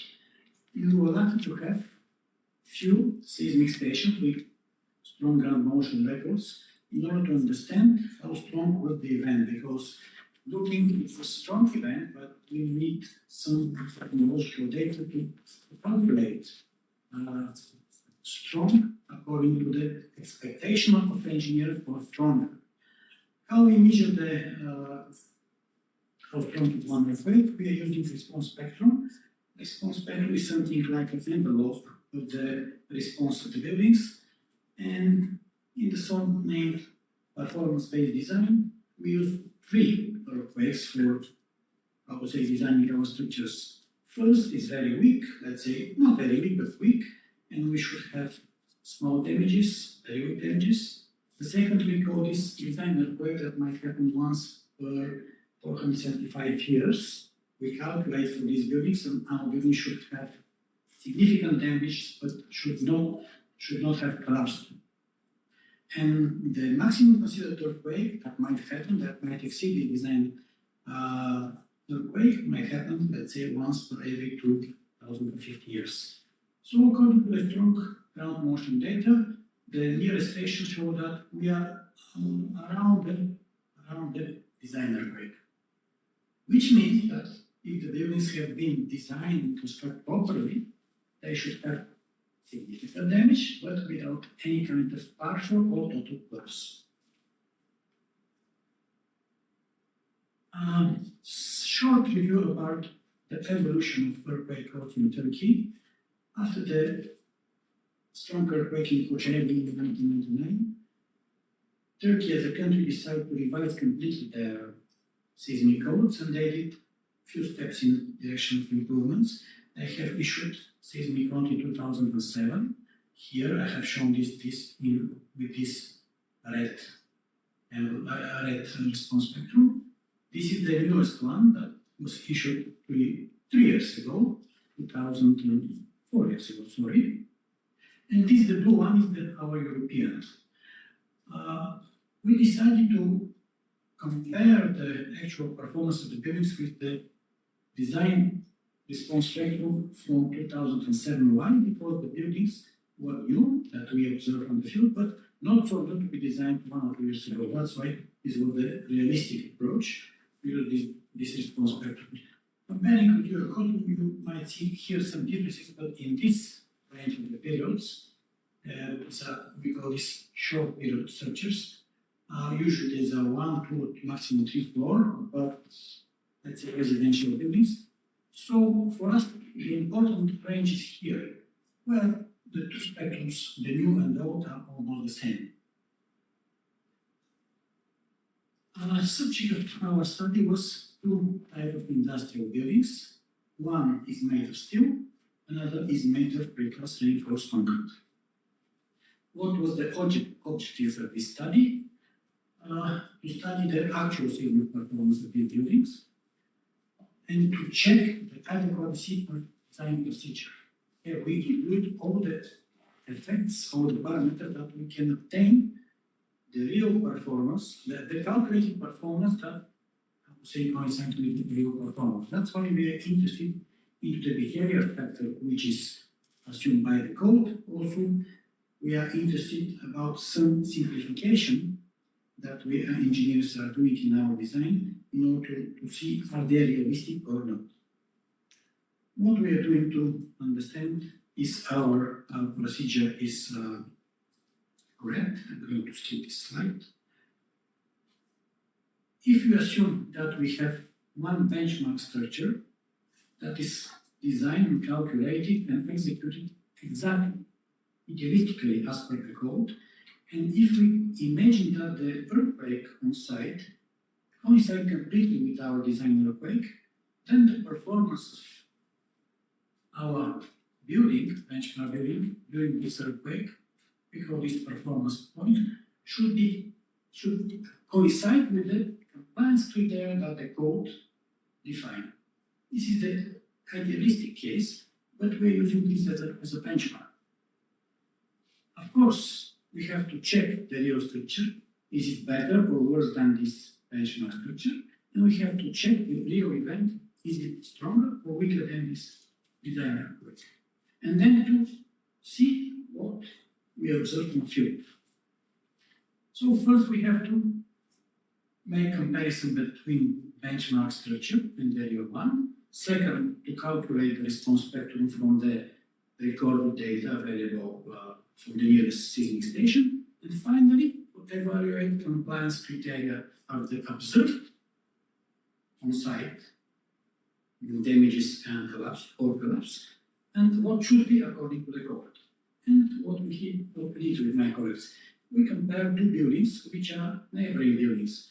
One to the other are about 200 meters, which means that practically the event is the same. The event is the same for these buildings. The first one, case A, is steel structure, whose span frame structure with bracings and the transfer direction, very typical for Bulgaria, not so typical for Turkey, because Turkey is mostly a country for concrete. And the case B is with the same height, but before precast reinforced concrete building, very typical for Turkey, very typical for Bulgaria. That's why we are very interested in this type of typology of structures. Some inside view from the first building, you see frames, steel structures, frame height, frame. This is warehouse for metal products. The quality of the building is not very good from my point of view. I predict that this building was done by experience, not by designers and engineers. Why I think so? Because all these diagonals here, in my understanding, they have been installed later after the execution of the buildings. They are very standard. To be honest, if this building was done in Bulgaria, it will be in much higher level of quality. Which means that the quality of this real structure is less than the benchmark structure. So the quality is less. Quality of the design solution, but not quality of material, because still it's very intelligent material. We can control the strength, we can control everything, and we may rely on it. The second building is reinforced concrete building. This is precast building, which means that this is prefabricated in factory, which means that we might expect high quality of concrete, good quality of members, which means that this building should be equal to the benchmark building if the design procedure is correct. But what we see inside, we see a lot of, actually this is not damage, this is partial collapse of the upper story, and we see a lot of damages. I will show this. We can see that the masonry facility is destroyed here. We see that the inner part of the building has collapsed. And if the earthquake was during the day, it was during the night. And this is industrial being that's why it might be empty, but if it was during the day, there will be a lot of people. We saw also damages in the floor system, which is very difficult to build out from this rotation here, but also it's difficult because I will lose a lot of time. So, we saw also a lot of damages in the masonry. Destroyed masonry, this is this type of bricks here also, which is expected but the scale of the damages was higher than expected. And let's go and to see, according to this methodology which I introduced, what we should expect. Based on the calculated response spectrums, and having in mind that these buildings should have fundamental period in the range between 0.5 to 1.5 seconds, we should expect that they will perform about significant damage limit state. About significant damage limit state, or slightly below, because this is not so strict. And let's now make our checklist. For the steel structure, which we know that the real quality was less than the those of the benchmark structure, we are checking the compliance criteria, and we still see that many frames still possess residual lateral strength, much better than this. Vertical elements are capable of carrying gravitational loads, no damages, practically no damages in the roof, in the facades, or the enclosure was okay, and the structure behaved very well, much better than expected, much better. Actually, we say it's in state fully operational, which means that after the event, you may go to work to live there. The second case, let's make our checklist. Structural vertical elements are capable of carrying gravity loads. No, because we have partial pull-ups. Non-structural elements are damaged, but not completely fell out of plane. No, we have a lot of damages in this. And human life has been protected. I say no because, as I explained, if this earthquake was during the day, definitely in the last floor there will be a lot of people. So, what is the conclusion from this study? The conclusion is that this reinforced concrete building investigated in case B does not comply with the code requirements. And what should be improved? First, and which is very important for the Bulgarian practice, we have to calculate them with lower coefficient. We call this coefficient behavior factor. This coefficient takes into account the capability of the structure to dissipate energy. The Turks are calculating this with R coefficient of behavior equal to 3. We Bulgarians are doing the same, Europe is doing the same, but I think we are wrong. We have to reduce, and my proposal is to reduce this value to 2. Also, we have to take into account additional factors that might contribute to the bigger, larger displacement on the top, and we are not taking into account them in our calculation models. Which are these factors? We have to take into account that the concrete is cracked during the earthquake. We have to take into account that the soil deforms under the foundation, and that's why amplify the top displacement of the column, and we have to take second order effects. What is the final conclusion? In my understanding, all this type of prefabricated reinforced concrete buildings are vulnerable during earthquake, and we have to improve the way of design and construct them. Why I am emphasizing this for the Bulgarian construction practice? Because nowadays they are the most popular buildings which we are building in the industrial part and retail factories and warehouses. The majority of the buildings in Bulgaria are from reinforced concrete. I would not say that they are so bad like this in Turkey. I would not say that they are as good as they should be. So we have to take some lessons from Kahramanmaraş earthquake and to improve this in Bulgaria. This is some examples of Bulgarian construction practice. The picture here, this is a good example because you have some, let's say, fall arrest devices to prevent falling down the heavy girder from the column. Good example from Bulgarian practice, but this in the middle is a bad example, again from Bulgarian practice. What does it mean? It means that the current procedure for design, current knowledge of the engineers, doesn't go to the same direction of quality and seismic resistance. That's why I'm talking to my students, I'm talking to engineers, I'm talking where I can, how to say, chance to talk, and to say that we have to revise our design code and to be more conservative for this type of buildings. Here, also something which in Turkey they're doing not so good, maybe we are better. Between this part of the column and this part of the beam, we should include some neoprene mat in order to avoid this direct contact and this cracking here. So the material must be improved also in Bulgaria. But what we are doing like the Turks in Bulgaria, we make 2 or 3 mezzanine floors in our buildings, and we consider this flexible topology as frame. This is not frame. This is quasi-frame, imitation frame. It doesn't dissipate energy as a frame. It's dangerous. We have to, how to say, this type of construction here is forbidden. It must be done if you put additional solid shear walls. Only this is dangerous. This is my opinion. Some references, and thank you very much for your attention.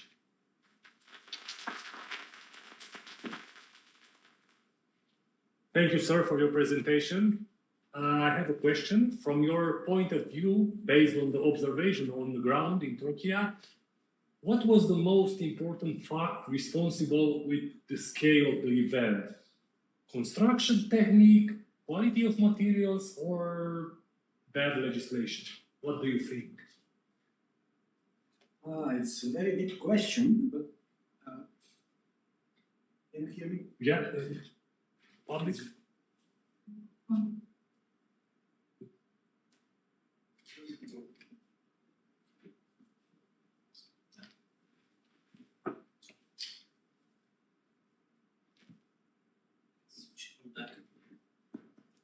Okay, now it works. It's a very, very good question. It's not one factor. It's complex factors. Sometimes in all the buildings built before 2000, maybe quality of material and construction techniques. In new buildings, sometimes is ignoring of design rules, legislation that help us. Sometimes it's a combination of them, and sometimes the real event surprises us. What we measured in Antakya region was 2 times higher or more than 2 times higher acceleration than we expected. So it's not so easy to say, but the real, how to say, source of risk in any society are not the new buildings, they are the old buildings. What's I'm ringing the bell now, because I'm criticizing the way we are constructing the new buildings. That must be the best one. And we talk about, from my presentation, I was talking about industrial buildings. But the Turkish earthquakes in the last year are very, how to say, deep. They will be very deep source of knowledge, but we have to find the knowledge. Thank you, sir. If we have some questions from the public, please, sir. Congratulations for your presentations. My question is, I'm called as Gormar, Assistant Deputy Directors here, and I would like to ask who is the difference regarding the cost for in the case A and the case B for these 2 buildings? Who is more expensive for 2 of them? Yes, I catch the question. When we talk about cost or price, we should talk about certain market. For Bulgaria, nowadays, steel structures are even cheaper than reinforced concrete structures for Bulgaria. For Turkey, they don't have developed industry for steel structures, but they have very developed industry for reinforced concrete structures. So it's not a matter of price, it's a matter of availability of the product. But in Bulgaria, we have quite strict fire resistant code This fire risk would prevent people to invest and to construct a studio. So not the price is in the, how to say, in the background of this popularity of reinforced infrastructure, but they are very heavy and very vulnerable. Nowadays, the price in Bulgaria is equal.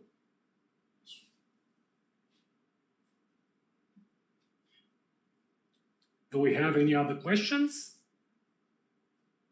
If not, we can proceed with the next presentation of Dr. Atanas Terziski, who is a lecturer and researcher at the University of Plovdiv with a solid background in atmospheric chemistry.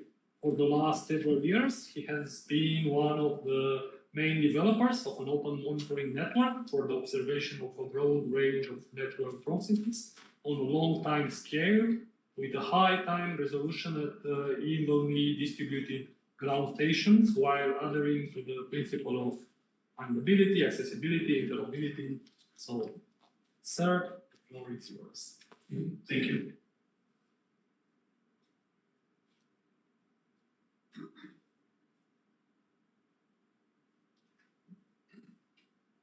Okay, this is the presentation.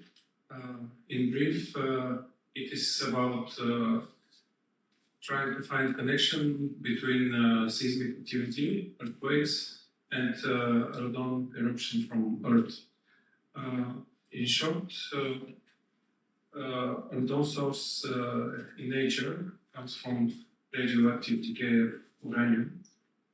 And as you see here, the first part is happening in the ground, radon is occurring in the ground, and then it is going up. It's a noble gas, a few times heavier than air, and it doesn't react. So it's a good indicator for what is happening down. In our research, we are based on the assumption radon is born deep under the ground, and then it is hot there, and due to some seismic activities or changes before the earthquake, it can be erupted up to the surface, or in some rare cases, its normal eruption can be cut temporarily. So we perform the measurements via the monitoring network, which is open. We are doing this network for several years. It consists of multiple sensor layers, infrastructure. We are measuring air quality, radon, meteorology, and the data is transmitted via internet connectivity of the host, then goes to our public IT infrastructure, and then it goes to public access. What is key to the network is that no data and derivatives of the data is free. It's open, it's public domain. And you can go to this address meteor.ac and check for that.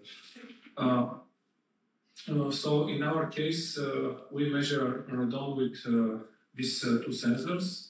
The first one is RG200M, this is South Korean. And the second one is to Radon Tech, this is a German company. And both sensors are not for sale anymore. Both companies decided to go to the market with their end device. So they're not selling, but we're still in cooperation with the German company, so maybe we can get more. Anyway, we got a good number of them, and we were able to construct the devices like on the right side. This device measures not just radon, but it has also other sensors. We have inside Geiger-Müller tube for beta and gamma radiation, and also temperature, pressure, humidity, the environment. This is one place of measuring with this device. It is located in the seismic station of Yambu, in Yambu, that belongs to the National Institute of Geodesy, Geography, and Geophysics. Geodesy and NIGGG. So the sensor is right in the middle, right in front of the black box, and this is where the earthquake sensors are, the lowest part of the building. So it's the closest part to the earth, and we can measure the accuracy. No very rare human intervention in these service rooms,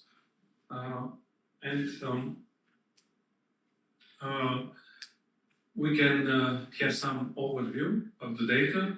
So the yellow, the blue bars show the annual average concentration of radon, and the lower, the red bars show the variations. And the absolute value of volume concentration of radon matters for most health issues. It's not a matter of our research that I'm reporting. We're also doing these health studies, but it's a good correlation with uranium deposits that are registered in Bulgaria, and we have very good correlation. Later in other research, we also connect this with lung cancer, etc. But not now. So here's, for example, how the raw data looks, taken in the seismic station of the NIGGG in Plovdiv. So the upper graph is for the past several days. So we see hourly and daily oscillations, and the lower graph is since the installation 3-4 years ago in this station. So we also see annual oscillations. The measurements that we perform done every 10 minutes. So we get a point of the radon concentration every 10 minutes.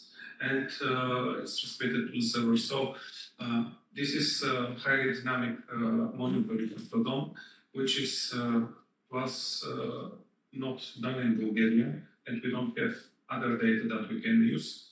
Although Bulgaria has a very solid school of radon observation and studies for the past 100+ years. Mostly Sofia University.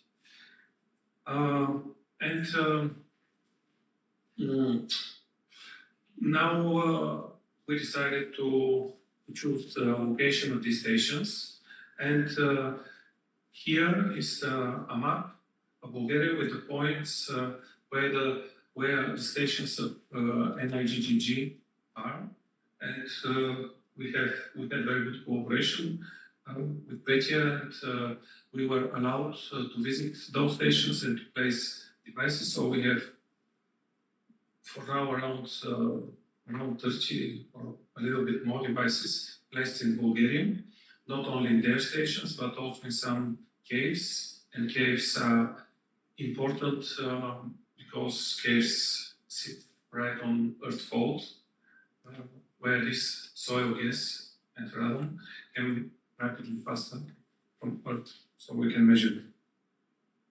And our methodology is based on experimental describes connecting the changes of the surface of the earth and the magnitude. This method is known as Dobrovolsky. So we, based on this method, try to estimate and to fit our data with. So you see, this is an example of experimental data measured in another seismic station in Malo-Peštine. So the first graph is the pressure. The second one is the temperature, the radon. The radon concentration that is erupting from Earth depends on multiple factors, not only temperature and pressure, but also outer temperature, pressure, humidity, etc. So we are trying to model these variables, and for this study, it is more like a use case of proving what the data is given to us, and we develop this data, and the aim of developing is to have a pure signal of radon concentration independent of temperature and pressure, which usually depends. So after these calculations are done, we have a signal, which signal is more or less independent of the atmospheric conditions, and then we can see the peaks of these signals and assign them to some earthquakes, very tentative. So this is just a very initial approach based on minor factors. And we succeeded to fit. So here we see an earthquake in 2022 with magnitude of 5.5, and the radius is from the epicenter to the place where we measured, 246 kilometers. And the conclusions of this tentative research was that the red points that you see are the points found to be some anomalies in the signal of erupting radon from Earth. And we could fit it with the Brodowski method, and we got these coefficients. In order to get deeper, we are aware of the more detailed approach. So we need to increase the number of radon sensors of the network coverage. For example, Turkey, Italy, Japan, they are very good at this. They have more than hundreds of thousands of sensors along the Earth fault, and this data is really valuable. We don't have it, we're just the pioneers of this. We also need to improve the location of the points, to put more sensors in caves and other near the Earth faults. Also, what we are doing now, we started in Hisar, measurements in mineral water. The spring goes by Mir. We got permission from the agencies, and there we measure the gamma and beta radiation, which is connected to the radon. Radon is highly soluble in water, so measuring the gamma radiation of water, we can estimate the radon amount, but also the electric conductivity. So I got a paper, some routine measurements in Turkey before the earthquake last year. They measured different solutions, cationals in the water, which directly correspond to conductivity, and they found a great change of the mineral compound in the water in several streets before the earthquake. So this key measurement essential that we need to add this data. We also need to add another data by analyzing satellite images and other sources. And also we're working on improving the detectors. So we're working on scintillate detectors, and we have some kind of good results. So all of this, once get together, we can have much better picture. And it is encouraging to see that other teams worldwide have very good results. So this is what inspiring us and gives us hope that this is for public good, what we are doing. Thanks for the attention.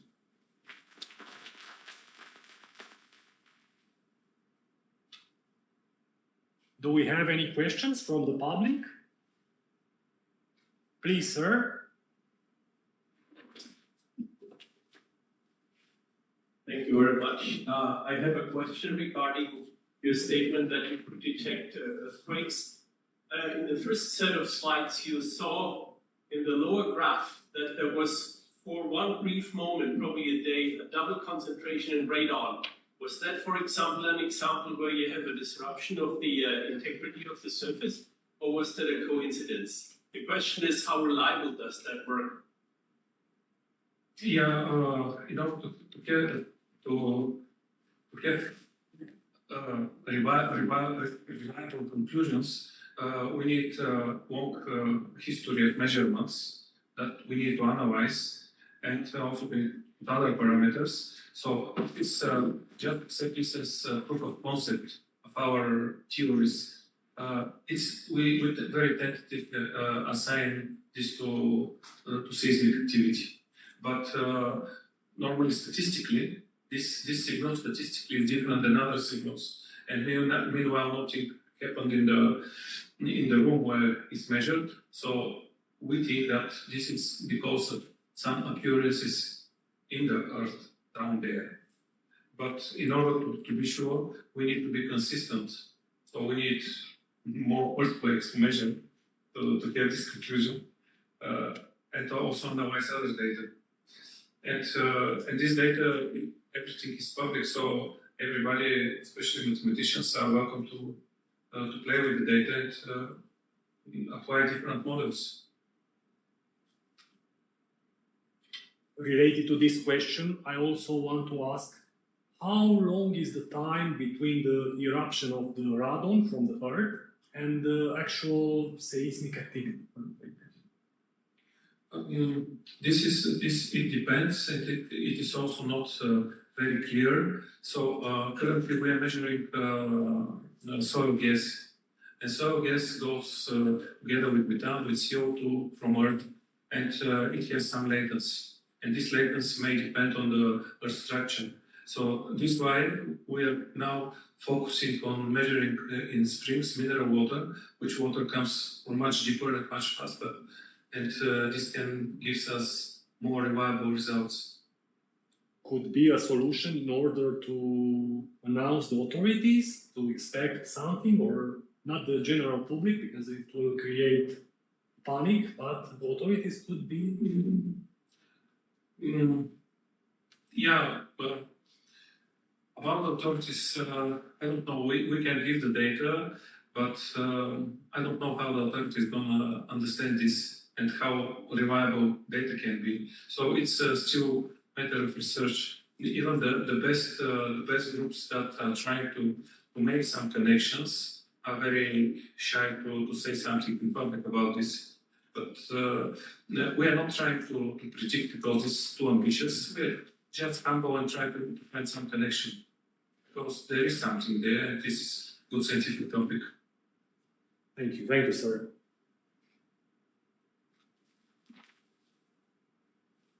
If we don't have any other remarks, we can proceed with the next presentation of Colonel Rostislav Kostadinov, sorry sir, PhD doctor in science who possesses 3 medical specialties: internal medicine, orthopedics and traumatology, and disaster medicine. She's a professor at Medical University of Plovdiv, with main interest in medical intelligence, disaster medical support, planning and management of medical information. He is team leader of 2 Horizon projects related to the use of AI in medical practice. Sir, thank you for this long presentation of my humble person. And I do hope that you will not have sufficient data for your research. So I do hope from the disaster medicine point of view that the earthquake somewhere but not here. So with few words, I will try to give you an impression of what is happening into the healthcare and especially into the pre-hospital medical care. It's not working. Okay, so not losing more time.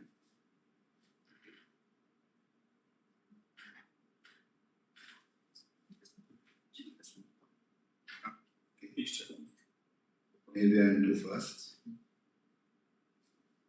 So, while waiting for the technique to be in my support, I will start with some wording about the artificial intelligence. All of us know that the first steps of the artificial intelligence started somewhere into the 30s, then in 50s, but they were only for scientific use. And the scientific use was so good that it was already implied in 70s into the medicine. The internist one tried to link the data from the examination, from the complaints, in order to give a diagnosis of the patient. Of course, still, these efforts are continuing. We do not have a clear, reliable data that the machine could give 100% diagnosis, but with the development of the machine learning, the deep learning, the machines are now almost equal, and even in some of the parts of the medicine, they are better than the humans. Unfortunately for me, to say it. Especially when we're speaking about the MRI, the CT scan images, screening, the machines are better than the human eye. So therefore, we're using them, but not only for the diagnostic. We're using the artificial intelligence almost in all the spheres into our medical art. But unfortunately, sorry, it was too fast.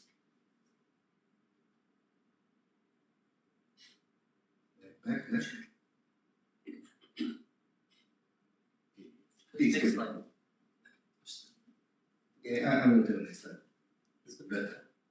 No, previous. So these are the challenges we are facing nowadays regarding the implication of the artificial intelligence and the information communication technologies into medicine. Of course, the main challenges are related to the patients. They are a little bit concerned about the security and the privacy of the information they are providing to the machines. Okay, we have used several protocols, and most probably we could address these fears. But of course, now on the next topics, we, the medical specialists, we are concerned about the accuracy and the reliability of the data. Because the machine is perfect, they are analyzing everything, but on what we are providing to it. So if the patient does not want to confess something, he is ashamed or whatsoever, so the data is not reliable, and this will ruin all the process. What about the fairness?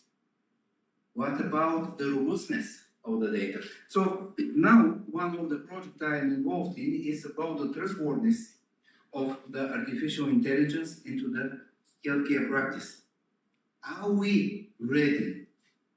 We could rely or not we could rely, and at what percentage we could rely on the diagnosis of this artificial intelligence? And of course, data availability, is it available? Is it accessible? What about the electronic health records? To whom they are available? To whom not? Who could access them? So, next please. And unfortunately for us, the disasters are giving a lot of challenges, are providing a lot of challenges to all the healthcare system. So please, next, not to the back. Next one. In one of the recent disasters, maybe it's not declared as a disaster, but the pandemic was a real disaster for healthcare systems all over the world, not only in Bulgaria. Why? Because the requirements were overwhelming the available resources. we were left with everything, with the personal protective equipment, with the teams, with the rooms, with etc., etc., etc. So, most of the countries decided to do something in order to relieve the overwhelmed hospitals. And they decided just to shift the treatment to the pre-hospital providers. And a lot of guidance were used for remote health. And in this remote health, we use part of this artificial intelligence. It was used in all the countries. And especially in my presentation, you could see how I am using the artificial intelligence with these pictures. Next one, please. So the objective of our study was just to see how the healthcare professionals, especially the pre-hospital, are eager to use the artificial intelligence. Do they rely on it? And what is their perception for further? So, next one. We made a survey. Of course, it is a very modest one. Only 57 pre-hospital care providers agreed out of 200 that we have asked. But they say we have no time for such, I will not say the real world. So, 57 filled into the questionnaire. And this was at the end of the COVID-19 pandemic. They have already experienced the good, the benefit of the artificial intelligence. And this is only in 12 region. We use the Likert 5 scale questionnaire, next one. And from the demographics, here are the 7 questions that we have asked our colleagues to give their agreement or disagreement. Next one, please. And here you could see some of the demographics. What we have, what I want to point out and to highlight, that all are in, let's say, the most active. They're between 20 and 60 years old. Most of them are female, maybe because the female colleagues are more acceptable to the novelty. As you could see, all but one are with above of bachelor degree, and they have from 10 to above 30 years of experience. So I think that this is a very good demographic cutoff of what we could have. So we have an experienced healthcare professionals, both general practitioners, internal medicine and emergency medicine doctors that could support the healthcare systems in case of disaster. Next one, please. And now we were extremely surprised of the low confidence and a low awareness of our colleagues regarding the capabilities into the medicine. So as you could see, only 9% are fully confident that the information communication technologies could have a real significant impact into their practice. Even those 35, they say, I am agree, but I am not strongly agree. So they are, let's say, not fully confident. Next, please. Then you could say that the things are ameliorating. They, on one hand, does not believe that the information communication technologies could have significant impact, but on the other hand, they are confident that they could enhance their diagnostic capabilities. So this is something very strange. On one hand, I'm not aware how I could benefit from the artificial intelligence, and on the other hand, I know that they could enhance my diagnostic capabilities. Next one, please. Even more, here as you could see, they are confident that the risk prediction made by the artificial intelligence is reliable. Next one. And here, as you could see, this is the most important one. On one hand, we have 90% that agree that the information communication technologies could offer a program for future activities of the healthcare providers. But the other one are not so sure. Next one. And when we're thinking about the most important, the malignant, the social valuable diseases, you could see here that we have 58% that agree and other 42 that disagree that the information communication technologies could track the changes and how they could provide us a program for doing whatsoever, how they could predict what is the risk for development of any disease if they could not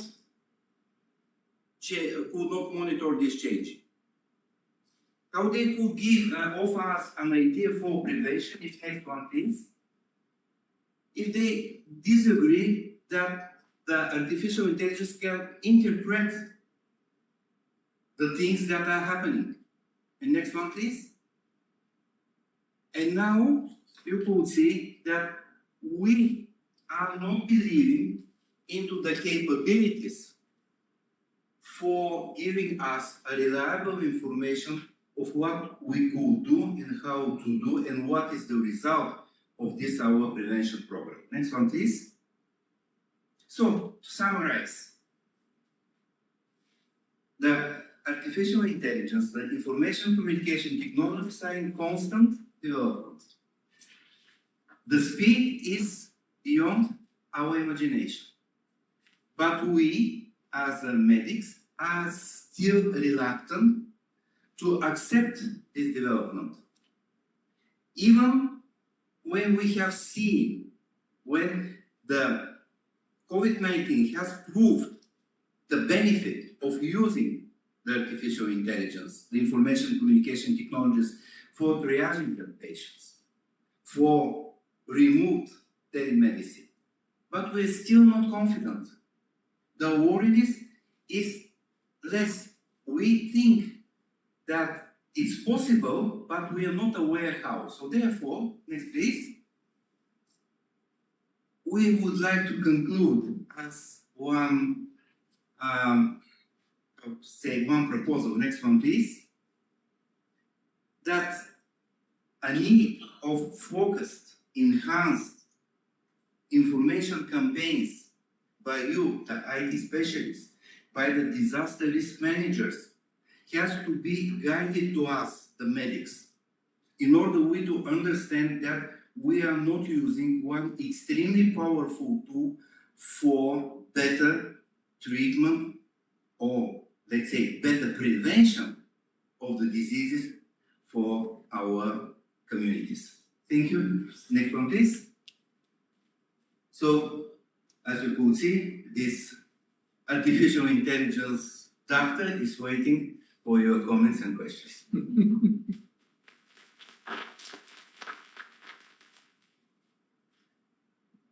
Do we have any question? If not, we have one from online platform. Doctors will fight to create miracles. Does the AI create such miracles, or does it process everything very rationally and they may choose to cut off human life? I would say that we are, yes, of course, I have to admit that we are magicians, we are sorcerers, we are making miracles, but of course you know that every one of the magicians need tools for better presenting, so that are those that will increase our capabilities and our miracles will become a real one. If I could say as a poetry like this. Next question. Yeah, I have a question. By saying AI, within these common language models, like GPT, or some special expert system that can distinguish? And who is teaching this artificial intelligence? I was waiting this question, and I'm happy that I received it. So, GPTI is good for just triaging those that need medical support from those that do not need. So, it will help us just to not get an overburden of patients that are, how to say, that are healthy. But we now are teaching the machines, providing them a very comprehensive list of complaints, of physical examination data, of laboratory tests, of imagery, just in order to learn that if someone of these symptoms of this inventory is present, this could have an impact, it have a typical way for a certain diagnosis. And one of the projects that we are now completing is building platform, artificial intelligence driven platform for triaging a patient at risk for developing pancreatic carcinoma. And just to give you an idea about the work done in this project, we have made a thoroughly literature review, and we have extracted 124 topics to be considered in order a machine to start evaluating the possible risk of development, only the possible risk of development. And this is very important, especially for the malignant diseases and for social valuable diseases, as a diabetes, as a hypertonia, as an increased blood pressure. Because if we catch a patient into the first stages of the development, prior to diagnosis, we could do something. We could treat him. Otherwise, we could just mitigate the results. So this is not a GPT. These are particular platforms. And to be honest, these platforms are already working and with extremely good results into the, as I said, MRI, into the CT scan images scanning. And of course, now we have programs for a breast cancer and a lung cancer prediction using such systems.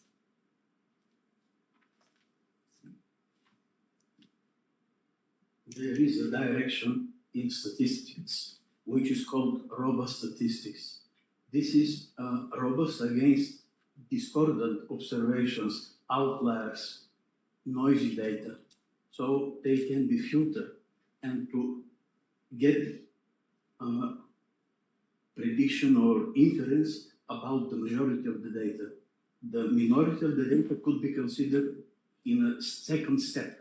As a noise. Yeah, as not as a noise, but perhaps they are more interesting for some specialists.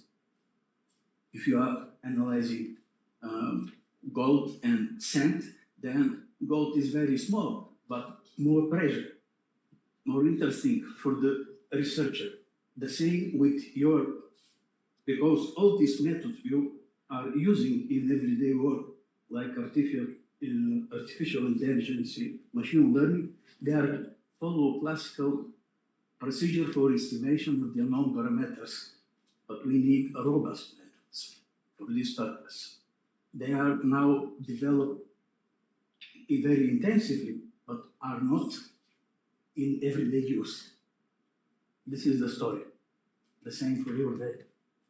There is another type of not only least square estimators, but quantile estimators. So you have to use quantile estimators to get your models to fit your data better. But we have to make the first steps. Well, so this is what I'm looking for. On the other hand, in your team, you should have highly qualified statisticians. But this is very rare in this territory. Okay. Thank you. If we don't have any other questions, we can proceed with the next presentation of Mr. Neiko Neikov, Doctor in Science in Mathematical Statistics. He's professor in statistical modeling in meteorology and hydrology at the National Institute of Bulgaria. Recently, he's involved in research projects on development of fog forecasting and visibility stochastic models, development of hourly air pollution stochastic models, concentration, and development of software for statistical modeling. Doctor, floor is yours. Yeah, okay. Let's do it. Okay.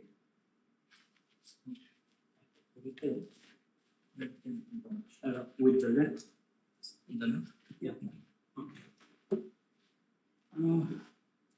I should sit down because I need this mouse in order to show some formulas how we can develop models. Not only the output of the models, but input and output, but through the models.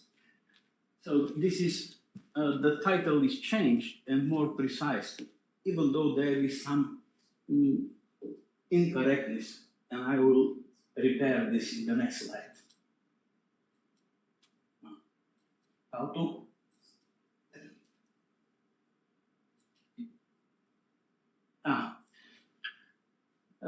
In fact, this is, by fog, we should understand visibility, because in the airport, they are interested to see what is the situation as a state before visibility less than 1 kilometer or above 1 kilometer. So this will be definition of fog in this case, because if there is a heavy fog, there is no visibility. If there is a intensive rainfall, there is no visibility. In this case, we put this in curly. So because there are a lot of type of fogs and visibility, we should consider this is the most simple model. Yes or no? So the goal is to develop stochastics models for 30 minutes, 1, 2, and 3 hours lead time for fog forecast occurrences at Sofia Airport. We are modeling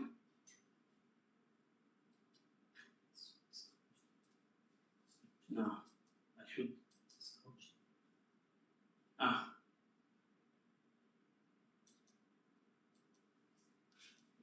Yeah.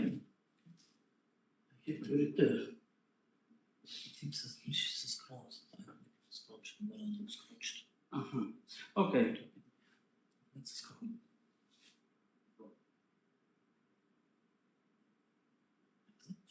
No, it's good. Oh, okay.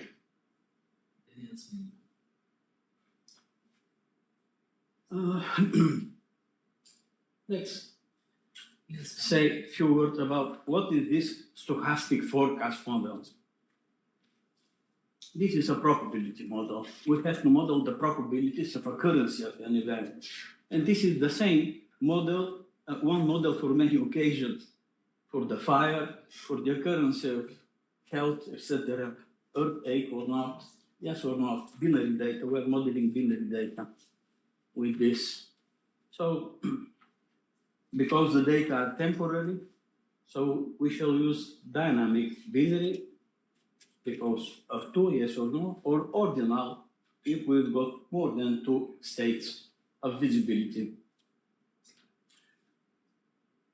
Alternative models of these classical binary logistic regression models can be found in the literature in machine learning, which is a part of artificial intelligence, neural network, etc. Now, I think I miss. No, I can manipulate with this mouse. Scroll. I need to return at the second slide. Next slide. Next slide. Yeah, this is the description.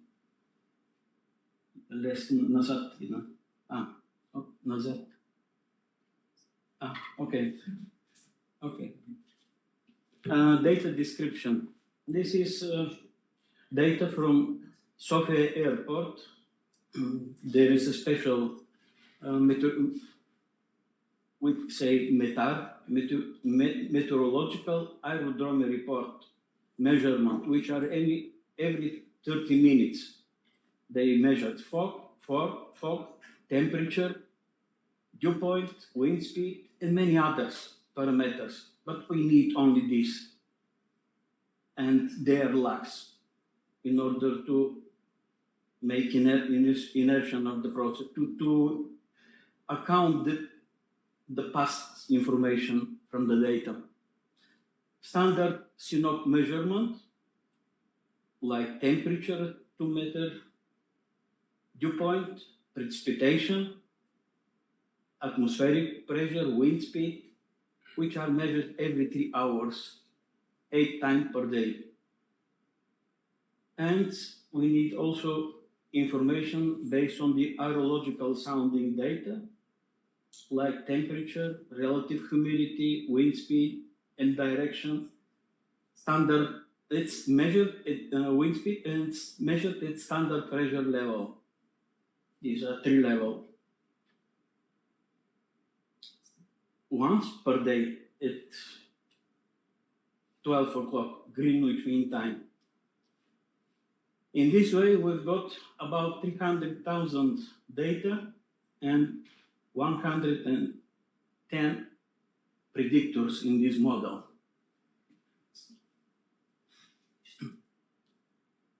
I would like to return, but anyway, this is the distribution of the METAR data.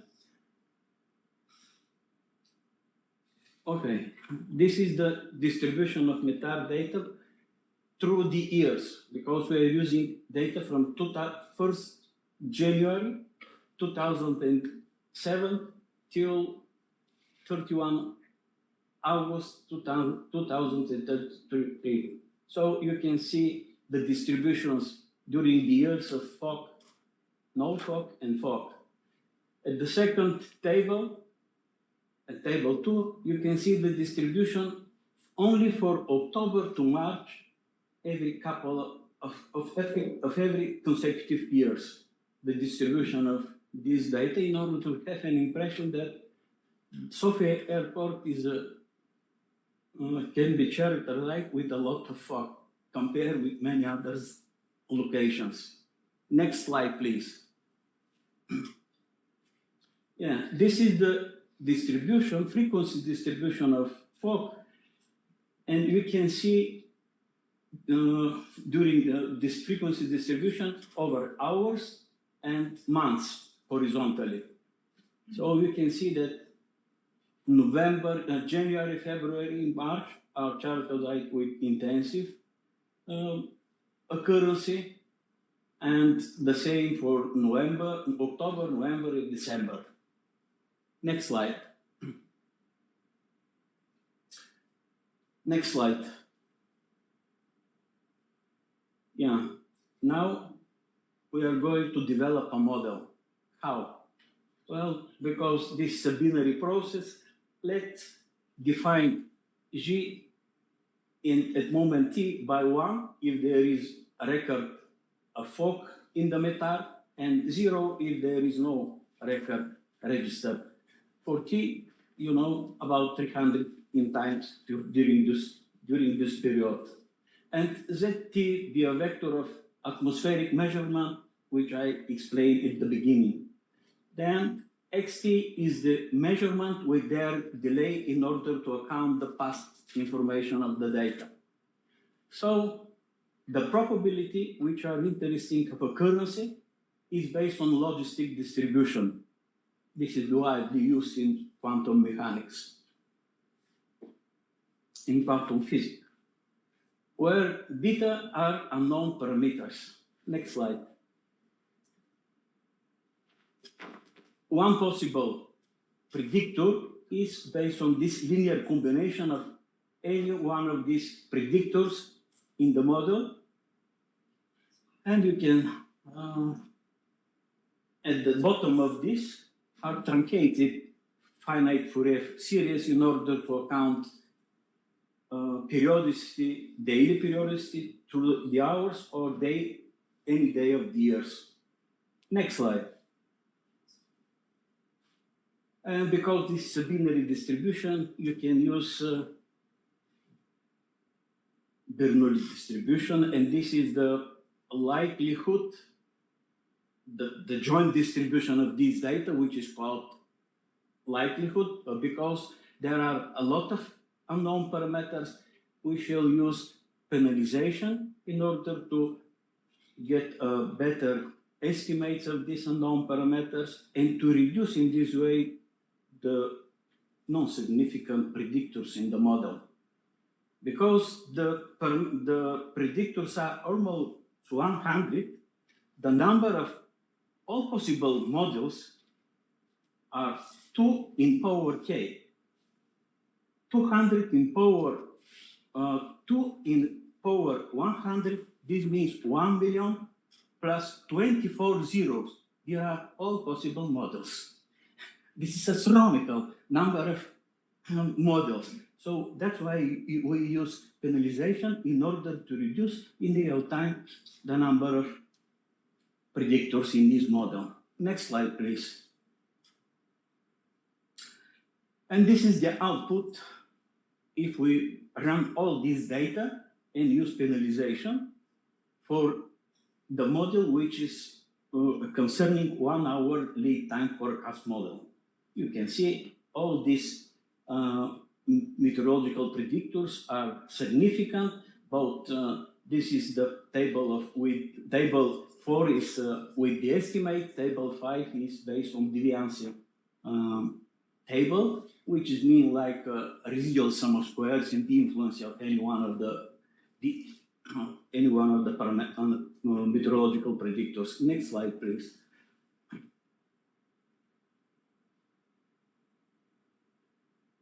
Next slide.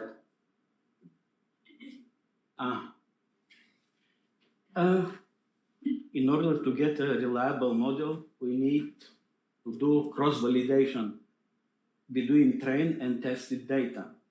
In order to train the model, to estimate the unknown parameter, and to test this, to make validation of this model to see how it's work on independent data which are not involved in the training.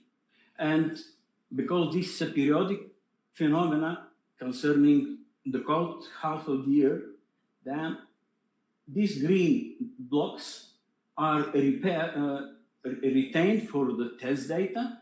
All the others are training data. And then when we estimate the parameter, we test over this green data. Next slide. Let's consider the same 1 hour lead time diagnostic residuals in order to get an impression if the model work or not. We can see that residuals, because there is, we introduce delay lags in this model in order to account the past information of the process. We can see that these residuals look like independent. They are not correlated. We can see that the residuals are almost like normal distribution, and these residuals lie on the normal quantile on the diagonal of the quantile plot. So on the table, so we can say that the quality of the fitted model is supported by this diagnostic information from this plot. On the plot, on the table, we can see that the deviance function, this means the percentage of explanation of the model that explains the deviance dispersion of the data, is 77 in three. Through the averaging of this deviancy function based on cross-validation, we can see the data, the results are almost the same if I'm using all the data to estimate the unknown parameters. So there is no loss information. At the same time, the model is very reliable. Next slide, please. Now, we've got estimate. We tested the model, and now we'd like to make prediction over the tested data to see how well we can predict this event. So, but we've got probabilities. Probabilities is between 0 and 1, but meteorologists need 1 and 0. That's why need a technique how to transform this probability in 0 and 1. This can be achieved by the receiver operation characteristic curves, which are plotting the data based on the, here is a false alarm ratio and true positive. And if the curves are following the upper angle of this square, then the prediction is good. And we can see that the curve, the measure of the curve is almost 1, which is good. And through this technique, we can find this optimal cutoff value in order to dichotomize the data, this probability over the tested data. Next slide, please.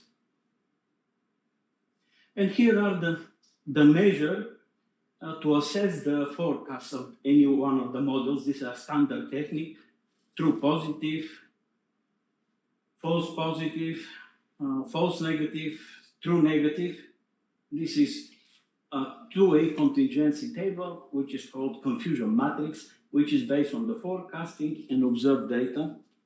And we are testing this quality. We can assess this quality over the testing data sets. We've got 16 such false testing data because the cold half of the seasons are 16. That's why we use this measure, which are standard in medicine, in meteorology, everywhere, where we would like to assess the forecast, the prediction abilities of a model. Next slide, please.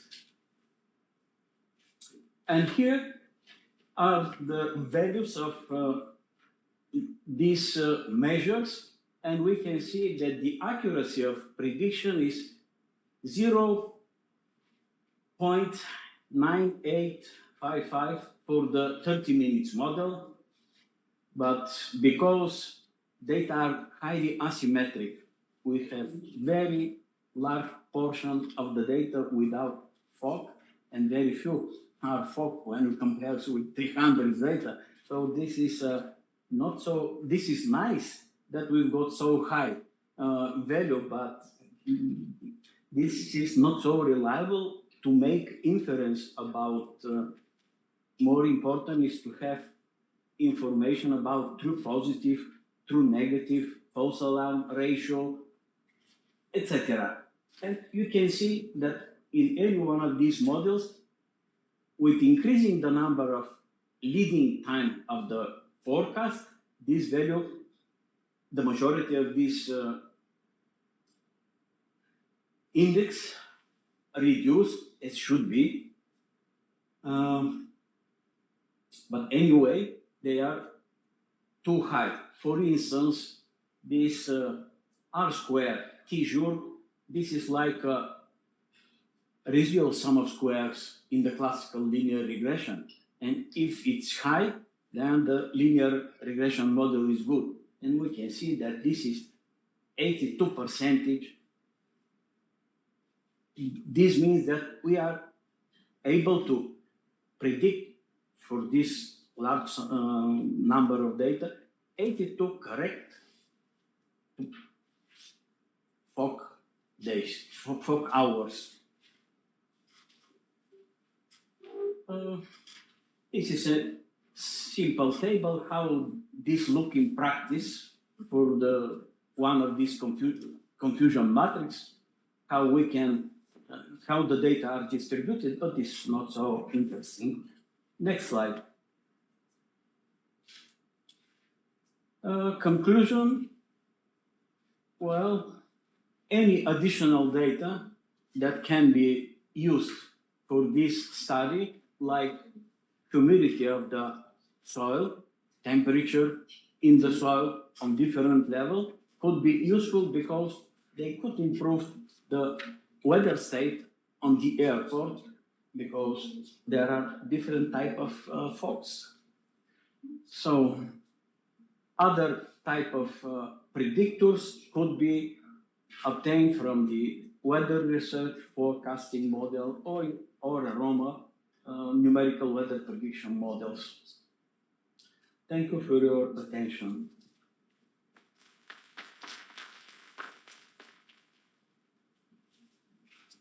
Thank you, sir, for your presentation. It was really interesting. We remember about math, how beautiful and valuable it is. Yes. Yeah. Okay. If we have some questions from the public, if not, we can proceed with our last presentation of today from Professor Vera Pavlova, National Center of Public Health and Analysis, the head of chemical factors. Yes. The floor is yours.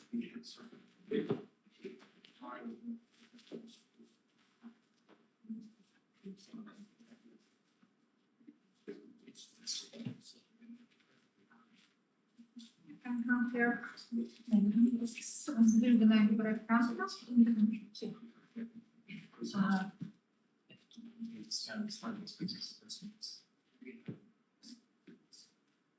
let's try. Okay.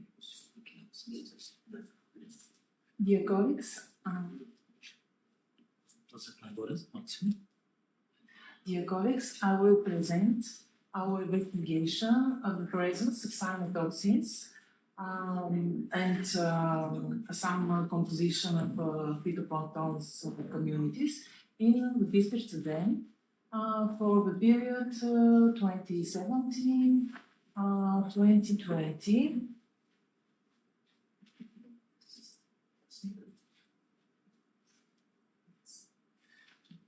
Cyanobacteria or blue-green algae are present on the earth from the beginning of life. They are distributed in fresh waters, brackish waters, and also in salt water.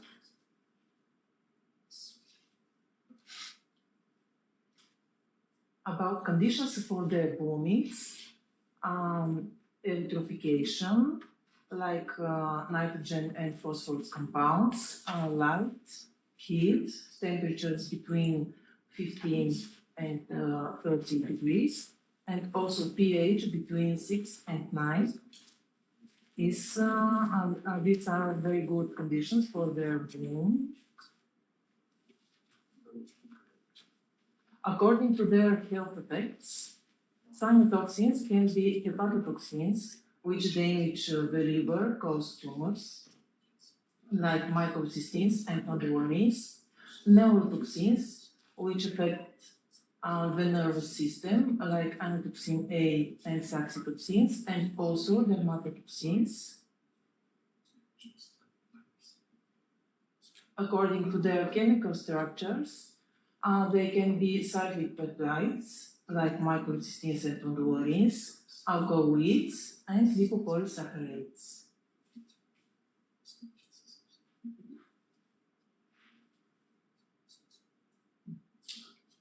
Microcystin LR is one of the most toxic cyanotoxin. LD50 is 25 microgram per kilogram. It means that he has one of the highest toxicity. In the new European Drinking Water Directive, microcystin LR is included with a maximum concentration of 1 microgram per liter. Here you can see the structure of microcystin LR. Exposure to cyanotoxins, it can be by drinking water as a key to human health. Also, water treatment as a source of additional cyanotoxins contamination, bathing water, foods of aquatic origin, like fish, sailfish, crabs, and also some supplements which contain algae. What is the situation in Bulgaria? We have almost all species of cyanotoxin producing cyanobacteria, and also it has suitable climatic conditions for blooming. Here we show some of our investigations in the past, but about Bistrica Dam. For the period 2017-2020, we have 6 water samples which were analyzed for phytoplankton identification, biological and by qPCR, also for cyanotoxins and nutrients. One of these sample from the autumn of 2020 shows positive results for microcystins. Here you can see YR and LR. These positive results are in very good correlation with occurrence of total nitrogen and total phosphorus, and also with occurrence of anotoxin A.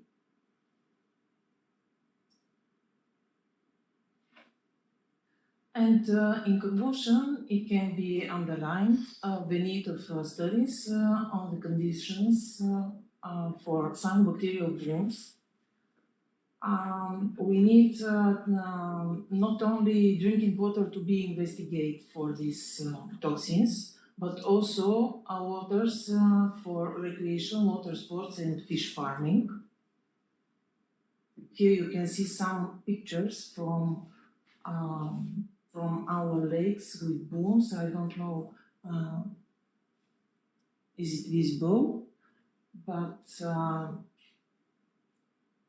these blue-green actually blooms are from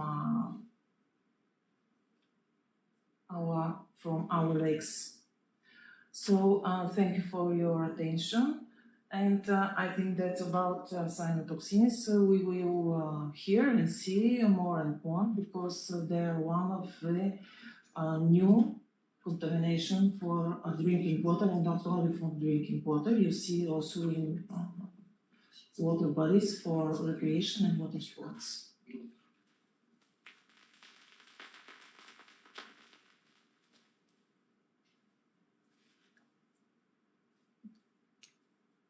While we are closing our panel, I want to thank each of you for your active participation, and also the public for the questions. Don't close the panel yet. Yeah, we are not closing.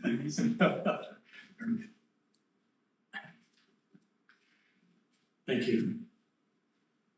You're probably wondering why I was sitting up here for the last 2 hours. So I actually have a purpose. Vera, thank you very much for your last presentation. Thank you, everybody. It's been a pleasure to share the stage with you. Some very good conversations. If I may, just 2 minutes before, Colonel, you come up and present the certificates. I think my role is really to think about the application of everything we've heard here and how it applies to military defense operations and security. And so I pulled out just a couple of notes through. First, Stefka and Petchy both introduced the idea of modeling and help us to decision-making for security. And I gathered from you, Stefka, the difficulty in that granular data gathering, which is so critical, and again, and it's a novel approach. And then Pecha as well, the same with the application of the geomagnetic modeling for our security forces, how we think about it in the use of military operations. Stetton, who had to leave, the question was asked about this is a system, right? So not just one cause for the earthquake damage. It's not just construction codes, but it's rather a wide variety of factors that drive our ability to be resilient in the face of earthquakes. Thomas, your presentation, I thought, again, was really excited about the idea that if we could identify the release of radon predicting an earthquake, in the world I am in disaster management, earthquake prediction is still really just on the cusp of understanding how to do that. That notion, the question you had about time lag and how long that might take, with great potential that is. I think that's clearly worth further study. Rostislav, my first comment was your last slide with the artificial intelligence doctor. Is that your replacement? Yes, I do hope. But the other was, your lack of confidence by many of your respondents in the use of artificial intelligence and information communication technologies. I wonder if it would be worth asking, how many are wearing smartwatches that monitor much of what they do and report back, right? I imagine many of them probably were, and so they have confidence in their wristwatch and their phones using as artificial intelligence and communication vehicles. So fascinating that the medical application may have turned them off.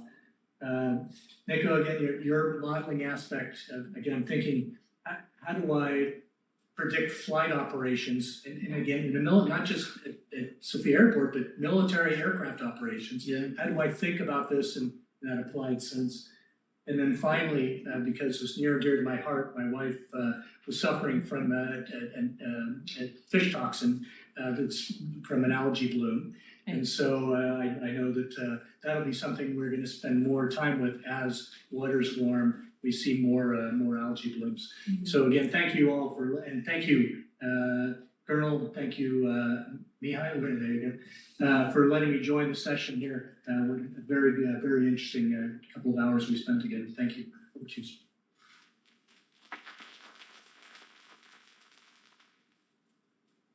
I think that is my turn now. Okay, let's try to give some certificates. Some certificates for Professor Neko Nekov.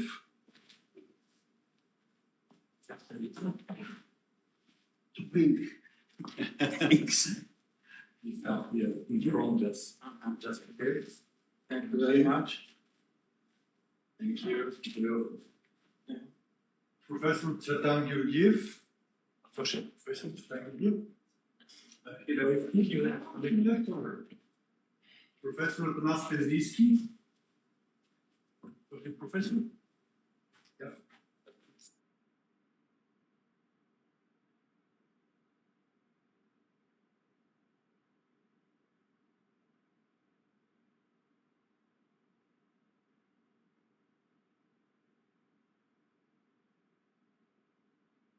Artificial and non-artificial. But the intelligence is important. Vera Pavlova? Yes. Thank you very much for your contribution. And no more? Well, okay, I just, before to close, I would like to stress, I will use your words actually for the last panels, and I will not step again for the last panel, you already know. I just would like to make a short wrap up of today. Is it working or not? In the morning session, building upon the keynote session, address security of urban areas and implications connected with the environment, the global warming and floods, earthquakes, droughts, and the usage of scientific institutions to reduce the impact of natural disaster, industrial accidents, and eco-catastrophes. Our conference seeks to draw attention to adequate preparedness and contribute to continuous adaptation within the CMDR domain and the security and defense sector in general for the benefits of a wide range of user state structures, local authorities, scientists, business and the public. And by working together, this combined toolbox can become a truly valuable and essential resource for emergency response, building national collective resilience, promoting cooperative security.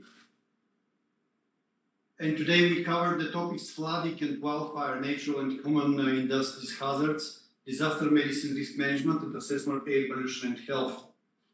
Recent emergencies like the earthquakes in Turkey, the COVID-19 pandemic, the floods in Europe, the wildfire and the war in Ukraine have underscored the critical needs to define how NATO's military capabilities can effectively respond to the alliance's political objectives in times of crisis. Let's use the remaining conference time to explore this crucial topic further. I encourage you all to participate actively in the upcoming sessions and share your valuable insights for tomorrow and after tomorrow. Thank you very much for your participation for today. I think that is all for today. This call with Colonel Zvev. Do you have some remarks or something for tomorrow? Tomorrow, as I mentioned, in the morning we will start at 9 o'clock. Will be all day online session. So you're of course invited to come here to listen to the presenters, to ask questions, or online, as you wish. So see you tomorrow. See you tomorrow. Thank you. Thank you very much.